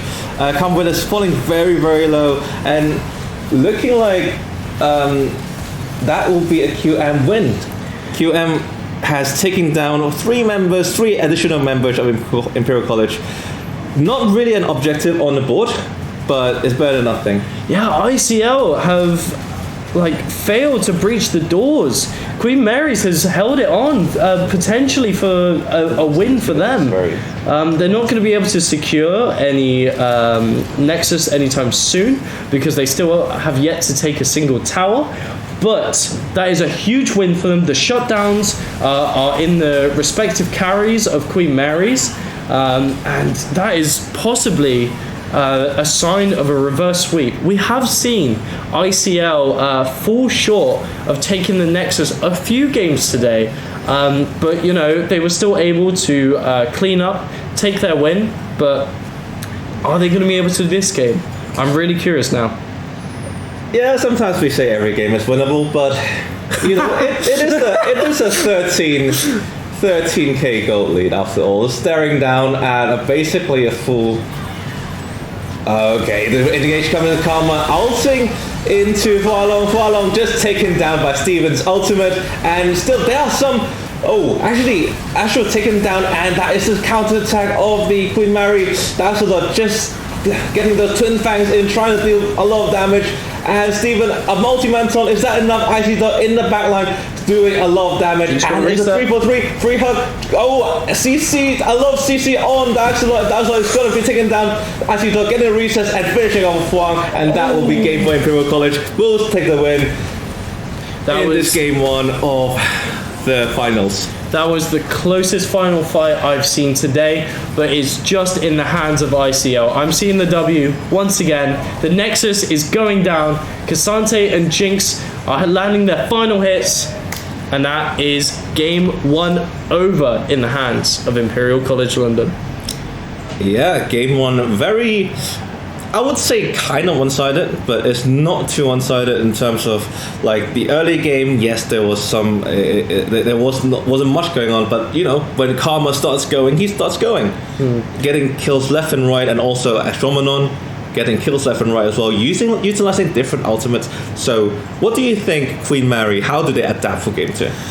Well, I think one of the key indicators is Silas, right? I mean, Silas.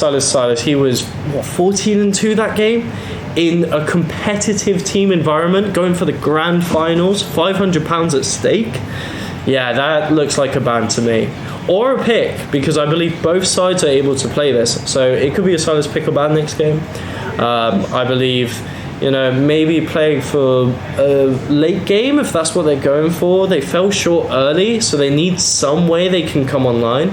Maybe they force the early next game and just go for a bit of a coin flip, or maybe just landing the objective they want. Yeah, I do agree that there are multiple things that Queen Mary can do. Stay tuned. We'll go for a short break and come back in around 5 minutes and look at game 2, see how Queen Mary adapts and try to win £500 in this grand finals of London University Esports. Absolutely.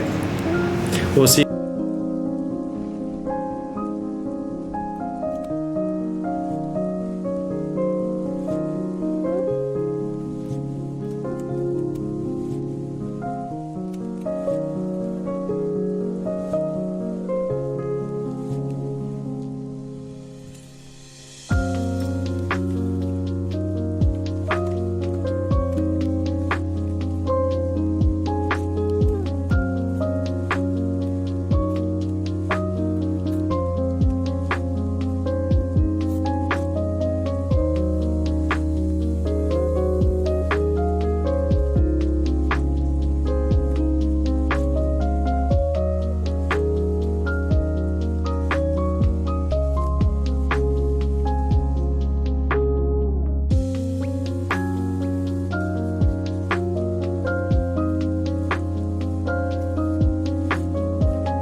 Hello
everyone, and welcome back to the finals event of London University Esports Tournament.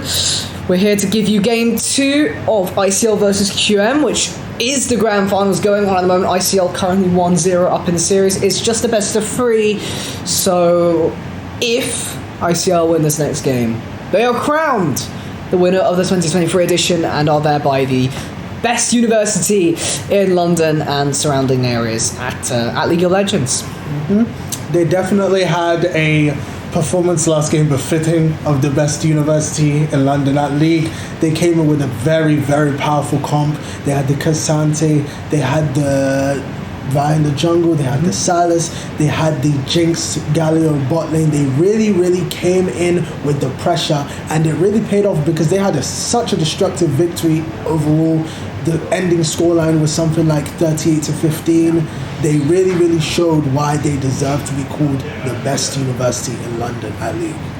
This, I think, despite the fact that we didn't necessarily see this version of ICL earlier today, this is the sort of version of ICL we expected to see coming out today based on their performances in the group stage.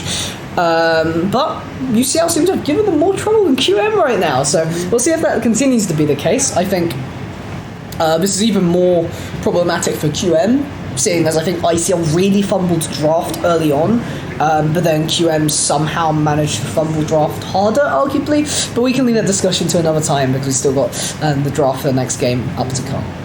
Yeah, I mean, the draft last game for QM was going really, really well with the main champions. The only issue was drafting a bot lane that is only really super dominant in the first 15 minutes in a meta where bot lane runs the game is kind of a poor usage of the role, let's just say. Especially when the enemy team is drafting Jinx Galio, where Galio has so much engage late and Jinx just starts to shred people once she gets her items, as we did see in that game.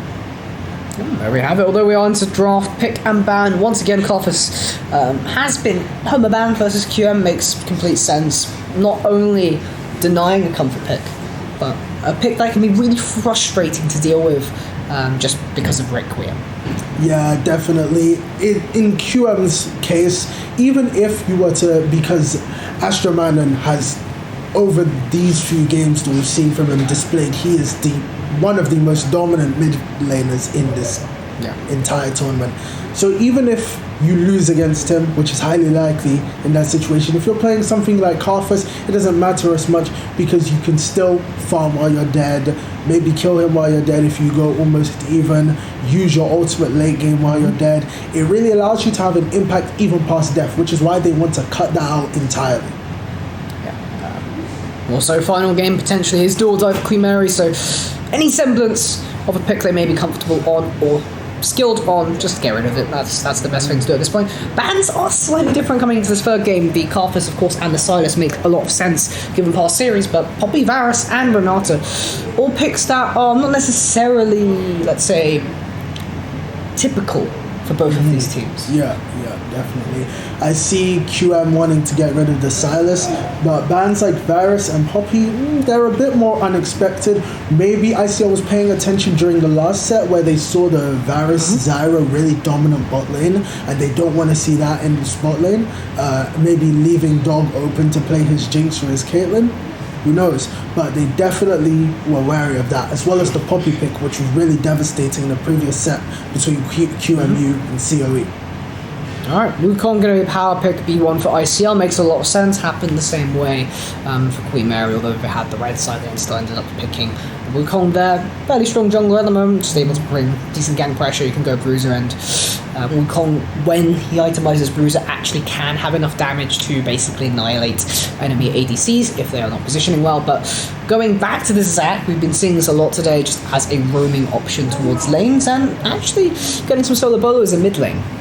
Yeah, we saw in one of the first few games Zac actually in the mid lane having a decent amount of impact, but sadly falling a bit short to the Cassio that was playing in that match.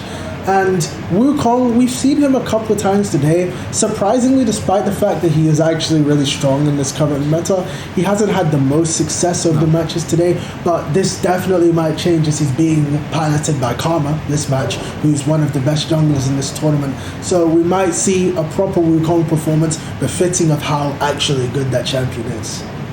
The way NC Karma has been simply excellent on these more, I guess, aggressively orientated junglers. We saw stellar Nidalee performance earlier today, absolutely dominating UCL in that game 3.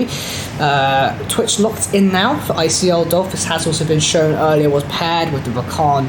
I doubt it's going to be the same pairing with the Morgana having been revealed so far, but we'll see what ICL end up wanting to pick. Yeah, definitely. As I mentioned earlier, the Twitch great in terms of map pressure. If you don't know, if you lose sight of him for a couple seconds, he could appear in mid lane in your jungle, in the enemy jungle. He is a great choice, especially for Dog, who's a very proficient ADC. We see the other team currently hovering through their ADC choices. Aphelios coming out alongside the Morgana. Not the most dominant early game lane, but the Morgana CC will definitely be something to watch out for late game alongside Aphelios' late game shockwave damage. It's really, really great late. Yeah, we'll wait and see what happens with Morgana. I somehow doubt it will end up going into jungle, but that is something you can do. Unfortunately, Aphelios Morgana is not a particularly great lane combination. Yes, they kind of have the back shot for Rakan, so it is offset a little bit, but in truth, this is not a lane combination you really want to have. It's quite bad, actually. Yeah, I think once again QMU, as we saw in the last set, slightly drafting towards a later game, as we see for Zac, who's okay early, but he's more focused towards later game engages, and obviously Aphelios, who's very, very late game oriented. Yeah. First does appreciate having engage, players engaging into it, so Wukong and Rakan here pretty decent. I doubt that ICL are going to continue to draft this mode. If you do so, it just gives more value to his fellows, but at the same time, Aphelios doesn't actually have any team support, so it again is offset, both teams kind of having a few issues with one another draft. ICL looking just to continue with getting rid of comfort bans from Deaxolite, and as for QM, just picks that they don't want to see. Apparently the Galio was a bit problematic for them last game, and I would say that it was with the extra global support, even though it arguably shouldn't have been. Still, just to take it off the table is good practice. Yeah, and alongside that Galio ban, we see QMU banning that Jace. Obviously, in the last game of ICL set against UCL, we saw that Jace really dominant in the mid lane, partially because of Jace's dominance in the matchup versus Victor, and also partially because the Avengers pulled up to stop Victor from even scaling. Rakan and Wukong spent a lot of time in the mid lane in that match, which allowed Jace to get an advantage and make the game very difficult for the enemies to play. Looks like Ashran's going to get their hands on the Annie once more for the second time this tournament. Annie into Morgana. Admittedly, you can actually do damage enough to be able to break that back shield, but then still back shield being able to prevent the initial stun could potentially be problematic. But into Cassiopeia, you kind of just drop the bear on them. A lot of burst there, and paired with the Twitch now, you have slightly better sustained damage than you did earlier with the Wukong as well to compensate. So you don't have the damage issue you had in Game 1 versus UCL, where your DPS was exclusively Annie and Zeri. Yeah. And we're going to see the last pick of ICL be the top laner, hovering through Riven, Set. We're going to see what they go up with. They decided to go with Set, and I think on the counter, QMU's about to pick their top laner. The Annie is really good into Cassio, and the Wukong is pretty decent into the Zac. They've got some really good matchups for ICL, but it's obviously going to be dependent on how QMU plays into this. Will they orient for late? Will they try and get a lead early? We will see. Okay. These are not necessarily drafts expected coming in today. Wait, hold on. No, it's just gonna get swapped with bottom top. What are your thoughts at the moment? I'm a bit torn right now. I really don't quite understand what QM are looking for this game. I really think they are putting their eggs in one basket right now. The issue is with this game, they don't need to headbot that much to shut down Aphelios, and they don't need to head top that much to shut down Malphite into Set. So obviously ICL knows they're going to focus on mid the most to get that Cassio ahead. All they are going to do is send Wukong mid to hover, and whenever Zac tries to gank, Wukong's going to try and counter gank. They're going to have a slightly stronger early game, especially with the Annie and the Wukong damage. Twitch might send a couple roams their way. It's going to be a very difficult match for them to win unless they pull something utterly extraordinary. No sort of significant draft advantage. I think that being pretty significant here, and that's not the rune I wanted to see on that champion, unfortunately. Okay, Queen Mary, gonna really need to pull out all the stops here to be able to win this last series. ICL having looked very, very dominant in this series so far. So Queen Mary, if they do get this win, definitely would be an upset right now. As for the rune, I'm talking about Lethal Tempo and Aphelios. Yes. There is not enough frontline for you to be perma-hitting to actually be able to get value out this rune. Lethal Tempo most of the time is not actually as good as Conqueror or PTA as alternatives, and in this case, this is not one of those cases where Lethal Tempo is better. Yeah, definitely. I think the Lethal Tempo choice is not the best. Whoa, that's a level 1 flash immediately away. Steven trying to chase up with the flash in the end.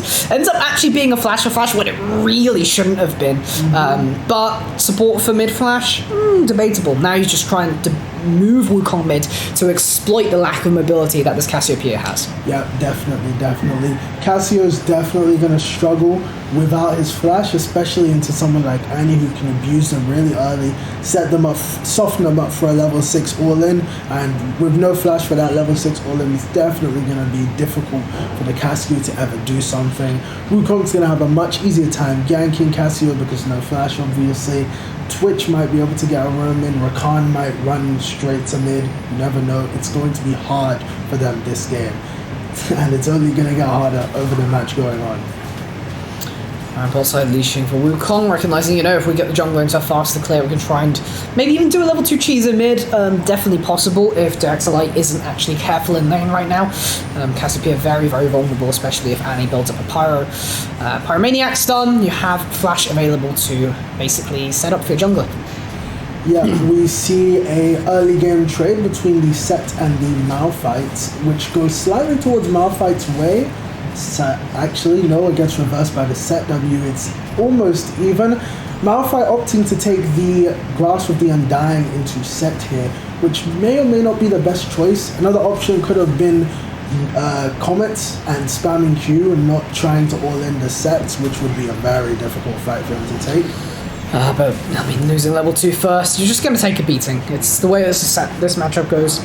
So we'll continue to do this throughout the entire game. Your goal as Malphite is to get as much farm as possible to start scaling in. In fact, actually, Astroman may be in trouble having to use their flash instead. So Sonic playing pretty well to try and get some resources out mid lane in there. But of course, it does come at a cost. You still had to use your flash to be able to make this play.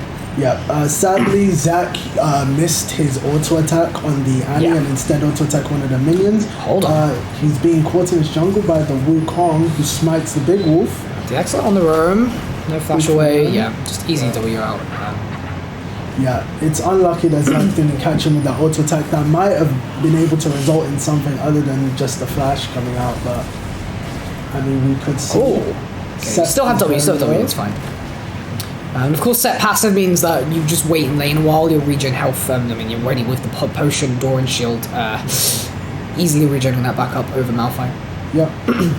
While Malphite does have a decent amount of sustain with his regenerating shields, I don't think it's as comparable to a set with Conqueror, who can take these early game trades and dish out the damage with W again, like you've seen there. I mean, it's just pretty much unwinnable matchup for Malphite, but the goal of Malphite is not to win. So we'll leave top for now. Maybe solo kill happens. That would be unfortunate. I mean, actually, Malphite's having to channel the base, as I say. Definitely potential for that to happen there. Very volatile top side. Both players really looking to try and get a kill into each other. Yeah, whichever one of them gets the kill and the other one would definitely tell the way this game will go. Set getting a lead early will definitely make any fights for any top side objectives very difficult. And Malphite getting killed early. Oh. Wait, hold on, minions. This is actually really close. Yep, okay. Flash away with a W. Both nice top lanes actually don't flash. But Wukong is coming in to finish him off sideways. Yeah, that's it. First blood over to Wukong, that's really good. Wukong being able to spread that across to the rest of the map, very useful. Wang looking for a little something. There's the elastic slingshot flash away from ICL Dog. Should be absolutely fine there. You get one resource in the bot lane, but, you know, good for QM.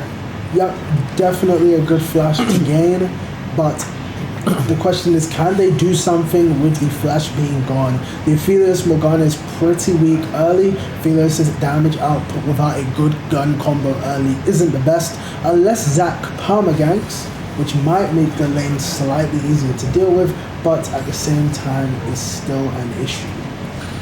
It's fine though. I mean, all you want is to be able to try and get enough farm up to mid game to be safe on this champion. One thing that Lethal Tempo will give you at least is extended lane trades. You do actually win out on those a little bit more with this rune compared to other options, but it does kind of fall off in this matchup specifically based on the rest of their team. Yeah, definitely. We see both junglers are resetting and heading to their bot sides. We might see a bit of a scuffle for the Drake that has just come up. And yeah, I think both bot lanes are going to try to go for this Drake. Aphelios Morgana does have a decent amount of skirmishing pressure. Morgana lands a Q and it's very easy for Zack to get a kill on someone. Similarly, Aphelios with his current gun combo, Flamethrower and Gravitum, will make it easy to get kills with the root and the AoE damage combined, as long as he doesn't waste the Flamethrower in this lane before the dragon is being fought over. And the only concern is that you haven't based, whereas the enemy has. Now you have to deal with this wave crash. It's hard for ICL to actually go in for this. Zack being around waiting in the wings. That is a level 6 Cassiopeia. This is never going to result in the kill. Karma just backs off as a result. Yep, Cassio level 6 is definitely great to have. It won't always save you from Annie Tibbers, but it will definitely keep the Wukong cautious before he comes into the lane for one of these ganks.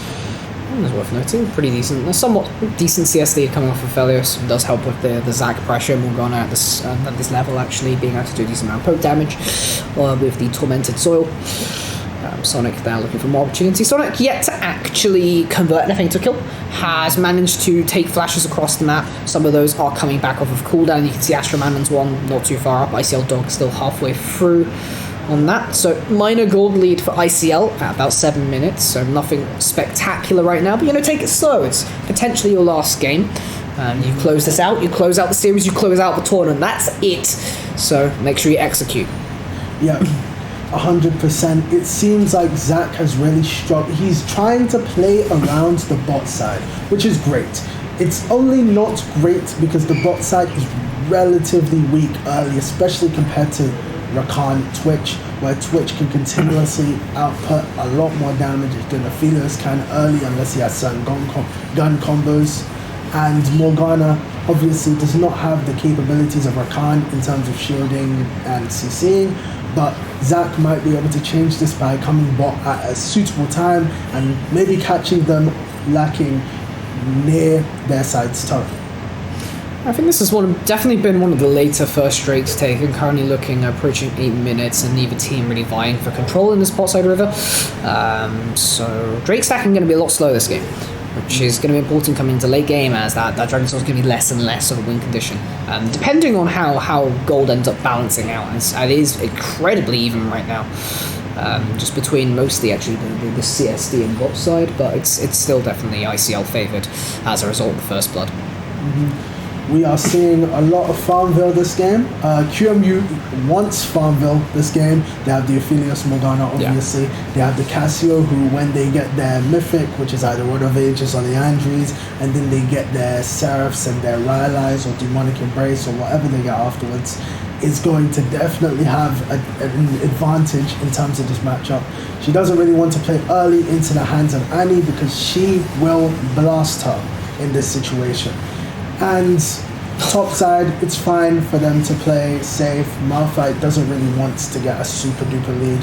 He just wants to play for the later times in the game where he can ult someone, Aphelios can ult someone, and eventually they win that team fight. Alright, first rate going to be taking around 9 minutes. QM getting set up there.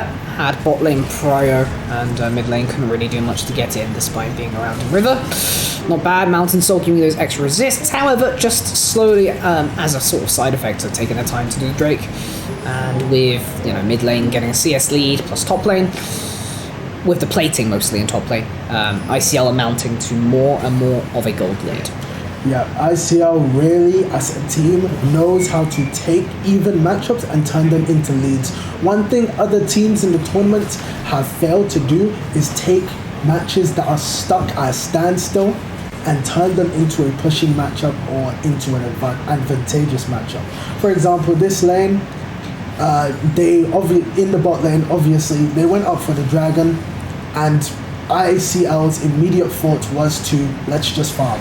In this situation, Cassio is being caught. Yeah, this is really nice. Just too much engage. Nothing Daxalite can really do about this. Support and Twitch are here. And benefit of Twitch is that surprise factor. You actually add a lot of burst to these trades when you come in alongside the rest of it. Zac trying to get something back. Bakama's not actually tanking up tower at this point, so Zac's efforts are completely useless. As such, ICL furthering this lead just a little bit. Actually, will also get a solo kill in the top lane and the team kill in the mid onto Zac. Maybe just about escapes on a sliver of health. Would have had to passive anyway, but Rift Herald now going down, trying to get some plates for Annie.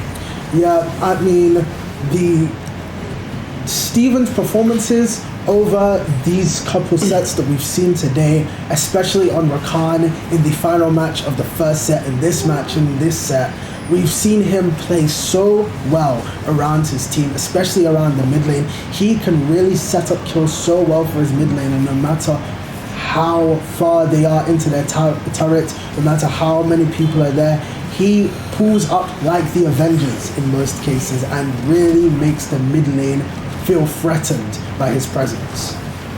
Yeah, I mean, if we just compare to Huang, right? So, yes, you're over the foes in this case. You want to keep them safe in lane, make sure that everyone's able to get the farm. Yeah, really close from Daxalite there. Get him into Astroman, and Astroman overextending a little bit.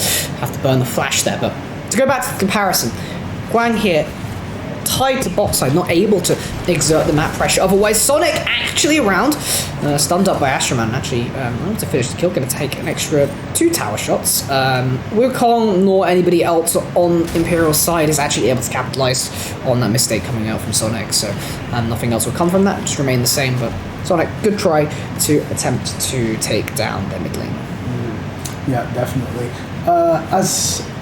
I want to talk about Huang and like the difference between Steven's performance in these games and Huang's performance. I think you were talking about how Huang is tied down inside of the bot lane, helping his ADC at almost all times. Meanwhile, we can see Steven once again moving into the enemy jungle, looking for opportunities for vision, looking for opportunities for ganks. He's top lane. Yep, he's in the top side. Meanwhile, his ADC is practically free farming, gaining not only 11. It's another kill, or at least a flash. Nexus in having to use both flash and Merciful Force to escape that one. And nothing can be done bot lane. Aphelios, sure, he can gain the farm lead, but Rakan is helping the rest of the enemy's team gain an EXP lead, a kill lead, a gold lead. He is making the game difficult for everyone except the enemy bot lane. Aphelios and Morgana need to be more able to capitalize on the fact that Rakan is never there in order to take advantage and really gain a lead in the bot lane, because they are what's going to carry the late game. It's the plan, but it's a difficult plan to make given ICL's champions and where the gold is on their team. We'll wait and see what happens with execution, because Aphelios definitely able to start accumulating gold there, and 200 years still exists as long as you crit your Inferno Mortos.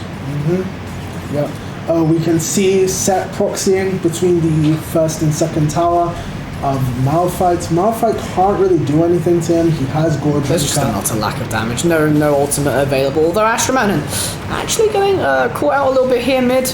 No flash available because of the last engagement. Although Karma is actually still around. Hold on, I might have spoken too soon. Sonic is actually going to be the one turned into. It was a debate, mate. And ICL will get that one in the end. 5-0. Yeah, sadly, unlike the first game that we saw Zach in the semifinals run, this Zach is not building AP. He does not have that superb damage in the early part of the game. He is building Aeon of Legions and Boots of Lucidity. He will be lacking that damage, and thus he can't take down the Annie's. Oh, Moonlight Vigil! Slays Astroman, and that's a really big kill. Actually, 2 potentially shut down onto Wukong as well. Exactly where the gold needed to be onto QM. Yeah, this is absolutely great. Not only is he 20 farm up on the enemy Twitch, but now he's collected kills and shutdowns. This might potentially go the way that QMU is planning. They are playing for the Aphelios to carry, and that is fine. Malphite might be losing his lane, Zac might be behind in terms of damage, Cassio might be behind, but if Cassio can land a good ult, or Zac can land a good jump, or Malphite can land a good ult, and Aphelios has the items that he needs, he can definitely turn this game around. Cloud wins Quicken, indicating Cloud sold this game. Only problem with that is that's not what you want for this Aphelios carry. Idea that Queen Mary are trying to build up, virtually useless on this champion as a soul option, but either way you are actually preventing soul stacking on the other side, which if ICL get the Cloud soul, that's a lot more problematic for you. So it's not a matter of the Cloud soul necessarily being very beneficial for you, but more so that it's big trouble if the enemy team gets it. Set, Wukong, Annie, and Rakan all being able to benefit to some extent off of that. And even Twitch, actually, just for the extra move speed. So basically, it's a denial option, whereas we look at the objective trade, ICL going to take that Herald and topside again, continuing with this Herald priority to get the structure damage. Yeah, the Cloud Soul, not very good for Aphelios, as you stated. It would be very detrimental if ICL were to get the next 4 drinks, because not only would they have 4 stacking Cloud drinks giving them that bonus movement speed and base, but they would also be getting bonus movement speed on their ults. Twitch ult with the bonus movement speed would be crazy. Annie ult with the bonus movement speed would make Annie's burst a lot safer. Rakan with the bonus movement speed means nobody's running, and in this situation in mid lane, nobody might be running anyway. Severin crescendo, and there's the showstopper. Okay, it's too much damage from Cephalon, taking position not necessarily where they needed to be, and a shutdown going onto Aphelios with a double kill to boot onto Morgana with the extra red buff tick damage. ICL saying, no, yeah, we gave you a few kills, but it's over now. We're going to stop your scaling. Yeah, that was a decent engage from people like the Malphite and the Aphelios. However, ICL did have the superior numbers, and thus they came out with the superior results in that skirmish in the mid lane. This is just the difficulty of this composition. Yes, Aphelios likes to get engaged on, but this Wukong's far ahead, and Set as well having advantage in top side. So the problem with this pick at this point in the game is you're just simply not strong enough. You're 1.5 items, you don't have the damage output, you don't have the survivability. You Gale Force away immediately, and then you get caught out afterwards. Speaking of getting caught out, Astroman might be here. A few more Twin Fangs being unleashed. Flash away to safety. That'll be the result. Actually, the turnaround. Oh, wait, hold on. The Magma Shield actually just about able to survive. ICL Dog here, looking for the expunge. Flash over the wall. The Axelite going to go down. Wait, hold on. Sonic's going to go down to ICL. Make the turnaround in a situation where Astroman was supposedly going to die. What an absolutely fantastic outplay from Twitch. Don't know if people noticed that Twitch turned around just in time to avoid the Cassio ult in order to avoid that stun, then able to output enough damage to take down both of them. What an outplay from ICL. QMU needs to be a lot more careful with these fights. They need a lot more vision on the map. They can't see where Twitch is. They can't see where Rakan is. Rakan could have come in as well. It's not looking good for QMU. I mean, it's probably because your numbers there are just too weak at this point in the game. You think Cassio has more damage right now. Yes, you have the Andres complete, but...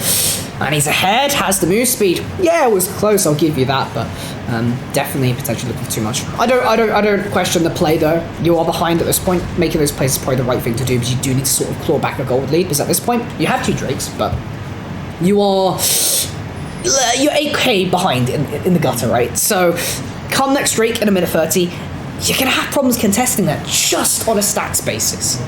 Yeah, definitely. If that fight, Zach had even a bit more damage, it might have had a different result. Sadly, though, in a 2v2 versus Twitch and Annie, where your only damage is a Cassio with only Leandres, not being really fed in this situation, 0-3, not being well prioritized by the jungler, it's going to be rough. Right now, it's only down to Aphelios. If Aphelios can farm well, finish the Bloodthirster that he is probably building right now.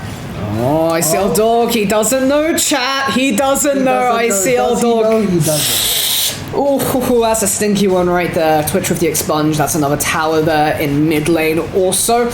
Baron still waiting on a minute to spawn, so doesn't necessarily convert into anything more than the kill, but a turret in tier 2 mid, still very significant. Yeah, definitely. As we said at the beginning of the game, the Twitch can be anywhere at any time. You are not safe. If you go behind the Twitch at any time, even if you were 2-on-1 as the Aphelios was, Twitch has full boots, full bulk, and a noon quiver. He is able to shred you if you are a squishy Aphelios, which the Aphelios was in the mid lane by himself. And honestly, the game is looking bleaker and bleaker as we go. Aphelios close to his Bloodthirster, 2-2, up farm a tiny bit, but is his team able to peel well and do a substantial enough damage that Aphelios can at least convert? Wukong, yeah, straight onto the Aphelios target selection. Perfect with the showstopper. Definitely stopping the show for QM, as I think it's all over now. Curtains, say ICL, as they close the deal, get a double kill for Twitch. Look to get a Drake, and well, why not get the Baron first? It's up and available. Can get the Drake afterwards, or at least get Wukong to do it in the meantime. Yep, certified lover boy Rakan decided to come into the mid lane with the absolutely huge charm, and after that, the rest is history. They came in with the Set ult, with the Annie ult, with the Wukong ult, every ult working in cohesion. This is what a cohesive team looks like. Every ult working together to really shred down the team fight. It's that recognition of the win condition, right? It's saying, okay, well, they're going to come in here, they want to contest this Drake.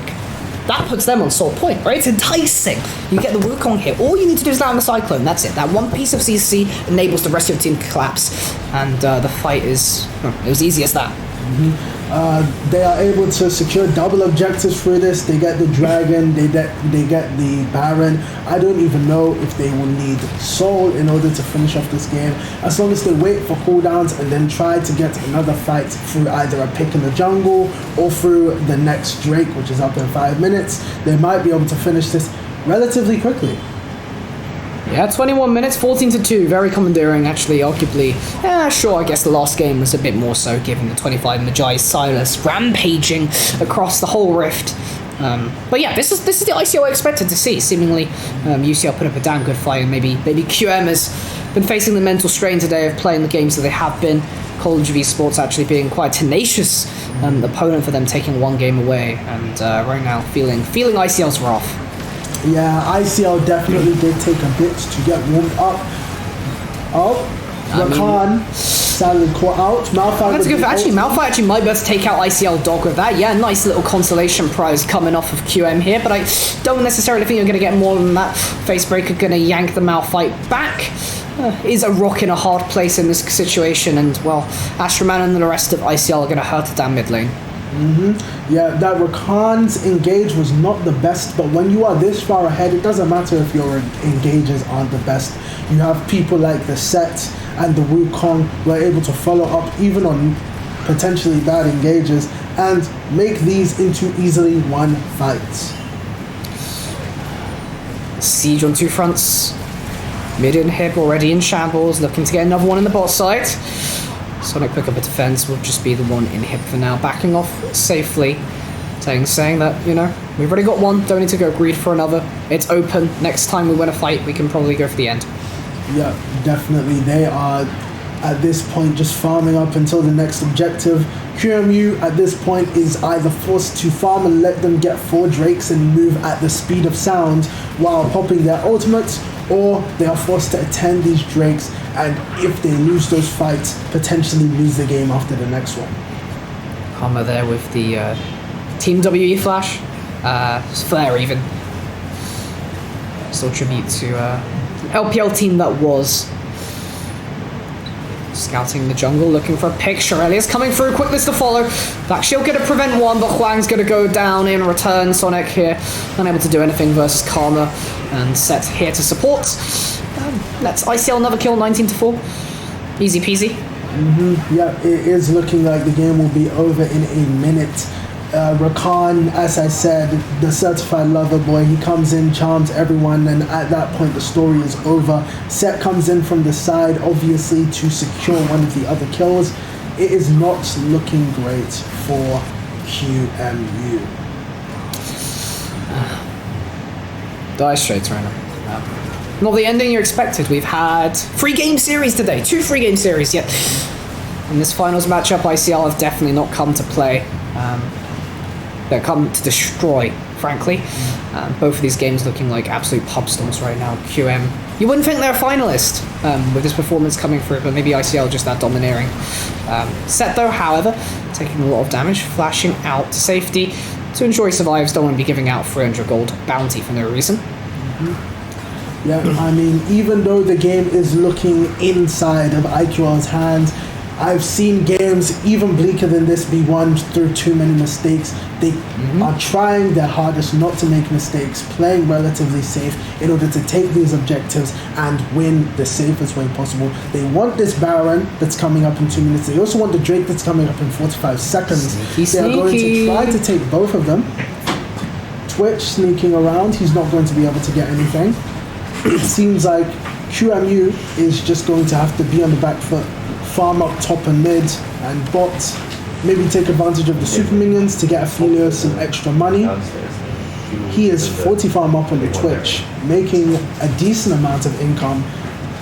Will he be able to reach his power spike of 3 to 4 items before the game ends?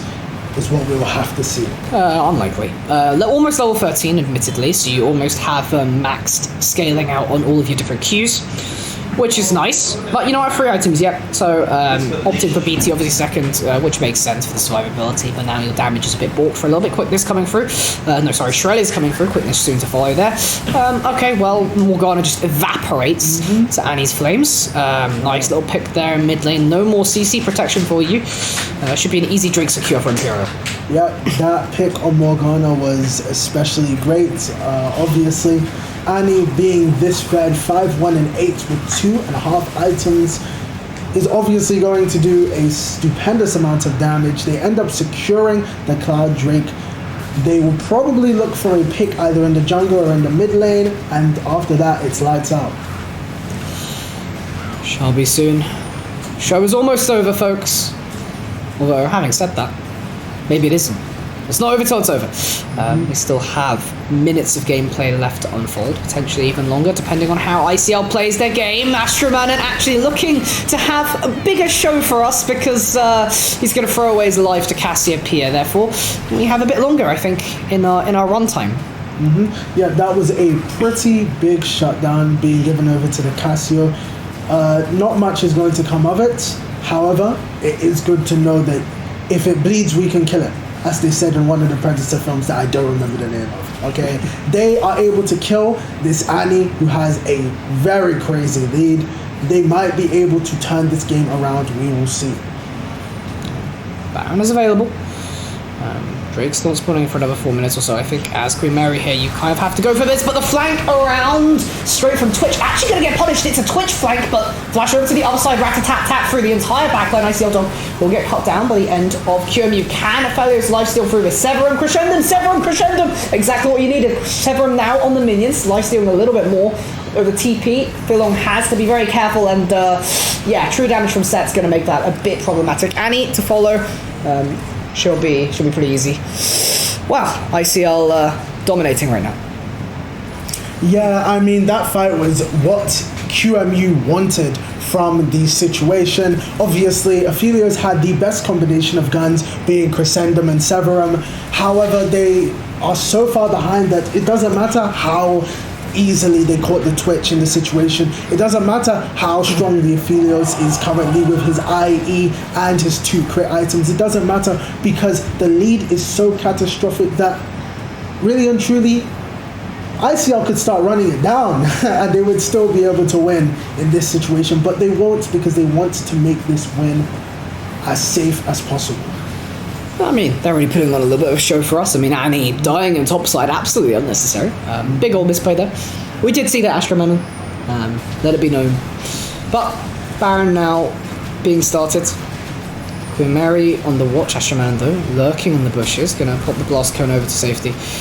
All you need to do is pop down Tibbers and there's no chance of a steal really happening. Yep, Boom Team has slain Baron Asher and will likely slay the rest of their team. Sonic gonna be the first on the hunting list. Astra Manon picking that one up. Quickness into the back line, charming up every single one of Queen Mary. And it has been a charming show indeed, a double kill for Set. A triple kill to follow most likely, maybe ICL Dog takes that one. Just Cassiopeia alive, but won't be alive for much longer. Just Snakeskin on the ground. And Ace going over to ICL Dog. And ICL going to ace the tournament. What a win. Winning the grand prize of £500. And of course the bragging rights of saying that you are the best university in this area of London. And ICL can claim the title of being the London University Esports 2023 champions. What a magnificent set of a great display from ICL. They really put on a show these games. They performed greatly. Their champion choices were absolutely stupendous. They really showed everyone why they can be considered the best in London and why they're deserving of this £500 cash prize. You know, maybe it was scripted.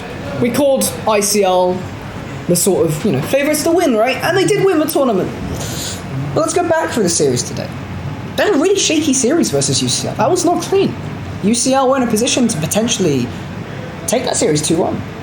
And obviously, there's a little bit of a different story coming into QM, but can't help but feel like, given performance earlier, I think it was a bit closer than we may have expected. So at the end of the day, I hope everyone definitely enjoyed participating. Everyone watching as well at home. Has been a blast to cast all of this. Definitely fun games today. Didn't expect to have 2 series, at least 2 out of 3 series go to 3 games. Definitely going by the trends. We've had a lot of 2-game best of 3s so far. So a pleasure to see some more competition in the finals event today. Yeah, great performances from ICL. Great performances from QMU in their previous set. Great performances from UCL, even against the champions of this tournament. Great performances from COE, rising underdogs who not many people expected to make it this far in the tournament, performing fantastic against someone who would go on to be in the finals. And everyone in this tournament really showed up and showed up well. They played well. Everyone was sportsmanlike. And best of all, they all had fun, even in the games that they lost. You come here as a 5-stack, in person, together as a team.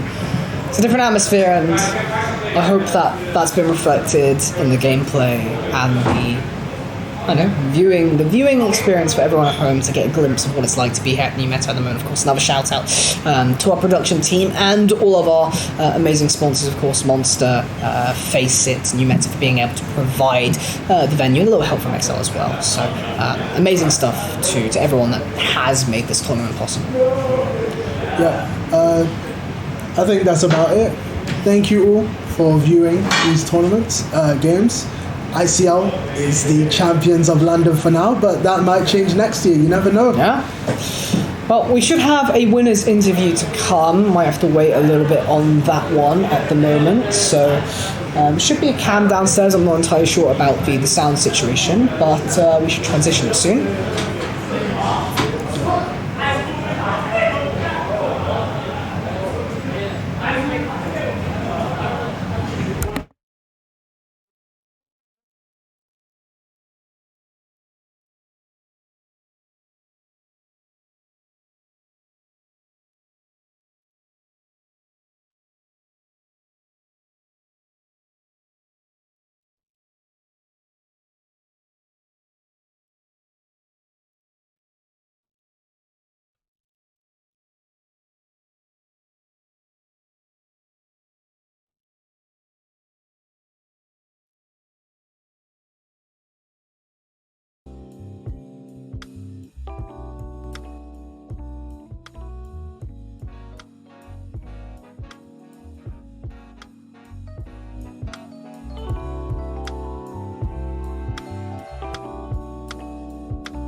Right, just so everyone knows on the stream, Imperial College won. They're just taking some pictures with the check, and we'll be right back with the winner's interview. Stay tuned.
Welcome back to London University Esports. Here together with the top laner for Imperial College London. Yeah. First of all, massive congratulations. There's your small check. Yeah, thank you. £500 Yeah. and the best League of Legends university team in London. How'd you feel? In UK, not in London. In the UK, yeah, of course. That's yeah. So how does it feel winning the tournament? It's great happiness. I mean, better uni wins. Better uni wins. Except from College of Esports. Yeah, we try our best. We try our best. Is there anything you want to say to all the people watching, or all the fans? Like I'm sure after your performance, everyone's become massive Imperial fans, right? So Yeah, I mean, at least I have the ability to solo queue. so now I can play solo queue again. So the tournament's done, so we're back to solo queue. Is that the mentality? Yeah. Like, I mean, the last one was a bit ego. Yeah. And what are you going to do with your share of the £500? I know. I go. I think Sorry? they have none. I go for £500. You don't get any of it? I have all of them. You get all of it? Okay, yeah. So what are you going to do with all of it? I don't know. Buy more skins? Is that worth? Nope. No. I don't know. You don't know yet? Yeah. Go Right. for food tonight. Food's always good. Yeah, go out for drinks.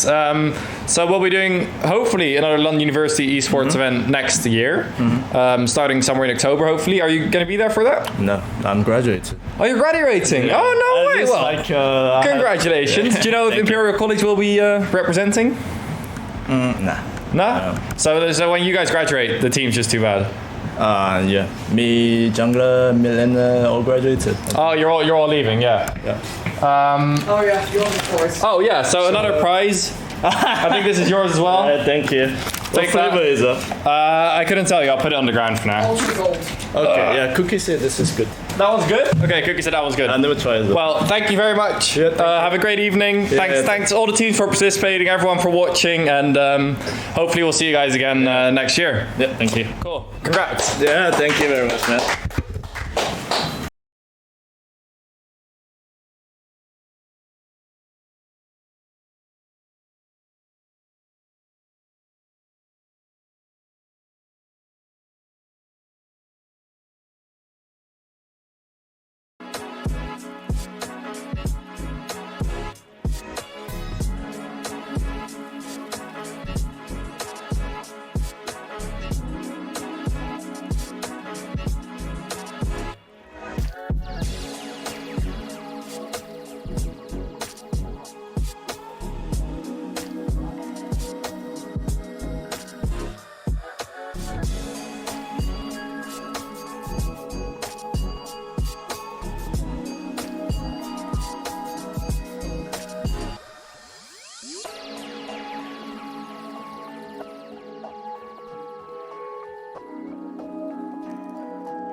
And after a fantastic win by Imperial College London, we're back for a very exclusive interview with the two founding fathers of London University Esports.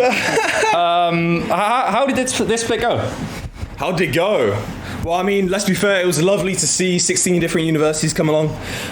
The range of talent, the range of happy faces coming and going through the different group stages. Even going through to the semi-finals and the finals, everyone's been a delight. It's been amazing as well, let's be fair. Like the enthusiasm, the gameplay. Anything else you want to say? I mean, just the upgrade from last season, I think. As well, yeah. Just pretty much, I mean, not just doubling the number of unis participating, but just better quality gameplay, better streams, Exactly. better talent. I mean, worked out pretty well, I think. And I think, yeah, everyone enjoyed themselves, had a good time. Yeah, I mean, I know I've had a great time. All the teams we've met have been fantastic. Massive thank you to Monster, and of course all the other partners. New Meta for Giving us the space to work. All the other partners behind here. So hopefully there will be another split of London University Esports next year. Should be. What are we cooking for that one? What are we cooking? Well, I mean, I think at the end of the day, you got to just stay updated. Sure. We'll see what happens. We're looking at different games. We're looking at different vibes. We could be somewhere different. You never know. It could be in a different. No, I'm joking. This is where we change it up and we're going to China instead. Change it up, and of course. It's your campus down. Oh yeah. Of course. Firstly, to everyone watching, if you have university, have a gaming team in university of any game, or anyone who wants to play, reach out, join our Discord. There's going to be loads of fun next year, and the more unis who get involved, the more people, the more fun. Anything to close up this very beautiful split of London University Esports? Thanks to my mom for everything. I know. Big up Kuba. All love, guys. Thank you again. Big up Kuba. See you next split. Bye bye.